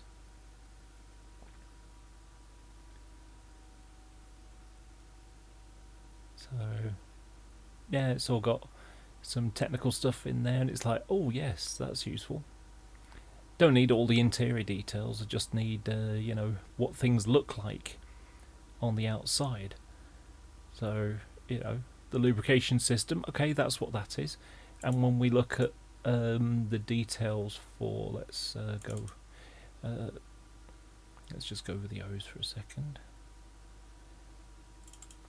So these are some photos I took a few years ago, 2011. And so here's our engine. That's one side of it. And if we look, that little thing there is that thing there. So we've got the, we can see how, let's just make that thinner. Oops. Did that go down? There. So, there's your Perkins lettering. And, so you can see all these bits. That'll give me the ability to be able to make a 3D print design for this. And things like the exhaust. So it comes out from the engine, sits on the top, and then goes underneath and sort of wriggles its way under the bogie, because there's your transmission bar. This is the gearbox, and then it goes underneath and pops out and goes up the back. like that.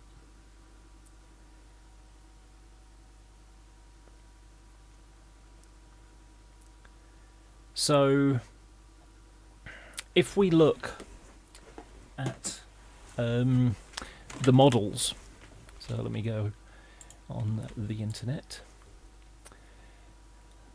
So let's take Klima class 156. Okay, so images, let's find a reasonable photo.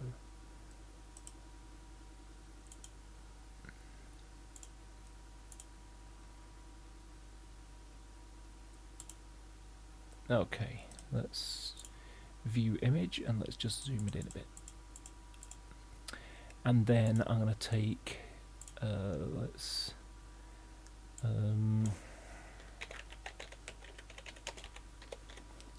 hope I get the old ones, because the new ones are all going to be nice and shiny and everything. But the old model, that's the old one, but let's have a look. Crikey, someone built an MTK 158? Are they crazy? Yeah, that one's not too bad.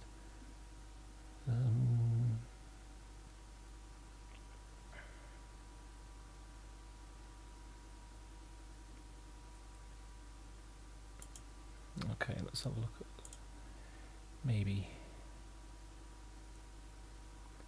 No. Oh, these are graphite, that's why.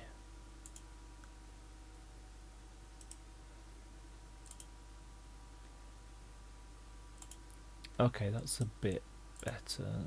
What's this one? No, okay.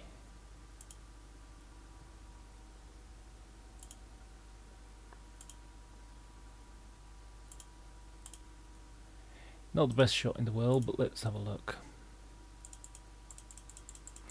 So this model was better than, you know, the old one. So let's put that there.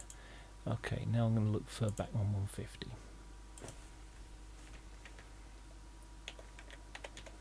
Hang on. Why am I doing that when it was... Oh. I want that one, not...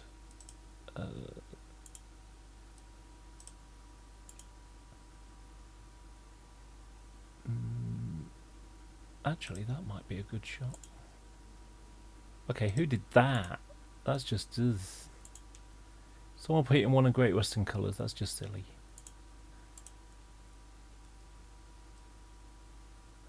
Okay, let's have a look at that. It's a bit of a small picture, but it'll give the impression I'm looking for.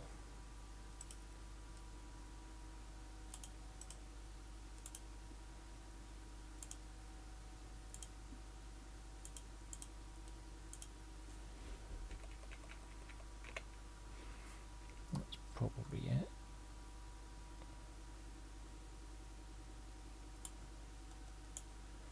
No. There's a small... Okay, that'll do.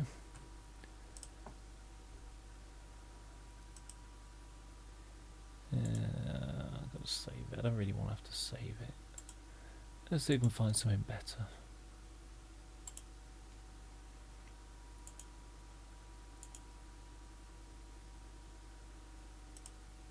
I'm going to look at that later.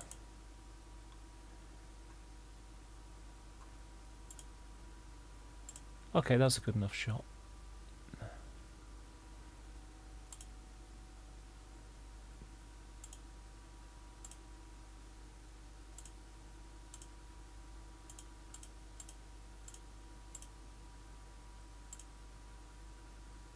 Okay, I'll use that.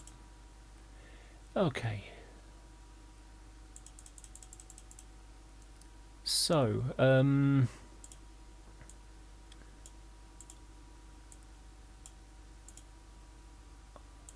then Bachmann 150.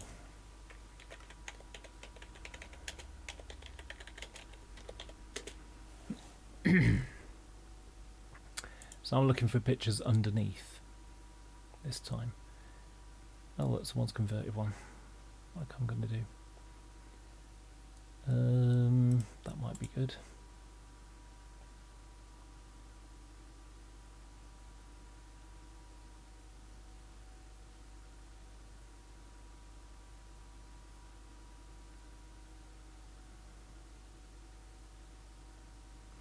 I haven't seen a chassis shot. Let's try chassis.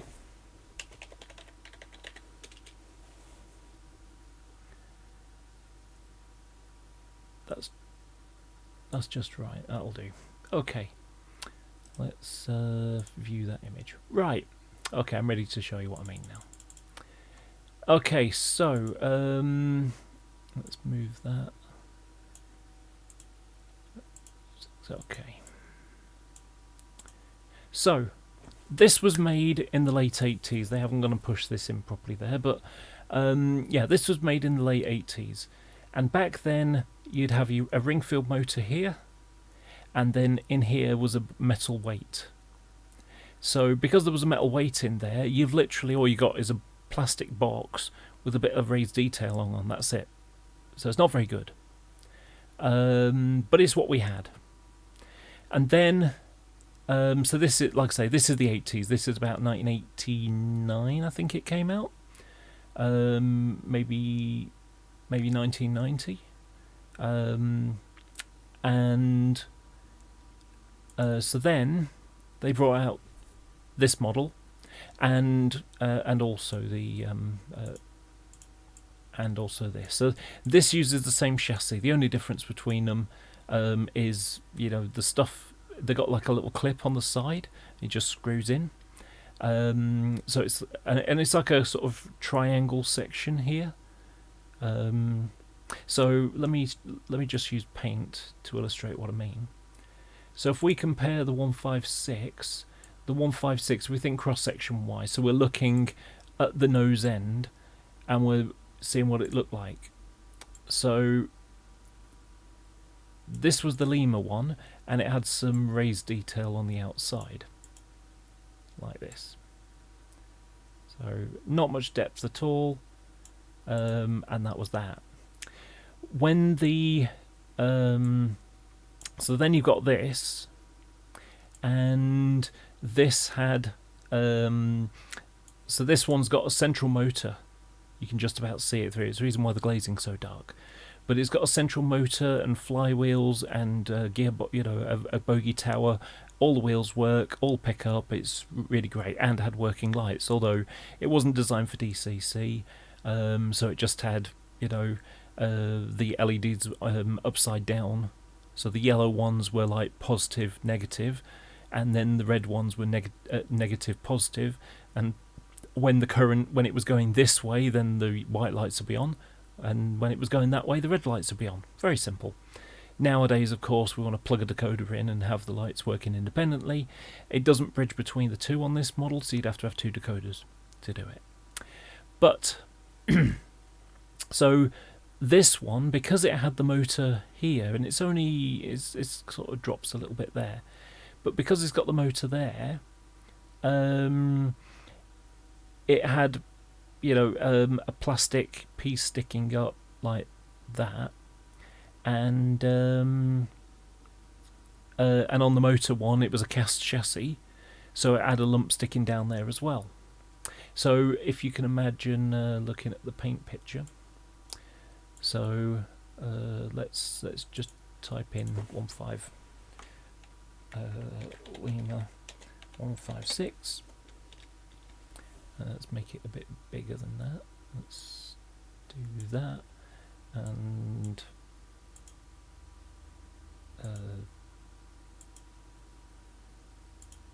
there you go. So Lima 156 there.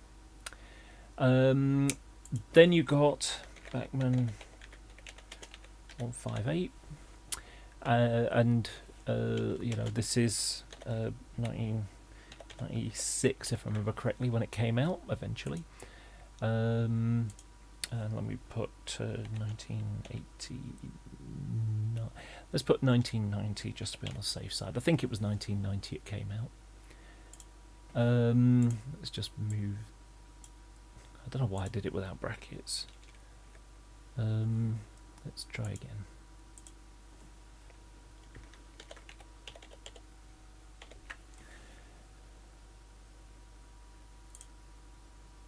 Let's just put that there. Okay, so so if you can imagine, you've got a cast or plastic chassis that's sort of shaped. Let me just, let's fix this a little bit. So this is what, oh, that's really sloppy that, but whatever. So this is what your chassis is like.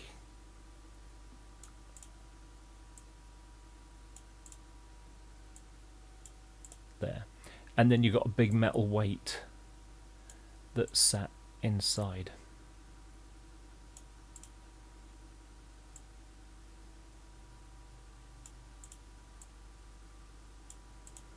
So make that dark grey.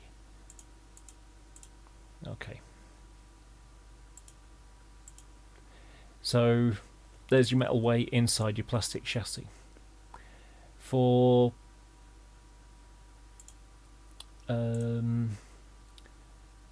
so on the chassis part, you've got, looks like this on the 158. And like I say, it's either a cast chassis or it's a plastic one, depending on whether it's the power car with the motor in it or not.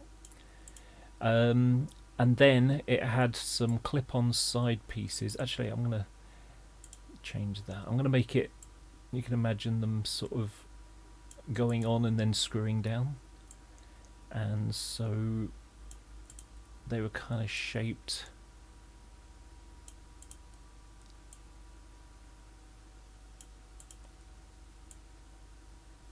something like that.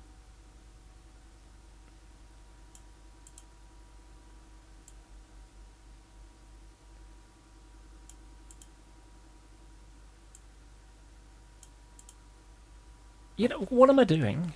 What am I doing? Give me a sec. Back in a second. It's easier to just show you the real one.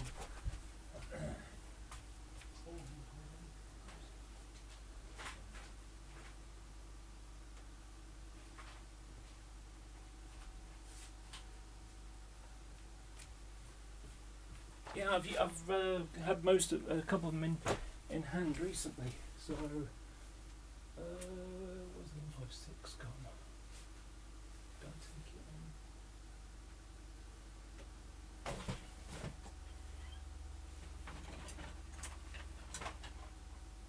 Yes.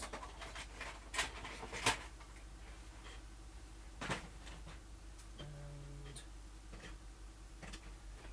150 gone?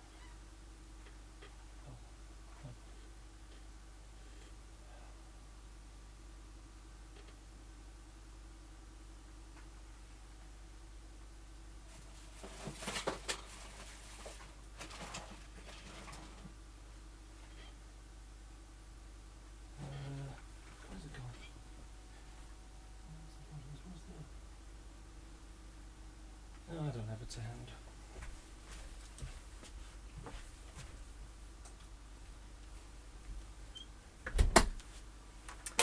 Okay.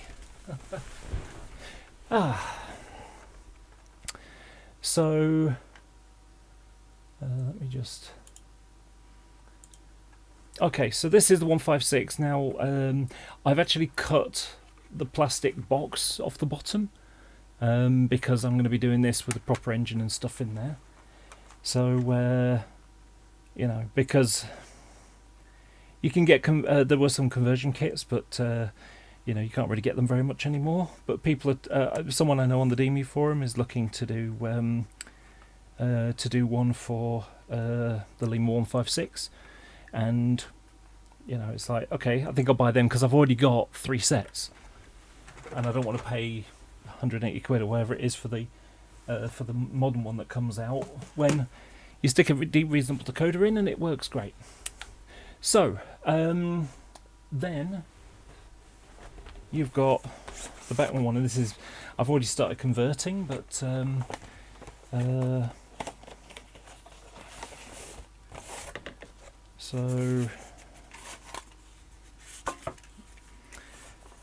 So I'm modifying this because 156 and 165s and 166s are different, and I'm turning these into 166s.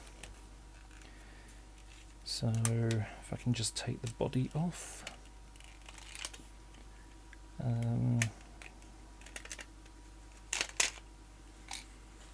end piece. So it's just a body that sticks on. The end pieces are just separate pieces, separate sides, a separate roof. You can sort of see what it's like on the inside there. But this is the cast chassis version, so this is the motor. And you know, all this section here is all made out of metal. But if you look on the side here, you can see the couple of screws, and that's where the side piece is on. So you got the cast chassis. So what my plans are is to shave off that, and you can see, if you notice, can you see how there's like a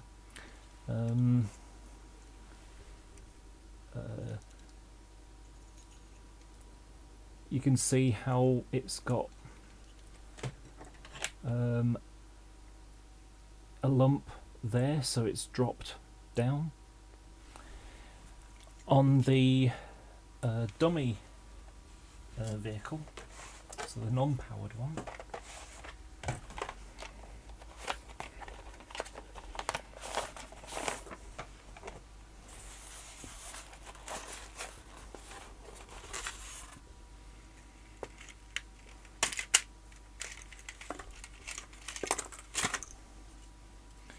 so there's the body for the non-powered one. And again, it's the same design. It's plastic this time, just plastic.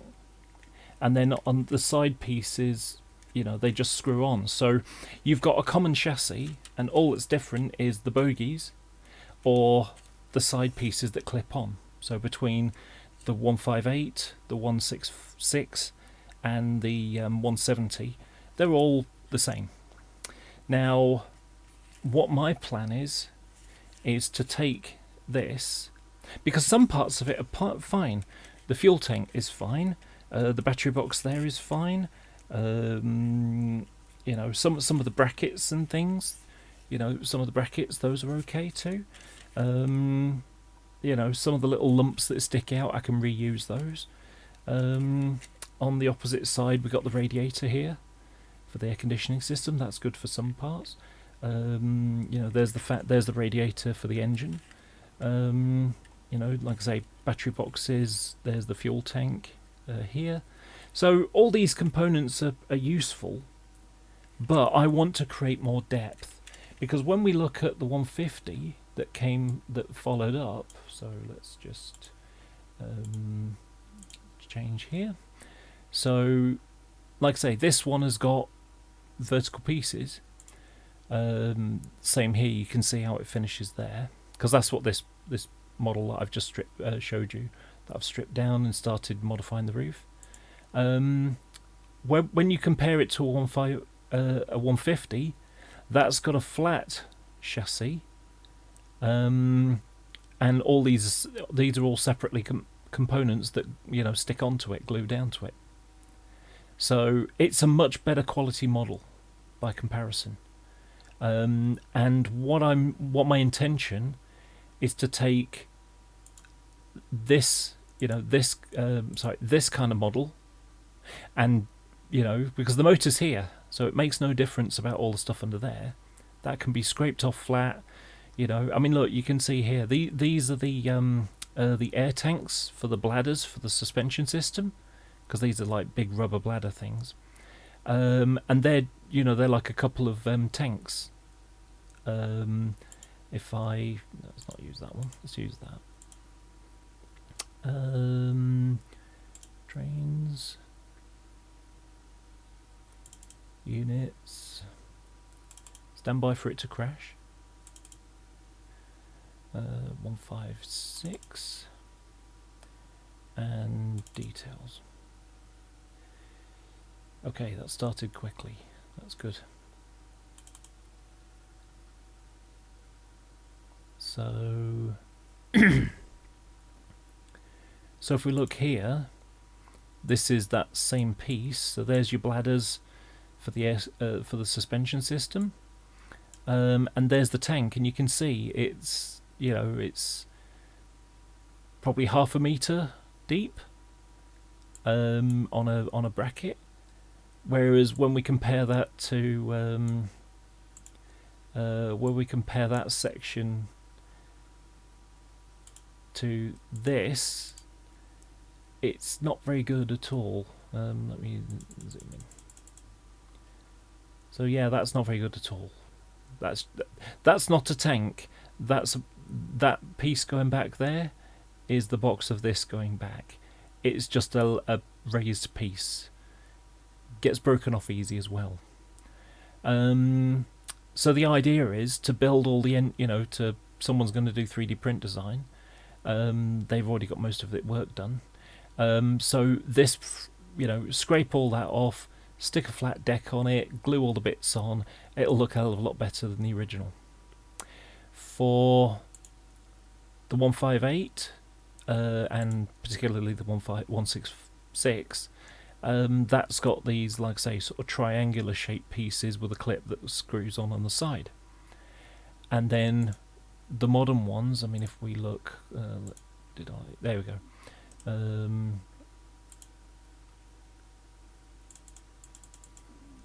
So the early version was like this, the newer version, they've sort of squeezed it on the end. But this is a cast chassis with motor, flywheels, gearboxes, on bogie towers, and this piece at the bottom is the plastic chassis, and all these are separate components. So I want to take this type of model and this type of model and bring them up to this kind of standard. And on top of that, 156s are significantly different. 165s are different to 166s, which is the one you can get the model of. So I'm going to change this to 165. Sorry, not 165s, 166s. So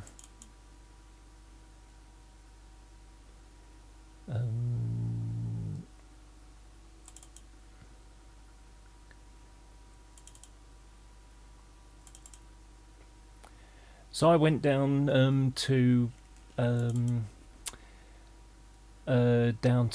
Acton main line a few years ago now, 2011, and what I'm going to do is I'm going to show you the differences between them. So I'm going to drop this one down here, and I'm going to make this one details 1651, and it's got to wake up. Excuse me a second, and take some time.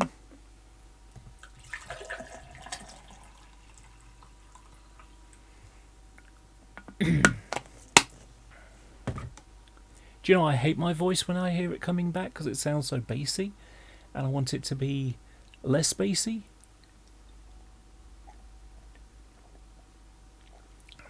It doesn't sound very feminine, I did some voice coaching, but I really haven't managed to put practice into it. Come on, computer, wake up.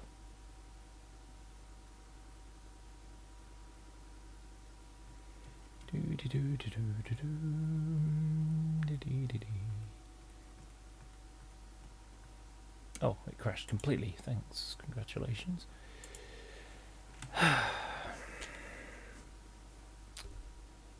Oh, it came back on and then crashed. Nice.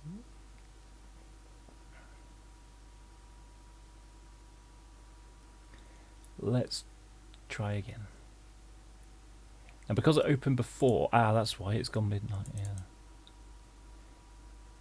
Always seems to do a check. Oh, it's gone. Okay. That was going. Right, units. DMU. Second generation. 165. 1651. 3 car. Oh, hang on, so I've done it the wrong way. It's supposed to be details. Details. 1651. 3 car. And then I've got this. Okay, so let's put that at the top. And then open up a... Let's move it out slightly. So I'll show you the difference between the two types.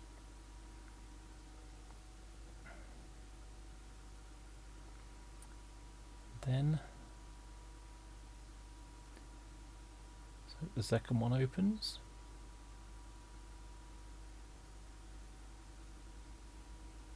There we go. And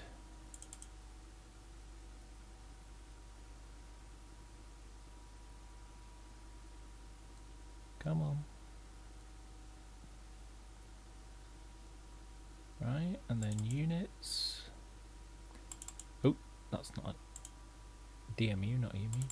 DMU, second gen. And then details.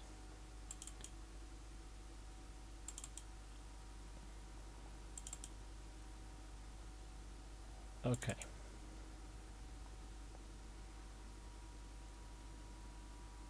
So the one at the bottom is the one you can get the model of.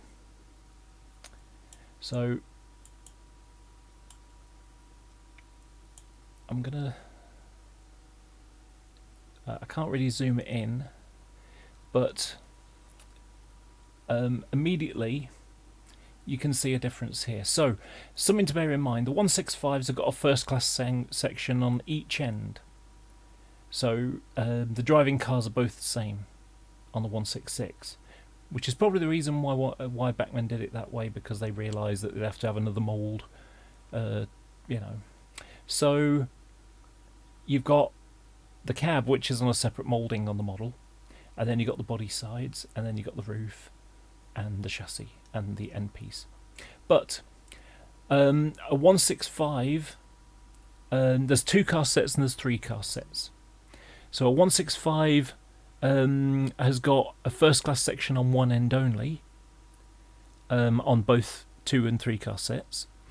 The 166 is always a 3 car set and has or were built as 3 car sets. Occasionally, if there's a problem with the middle coach, they might take it out for temporarily, but generally they are 3 car sets. And then for a 165, they've got a first class section in both ends. So this is the non-first class section. So on the 166 on the top, the first class section is on the other end. So first of all, being a normal class, you know, standard class, they've gone and stuck an extra window in. So then when we scroll down, so we've got 1, 2, 3, 4, 5 windows between the doors. So go 1, 2, 3, 4, 5, and then the door. Now, what you'll also notice here is that all these windows have got the hopper windows, so they pull in at the top for ventilation, and that's because the ones above don't have air conditioning, whereas the ones below do. And if you you can't really see it here, but you can see there underneath, you see how we've got the engine section here and the radiator for the engine. This section here has got the air conditioning, the radiator for the air conditioning system, whereas this has just got a bracket in the way. So that's another difference there. So well, on this one at the bottom you can see how it's got solid windows most of the time, but occasionally it's got a hopper window. The hopper windows are locked closed, but if the air conditioning system fails, they can unlock the doors at the windows, so you can use, you can ventilate the coach. Whereas the 165s always had the hopper windows, so they had no air conditioning. So we get to the door, and then we've got two large windows, two small windows. Same story. The only difference here, this one here is the toilet window. You can see it's frosted, whereas this isn't a toilet one at all. So on the centre car, it's again almost identical, and you can already see, because both these vehicles because the vehicles in the bottom have air conditioning, they've got these mushroom ventilator pods on the roof in a recess, whereas this has just got a little pressure ventilator in the top. Rovac ones. So this has got 5 windows in the side, and then a door, and then exactly the same. So it's diametrical, the same on both sides. So you've got 5 windows and doors in the middle. So 5 windows between the doors in the middle section, and then on the end section it's 2 large windows, 2 small windows. And you can see how these have got passenger seats on them. And like I say, same story for that. So for this one, there's a toilet on the other side of that coach, and so this section's the same. This section in the middle is your 5 windows. You can just say 1, 2, 3, 4, 5. But on this section, it's got 3 large windows, then a half window, a small window like the toilet ones, and a blank space. And then it's got 1 large window. The reason for this is because there's the first class section, there's the first class section on there. But when they were originally built, the first class section extended beyond here to there. So that's how long the first class section was. And I'm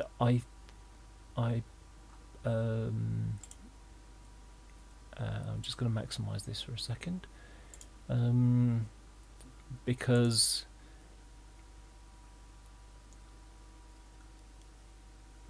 so this, you can see, it's not a very big picture. So you can see, look, here's the first class section there. So first class section went from there to the door. So these are 2x2 seating, whereas these are 2x2 or 3x2 seats. The reason why they don't do it here is because this is where people stand if there's not enough room to sit. So, and there's your toilet there. Whereas, there's your standard 16501, and you can see this is the non-first class end. Sorry, this is the 2-car set. Sorry, for the 2-car sets, they've got a small section of first class. And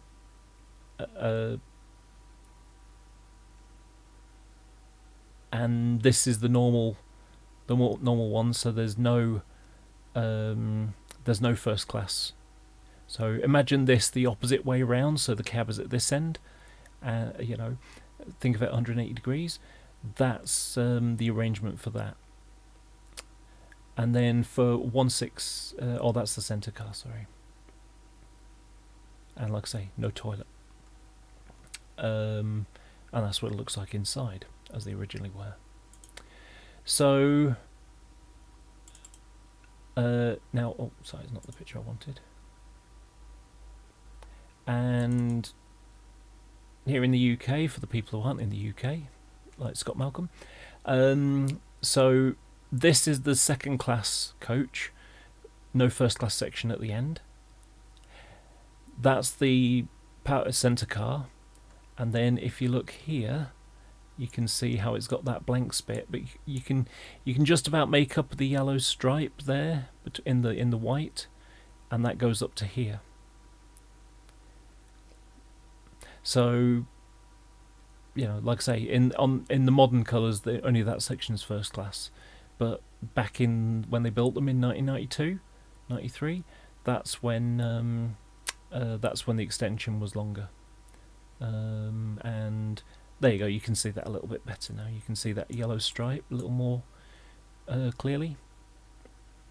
So when it comes to converting them, I've got to find one, because if you remember on a 166 it hasn't got the window like that, because if we look at this end, see, that's a flat space.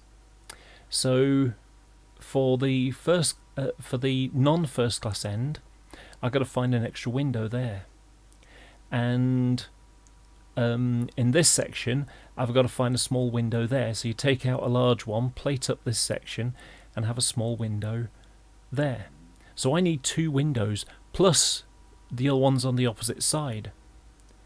Well, fortunately, the 2 car sets, so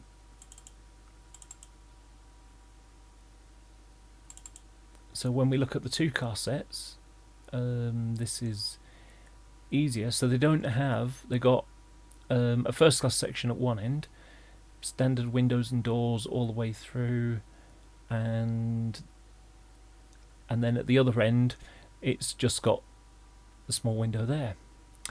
Well, what's missing is the centre car. But when we look at the centre car, if we just go back 2, sorry. So when we look at the centre car, when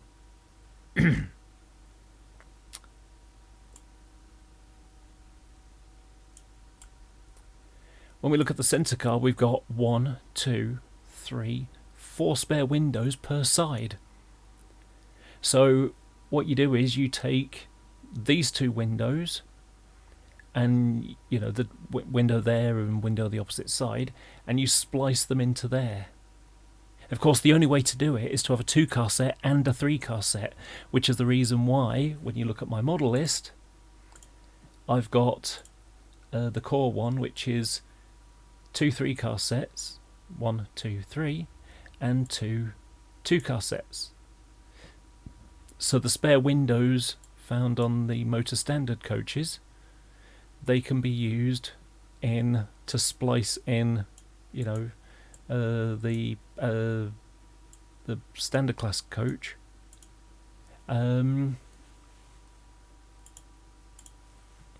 So yeah, the centre car windows.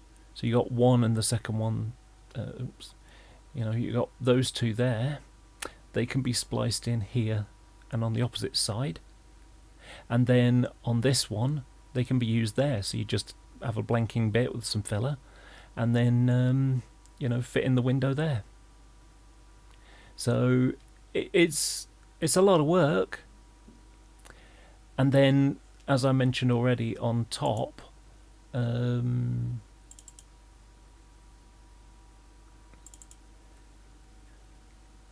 instead of the mushroom pods, you've got these Rovac ventilators. They're pressure ventilated coaches with hopper windows for extra. So yeah, to do the extra work. Now, not only am I going to do that, but I'm going to do extra work on them as well, because on the front I want to have KD couplers, but I'm also going to do this stuff here. I'm going to have a better lighting system, so it'll have, you know, daylights and night lights, and you can see here it's got the marker light there and that headlight, and when it goes when it's night time, because during the day, remember that we drive on the left, so if that is on bright at night, a train coming the opposite direction will be blinded. So at night what they do is they switch it over, so you have that marker light on and that headlight on, and then the red lights for going the opposite direction. So there's also this little thing here, that little box there, that's a part of the black box recording system that they have, and of course nowadays they've got let's go up again, and nowadays they've got video cameras as well, so that may be attached to it. For the destination blind thing, I'm going to make an etch box, and then just have the just have a light, an LED in there, maybe two, which lights through a transfer. So I'll get some transfers done to represent what I need to have in there. And so, and I'm doing them in the Network Southeast era.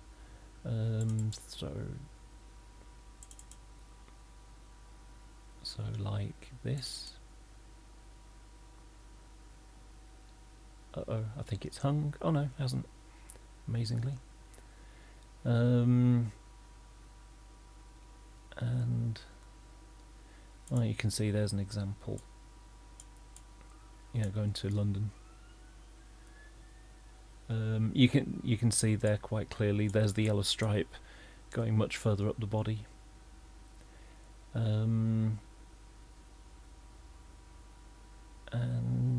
so you can find a reasonable destination blind. There we go. That'll do. So Reading. I can't read what that says. Something train, but it's got 55. So the idea behind it would be that you'd have an etch box with, you know, a transfer of the on the front section of it, and then just have an LED that shines the light through it. So that'll be that one. So yeah, the plan is to do all the underframe work, change the roof pods in, and put ventilators on. You know, do the front destination blind, do the end bits there, extra details on there, and the window frames as well, because I've done a CAD drawing for some window frames. Fortunately my CAD software is not working at the moment. It might be around. Let's have a look. Give me a second, I'll just see if I can find it.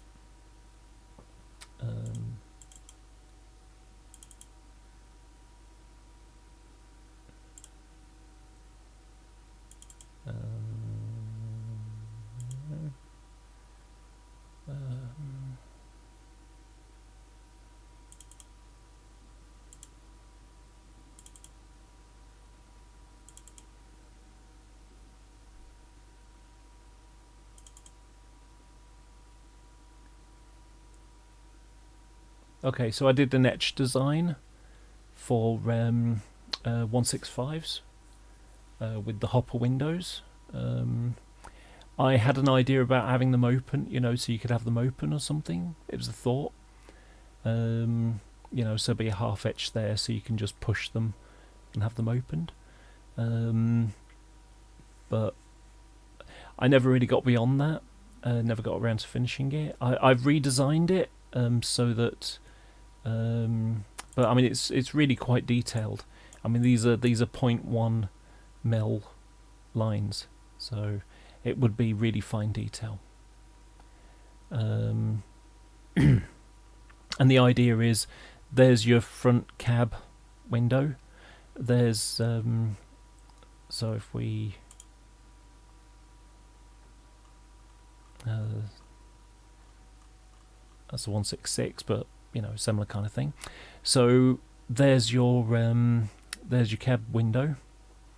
Then you've got 1, 2 windows. Then you got the door. So those are the door windows. Then you got 5. 1, 2, 3, 4, 5. Then you got 1, 2. Sorry, the doors again, and then 1, 2, 2 doors, 2, 2, and one of them is the toilet window. Now, since then I've redesigned it, and instead of being, you know, like a big frame to do one unit, this would be a 2-car 165, and you can see that, look, there's the 2 small windows that go between. So this is the 2-car set. Well, for the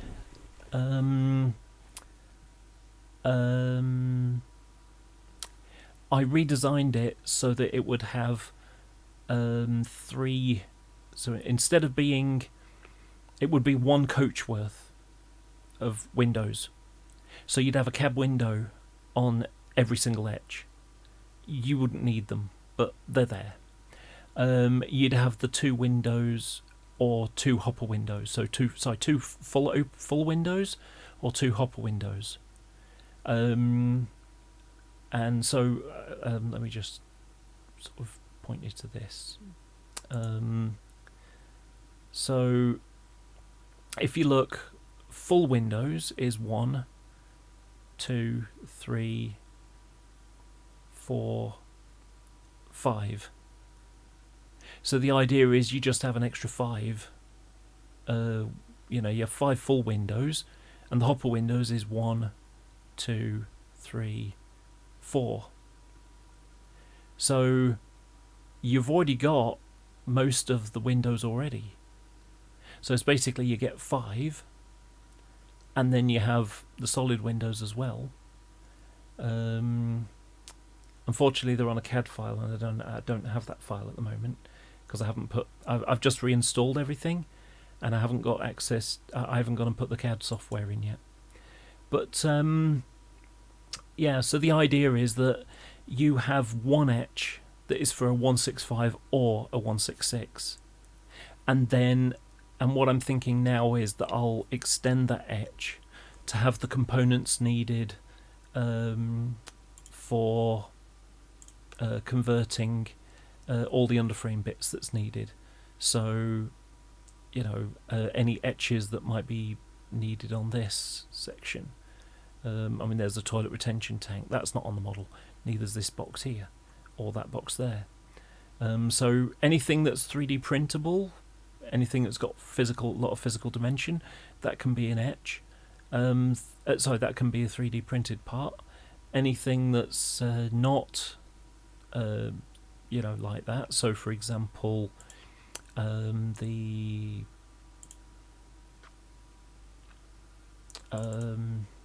let's have a look at the. So the destination blind.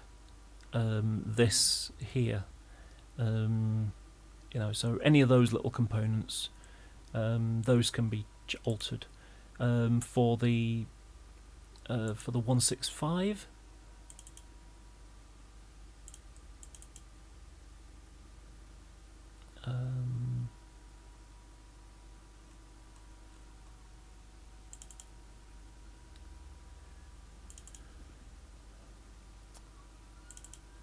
So for the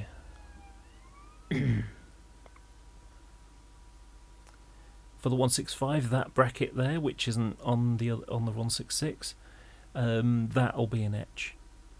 So these pieces will be the plastic ones that are already on the model and fine, and this will just be an etch that goes over the top. That box doesn't exist on the model anyway because it's underneath.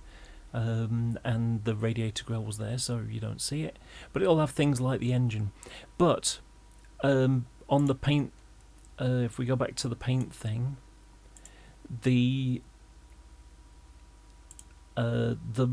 as you saw, it's got a bit that sticks out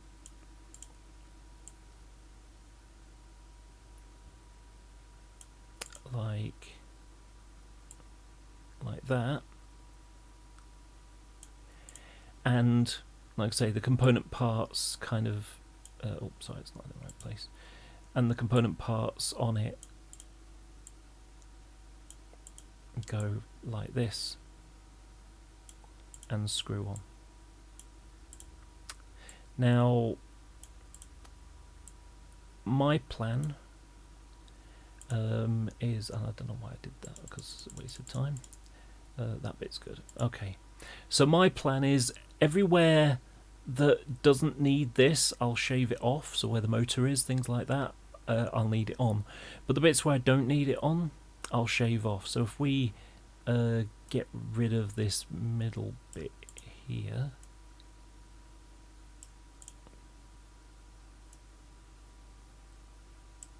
so imagine this is the part that's been shaved off, let's try and get rid of that spot. Okay, so the details that I'll have underneath, if it's here, then I will have it so that it's you know, as three-dimensional as I can, you know, and I'll just have the, you know, I'll have it go like this, wrap around the parts where the chassis is, and the bits where the chassis isn't, I've got all this amount of space to work with. So this is the usable space that I can put all the components, so I can have full-size engines. If it's not immediately under the motor, so the motor is here and it sticks down to about there. So you can imagine here, if we look at the paint diagram, so let's imagine your engine, so there's your there's the bottom of this piece, and I'm just going to use grey to represent where the motor section is.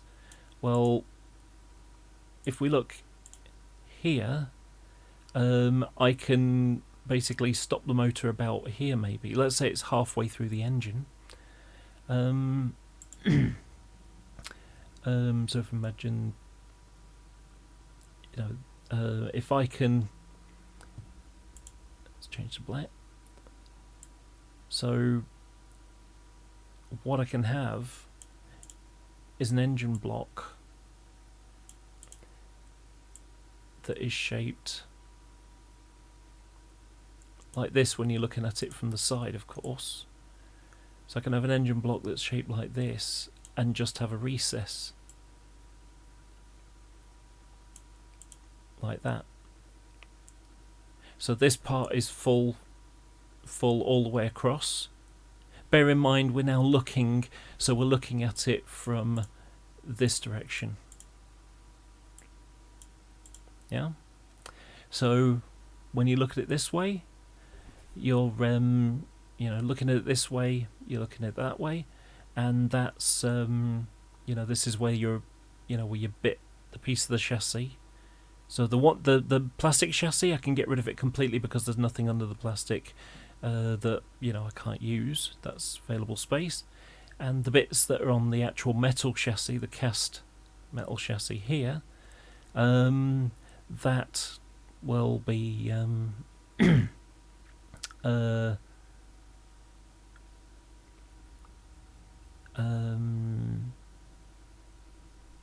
yeah, on that will have to stay as it is, most of it. I'll figure it out whether I can take some of it away, or maybe may not even be able to take any of it away. Let's have a look at the chassis now, actually. So let's swap. So if we look at it here, so we got the motor in the centre. The motor obviously drops below, you know, drops below. Whereas where the let's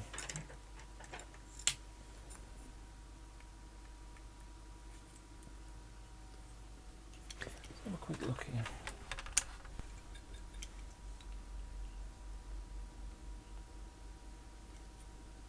Yeah, it's 3/4 away across the engine, so probably may not even be worth it. But you know, the other part of the chassis, this section where this is, that doesn't need to be that deep at all. So I can probably scrape off that and have more thickness underneath.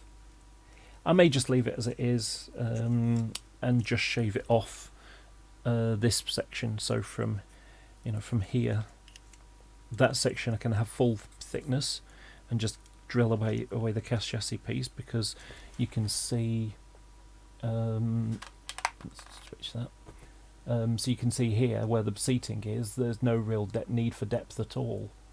You know, it doesn't need to be a solid chassis there, so I can shave off the bottom at the end pieces after the drive shaft, after the flywheels. So yeah, I wasn't actually planning to do that originally. I was just going to just build around the solid chassis piece, but yeah, and these run fantastically. You know, of course, if they were doing today, they'd put a low profile motor underneath, but this has got some good grunt and some good speed, and it's a nice model. One of the things I always do with DCC stuff, though, I always remove the capacitors. Capacitors can block they're used for stopping noise interference, you know, electromagnetic interference from TVs. So old-fashioned TVs, if you had a model train set going and you didn't have capacitors on it, you'd get like a zzz through, you know, through the signal. It would interfere with the signal for the TV. Whereas today, TVs aren't like that, but B, I'm using DCC, and DCC has got the capacitors built into the chip anyway, so it doesn't really matter. So those can be removed, and capacitors, they can block the DCC signal sometimes, so you can end up with runaway trains. You know, I remember seeing an end-to-end layout with a loco that stopped obeying commands, and it drove straight off through the buffer beam, straight through the buffers, off the end of the layout and smacked on the floor. So yeah, fortunately the train wasn't damaged, you know, but yeah.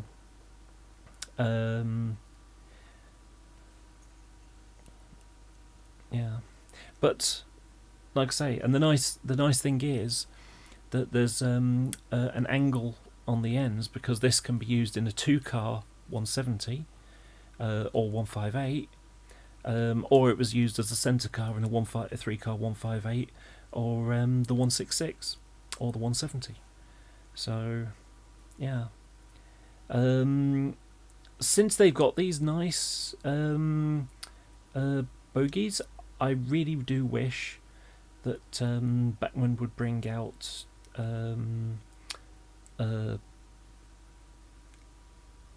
A377, 375, excuse me, that kind of unit.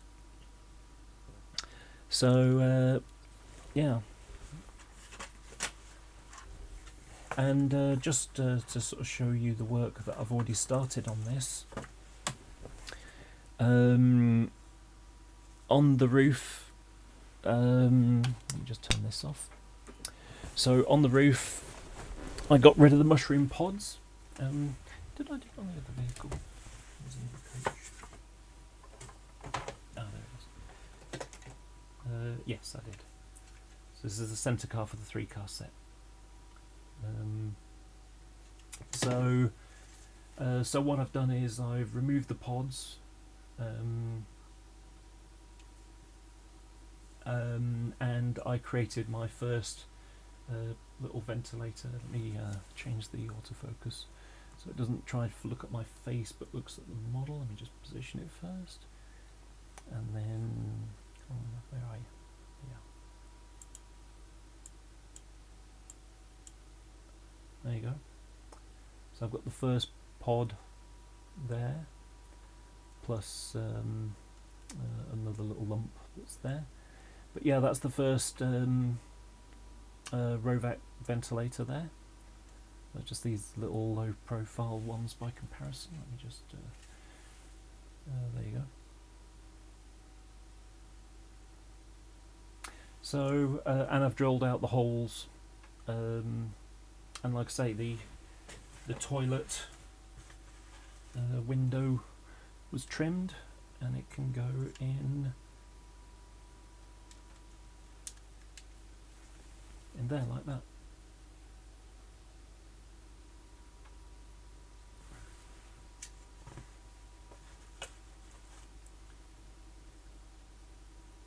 And these are the body side ones like this, and you can see that this one's got the hopper window. Actually, it's just a bit of paint. That's how Beckman did it back then. They produced a you know, just a piece of glazing, and they painted the line on. So yeah, eventually I shall get these done, but these are for a diesel based layout, not an electric overhead wires layout.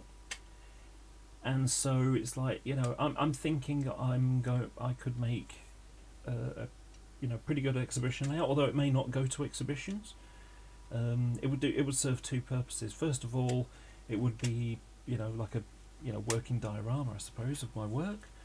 And in addition, what should we do? Just pop that inside. And in addition, it will give me a layout that I can use stock that wouldn't go under electric wires. The only other place that I could get this to work under wires would be if I did a bit of East Coast Main Line when they would have been delivered. And they're all going to be nice and shiny anyway, other than sort of a dirty, you know, smudgy bit on the roof where the muck gets on. But yeah, I'd prefer to have something where they can be used in passenger service. You know, it'd be nicer to do that.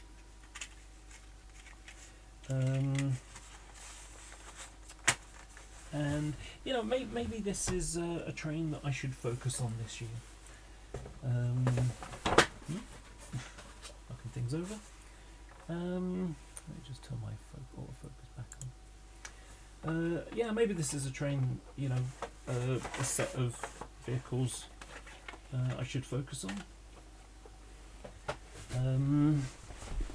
But you know, and the plan I've got for these vehicles is that I want to make the etches available to other people. So I will get my vehicles done. You know, I'll basically make a large etch that has enough for all the vehicles I need, which is let's have a look. Let's have a look at my model list. So these are the 165s and 166s. So I need 1, 2, 3, 4, 5, 6, 7, 8, 9, 10, 11, 12, 13, 14, 15, 16, 17, 18.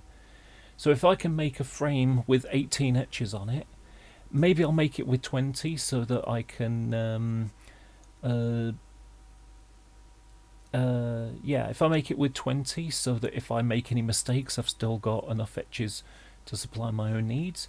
If I can make a single etch with that many vehicles worth on, with 20 vehicles on, then if I get orders for people who want to follow the same thing I did, then they can get in contact with me, and when I've got 20 orders, when I've got orders for 20 vehicles, then I will get them redone. And the same goes again, you know, when I get 20, I'll get another set redone. So effectively people will have to wait until I've got enough orders. And then when I've got the orders, it's like, yep, please make me an extra set of this etch that I've designed. And then, you know, then they get delivered to me, and then I post them out to all the people who want them. So yeah, that's my plan for that. And it'll be similar for other types of things as well.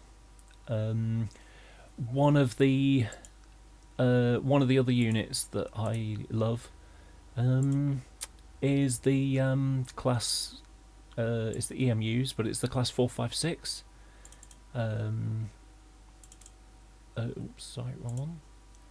It's third rail, second generation, 456, and Network Southeast. So let's so they are 2-car units. Basically they're like a class 150 but electric powered, and they've got modern cabs on. So let's find a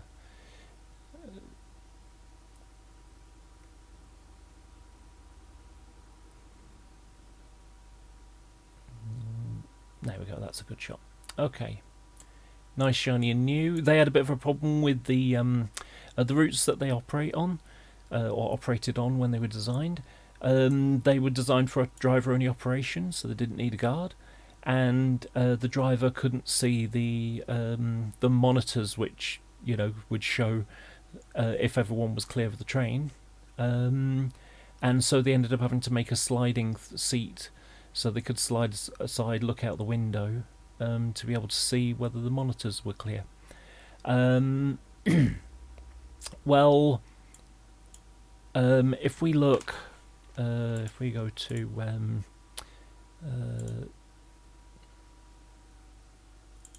okay,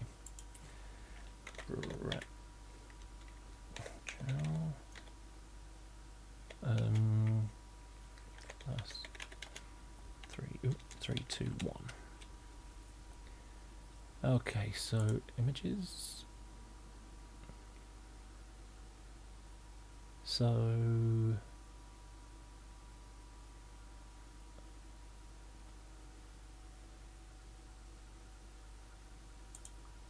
problem is this pick click is some website thing. That's not one. We've got West Yorkshire PT one here. I think that's a stupid pick click thing.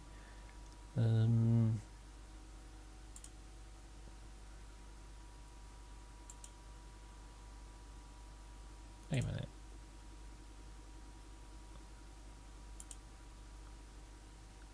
Huh. I just wondered what that was for a second. I painted 2 of those recently for someone.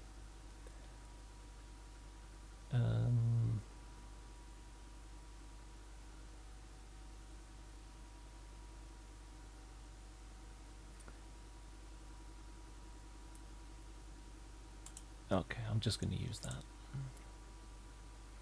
So Bratchell has done a model of this. The only problem with it, and it's a lovely model as kits go,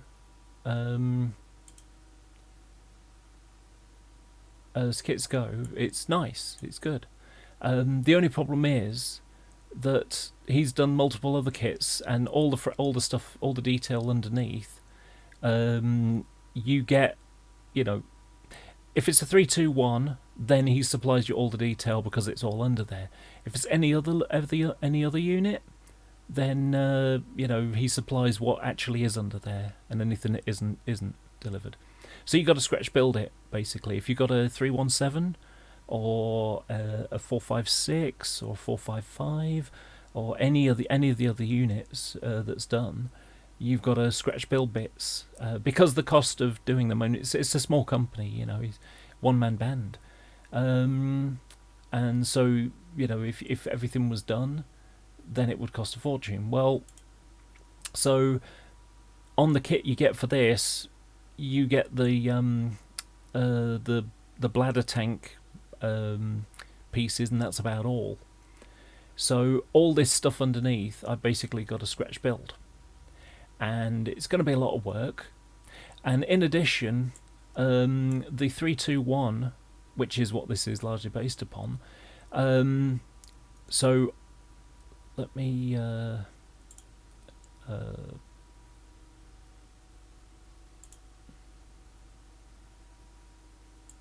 that's not that. Let's go back. Okay, so if we go to a class 3-2-1, because the 3-2-1 was the first unit he brought out. So 3-2-1 and NSC. So they were built for the Network Southeast. In fact, let's go to 4. Oh, I think it's gone and crashed again. Couple of minutes while we wait for it.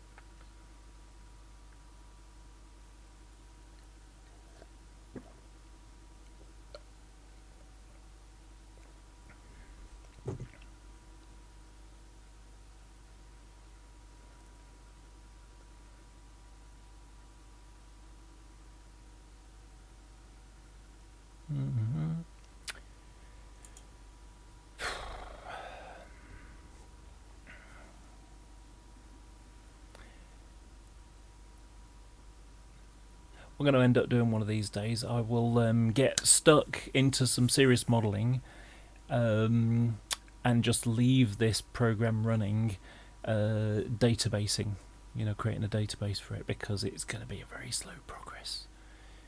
And the thing is, you can't pause it either, so you just got to leave it running. The problem is, if it's running and it gets stuck, and it does get stuck, it freezes the whole computer, so I can't really use it. So maybe when I get the other computer going, I can just, do it that way. But for now, anyway, so it's back. So if we look at a 3, 2, 1,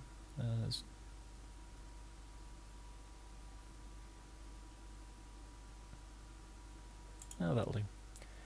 Okay, so when we look at a 3, 2, 1, you can see that they've got a flat end. And actually this whole section, so not just the yellow but also the glazing part, the whole thing is a single piece of clear plastic, and then it's painted yellow on that section. And what happens is you can lift this section up, and inside that's where you can access the WIPAC lights and the motors for the for the windscreen wipers, things of that nature. So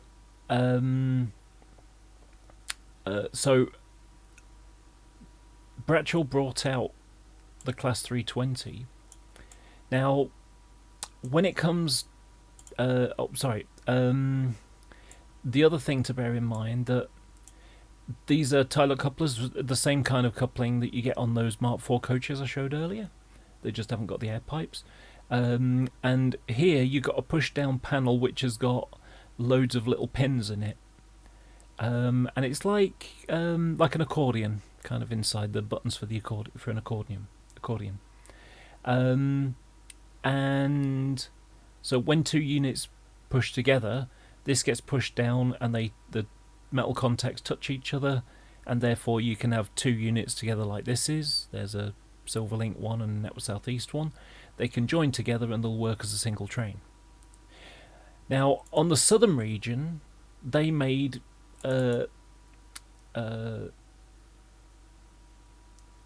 chain. They did it differently, because on the southern region, let me just jump to 455s for a second.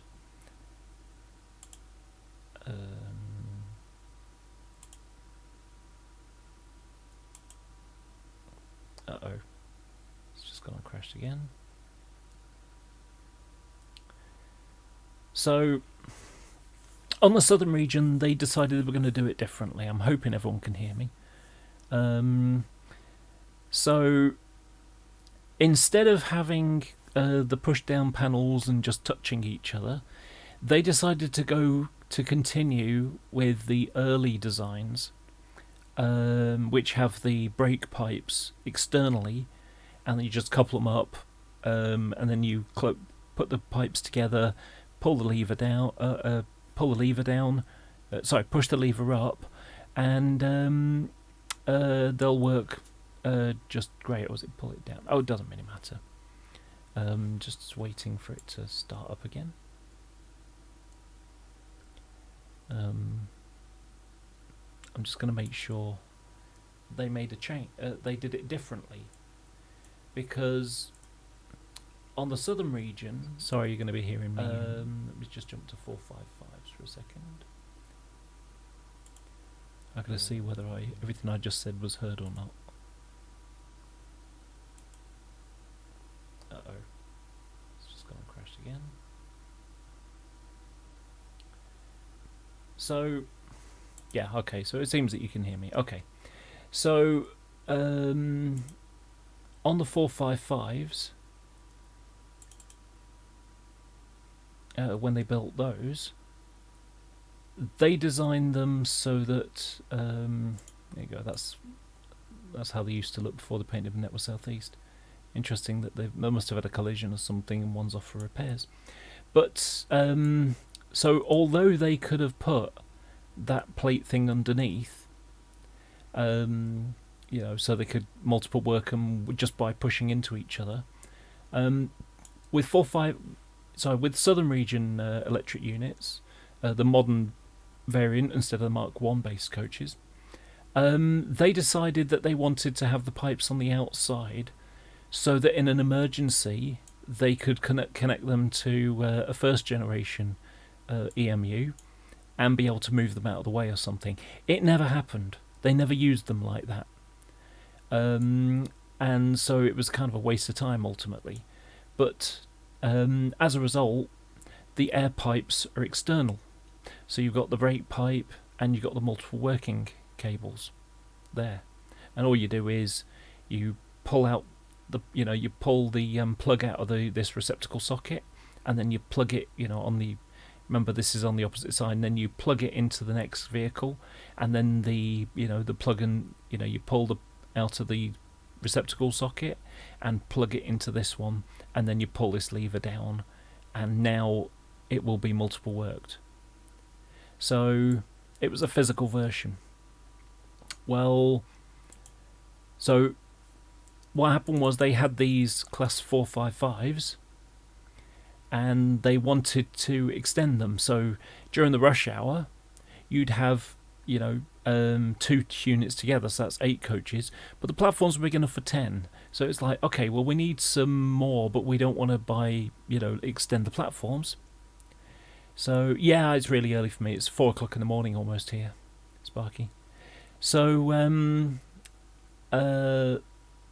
so what they decided to do was buy some 2-car units, but instead of get them built in this style of body shell, they went with the latest version, which looks like the 321, and they went with the 456. So where's that picture? There. So they basically made a 2-car unit, and they used the same ends from the class 321, but they couldn't have, because this is hinged at the top, so they couldn't have a lift up panel where you just like stick your finger underneath and lift it up like the hood of a car or the bonnet of a car, because you couldn't lift it up at all because it's got all the external pipe work on. So what they did was, to be able to use them, so there's your plug and socket, there's your output and your socket for your multiple working. So you just unplug that, plug it into the one that's there, and then you can operate, in the same on this side, and then you can use the multiple working. So so what they did was they used the 321 end, and the vehicles are large, pretty much the same. If we look, you can see sort of here. So you got 2 windows, doors, 2 windows, doors, 1 large window, 1 small window, the cab, and this is the same thing. The main difference is that they got the dark grey on this instead of the very, very, very pale grey. You can see it's just an off-white. So this section's the same, all this stuff back here's the same, the skirting's the same. The only difference really is that this is the you just get the knuckle version on that, and then it's got these hood pieces and then the brake cables at the end. So you can see, that's a closer shot. So there's the hoods for the multiple working gear, and there's the brake, for the brake. So you can pull that down, and that, when it's up, the brake's isolated. When it's down, it's pushing through the train. And then, but they couldn't have the section lift up. So what they did was they made a solid section there, and a section around here, and the lights are on the outside. And they've got a recess, and so they're flat. They're just slightly angled because this is on a slight angle. So I own a kit of one of these because I think they're cool, and I want to I was going to build a layout that had them on, had one on, just going backwards and forwards to Victoria and back, London Victoria, and it was going to be based upon a West London layout. And it's like, well, I'm not going to make that now because building an exhibition layout is going to be a real problem. How do I move it somewhere? and it was going to be a bit too big anyway. So it's like, okay, yeah, there's too much. So what I decided to do was drop that, but I'd gone and bought the 456 for it. So it's like, okay, what am I going to do with this unit now? It's going to sit in a box forever. I don't really want to do that. So instead of sticking a motor in it, I'm going to have it as a running, just a loose chassis that, has to be connected to barrier vehicles, which is fine.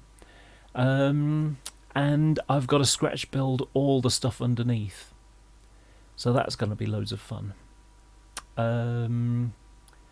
So, yeah, I've got a lot of work ahead of me. Now, fortunately for me, I was able to get the details. So I've gone and taken lots and lots of photos, walked the train, both sides of it. Fortunately, I've done this because they're going to be withdrawn soon. Oh, and that doesn't want to go in there. I need to put that back in the box. Just noticed something outside. Just waiting for the program to wake up because it's gone frozen on me again. Sorry about this.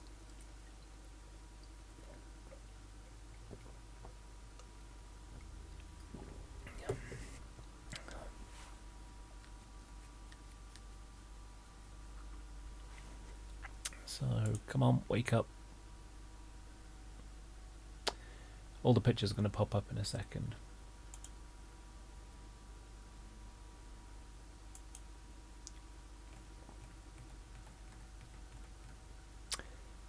Oh, it's crashed.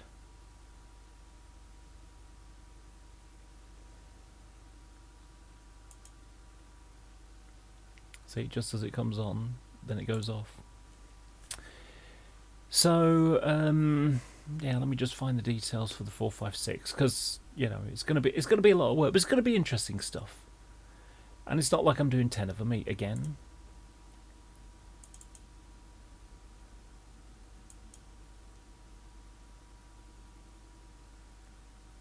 Okay, so units, EMU, third rail, second generation, 456, details, sides. So that same time with the other train that I walked down, I also walked down one of these.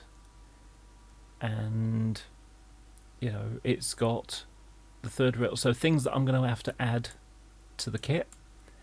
So it hasn't got the yaw dampers on, so they'll have to be removed. You can see how they, that it goes in. So the yaw dampers will have to be removed. The third rail bracket will have to be added. These are the fuses for the third rail section. So I've got to add this box and these. This interesting sort of grill, zigzagging grill underneath. So that's some kind of, I don't think it's air. For some reason it needs to be longer or something, I don't know. These parts come with the kit, so that's fine, but these will have to be built. This is the motor bogie, and this piece here, this activates the compressor system for the air tanks. So this suspension system here, it's basically it acts to stop it from wobbling. So when it's full, if the pressure drops and the coach falls down below the point, so you can see how this is the body that's attached to the bottom of the bogie. So if the pressure drops on this, it will open up the air from here to allow them to refill the bladder. So these bits will have to be done or modified. I think you get some of these parts on the 456. I'm gonna have to make this. This will be an etch because bits you can see through.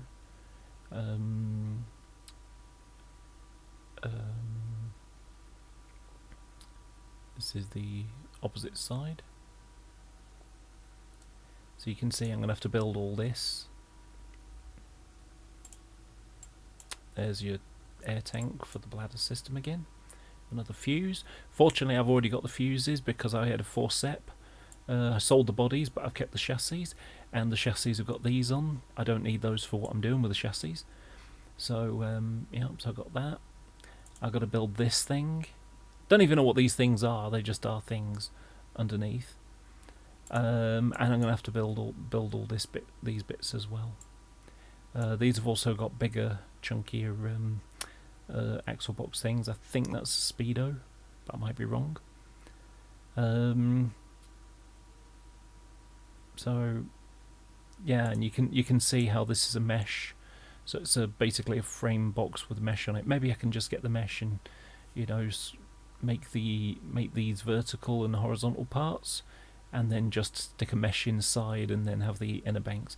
I think I know what that. I think that one's the transformer, but I don't even remember. But yeah, so I got plenty of detail on them.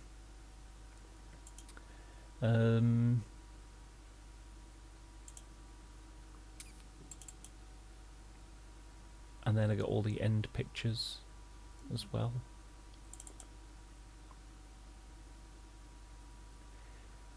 So these are the covers, and you can see how the Y-pack lights here are sort of on an angle to the body. So these are pieces that I'm going to have to scratch build. The handles, even the door, there's a footstep on them. There you go, the footstep here, that's not on the Braccial model, so I'm going to have to fabricate that.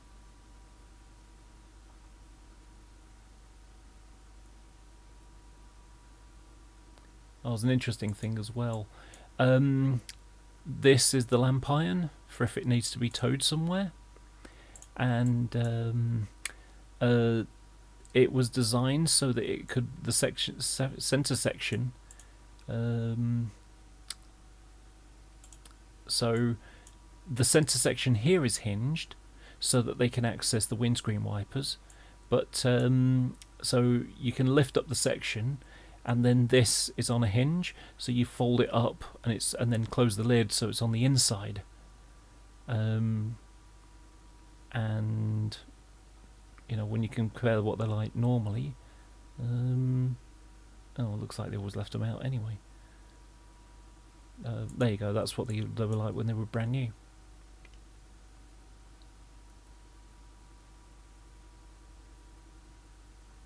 So yeah, now they've now recently started pulling the covers off. I don't know why. You know, maybe it was because it was too much work to, you know, oh, I've got to undo a few screws. Well, let's just remove the whole damn thing. So it makes them look kind of ugly. I mean, I don't know. They always looked somewhat ugly anyway, with the silly big, you know, eyebrow things going on. If you imagine these as the eyes, these were the eyebrows. But you know, yeah, I like them. Well, that's one that had a collision, minor collision. So yeah, and I'll show you what I mean about how I'm going to operate it. So when you've got a unit like that needs to go for overhaul, often they get towed, or they get towed being delivered, and so they'll have barrier vehicles which have couplings that can work with the right kind of stock, but they may not have you know, so like for example, you've got vehicles where they've got all the, you know, where the panel pushes down, and that's how you activate the brakes.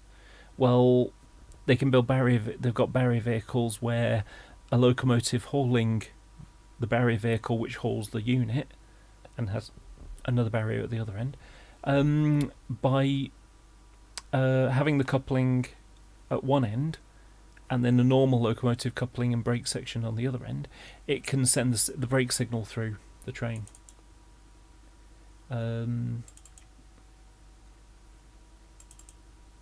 But one of the trains, I'm going to do these two coaches, and these were, you know, another new train from British Rail Engineering actually, but it became British Rail Engineering Limited.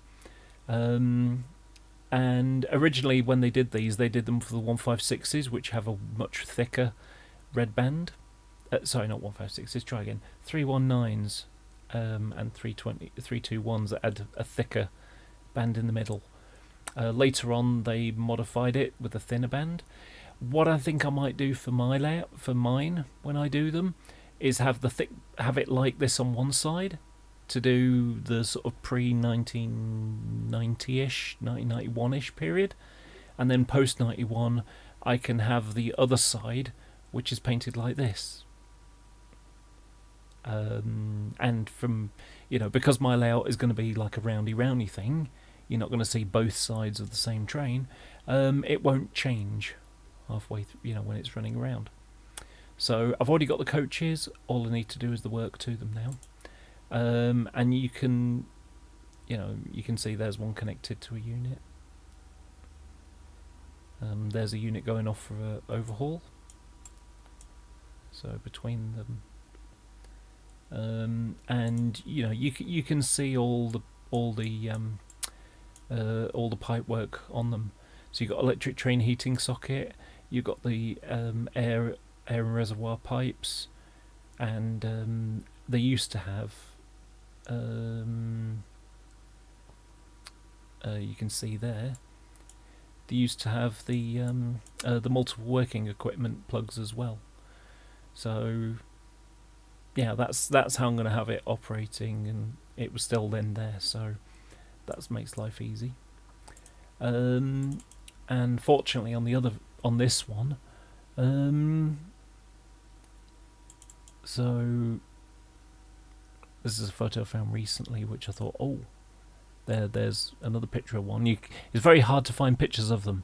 People always focus their attention to the bit in the middle. So these are much later in their life when they remove the sockets. But there's a new unit being delivered. That's a I think that's a 465.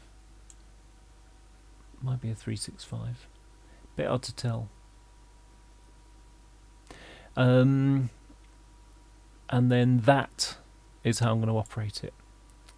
So Network Southeast 47, hauling the two barrier vehicles, one on each end. In this case, there's two 456s. So if you let's get rid of the second 456 and put that there, it's going to be delivering a single 456. You know. Maybe I could buy a second one, but really, do I need to just to represent that? I could, you know, an extra 70 quid plus all the extra effort that I got to do to building it, to modifying all the frame stuff underneath. I don't think so. So yeah, that's how I'm gonna do this. So anyway, I think I have whittled on for long enough now, because I think I started at about 11 o'clock, which means it's around about 5 hours ago that I started streaming, and I think I've talked at you enough. So yeah, I hope you found this enjoyable and interesting. You know, today I just fancied. I don't have a lot of human communication as such, you know. I live on my own. I got agoraphobia, so I don't go out very much. And sometimes, you know, I just don't get to talk to anybody all day. And so I thought, you know what, I fancy talking to someone. So I thought I'd talk to my audience. So I hope people enjoyed this. I hope some people found it informative. And thank you very much for watching. I've got 6 people watching right now. I'm kind of surprised at that.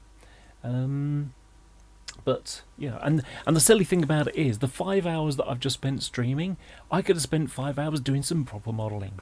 Instead, I just decided to take it easy and just talk about stuff on, you know.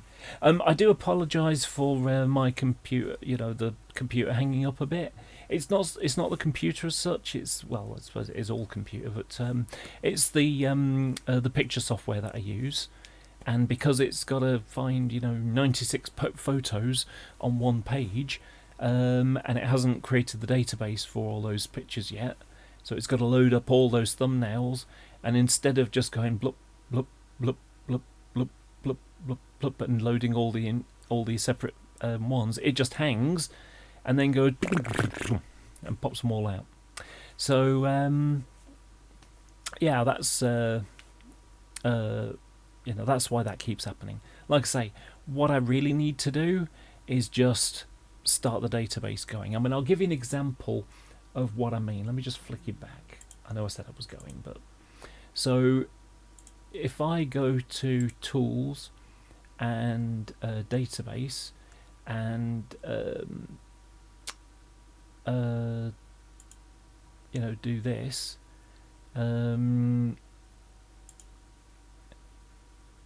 that's, and bear in mind, I mean, look, this is 200, 300, 400, 500, and that's this hard drive, but that's just my aircraft pictures, and I have lots of them. I mean, I see we got Sparky there. Okay, there's Canada. I've got some pictures from Canada, not that many, quite a few. But do you see how quickly they're going? That's because they've been databased. That's how it would normally work, because these ones have already been done. If I go to the American stuff, I've got US Navy, I've got fighters. If I want to look at Tomcats, then there's Tomcats, and I've got them set in squadrons because I have a thing for Tomcats. So Wolfpack, there's all the Wolfpack squadron ones. So, and that's how it would work if it was all databased. So so I've got to do all this database thing, and just so you can let me just go back to images. Okay, so copy. I'm just gonna drag this over here and hit images. So if I just properties, you can see how big just my trains file is.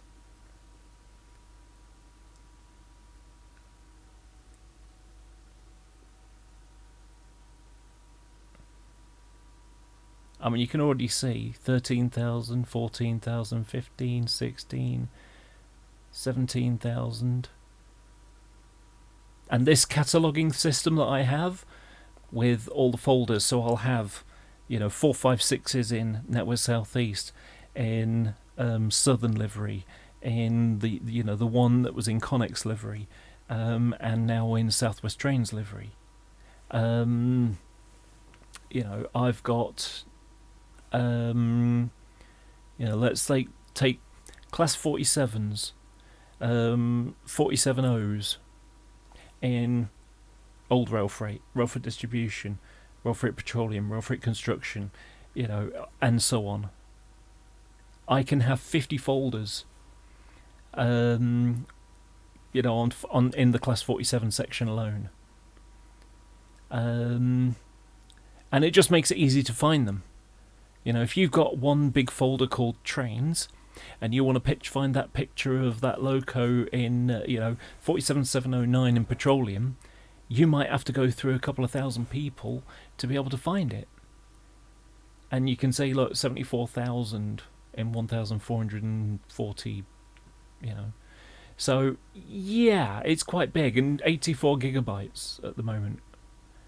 Last time I checked, I think it was about 120 gigabytes. So that's a lot of pictures, as you can imagine.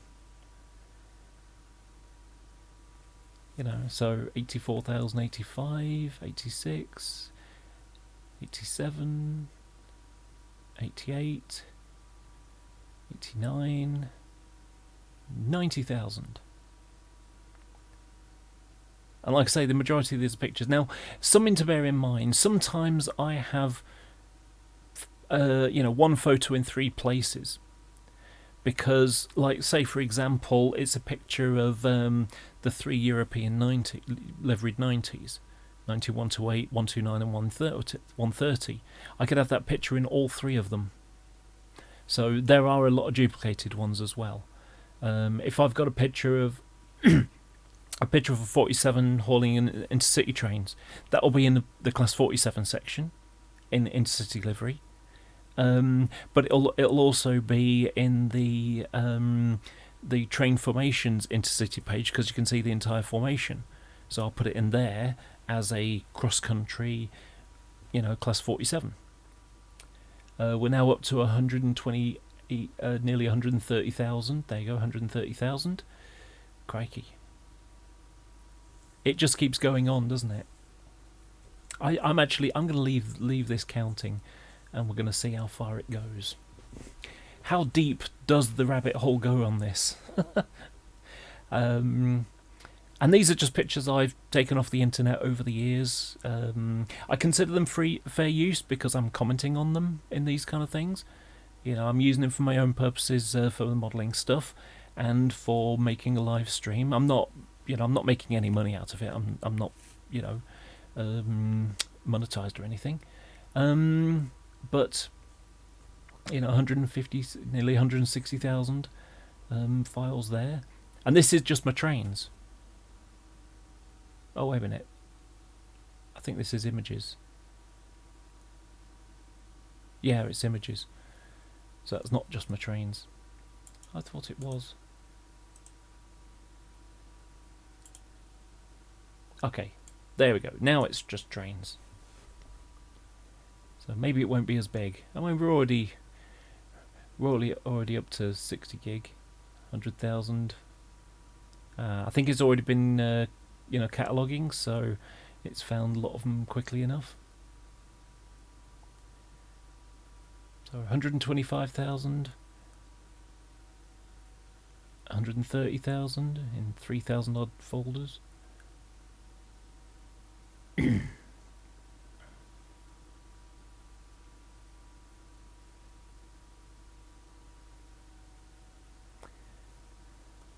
$145,000, 150,000. Crikey, I didn't realise it went this high.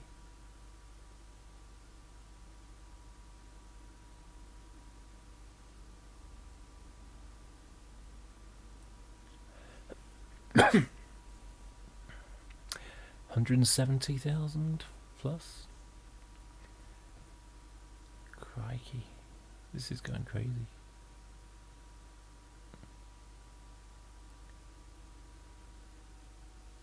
$190,000.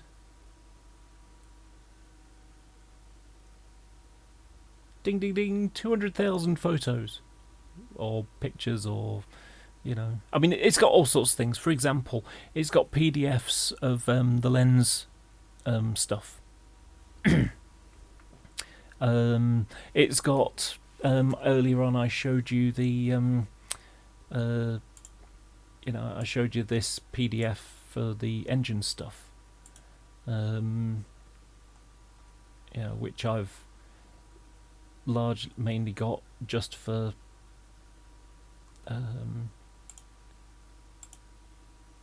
that's not what I'm looking for, which I've got for these pictures really. So yeah, it's got PDFs for that. It's got, oh, here we go, there's the answer. So I've got 219,143 files in 5,414 folders. That's a lot. That's a huge amount of pictures, and mostly photos. Because I'll just go on to I was going on to PhotoPick, and it's like, oh, those are useful. Save. I'll spend a few hours saving some, someone's gallery because they got really useful photos. I found a gallery a few weeks ago and just got so many, and I've been going through it, you know, maybe spend half an hour a day or something like that, just, you know, that one's useful, that one's useful, that one's useful. So yeah, I've done that. But like I say, 219,143 files in 5,414 folders, and it takes 281 gigabytes of data. I mean, that's, you know, that's like, you know, that's a quarter of a 1 terabyte hard drive. Well, more than that, isn't it? But you know, that's quite a lot. Yeah. So yeah. So yeah. Okie dokie. Well, like I say, I just want to say again, thank you very much for watching. I appreciate it that people do watch. Got 7 people watching right now. You're either Americans or you're insomniacs, or Canadians, you know. So yeah, I do appreciate you watching. And like I say, I enjoy just chatting about trains. I'd quite like to get people in so we can talk about trains. Because I enjoy that. I mean, I like seeing other people's perspective on things, you know, and you know, it's nice to be able to feed back to someone. If I've got the occasional thing popping into the live chat, well, that's okay. But you know, I really enjoy talking with people as well. So yeah, so I'm gonna go now. So like I say, thank you for joining me. I apologise if I said you know a lot. It's a habit. I can't help it. But like I say, hope you've enjoyed this live stream. So thank you very much again for watching, and have a good night, everybody.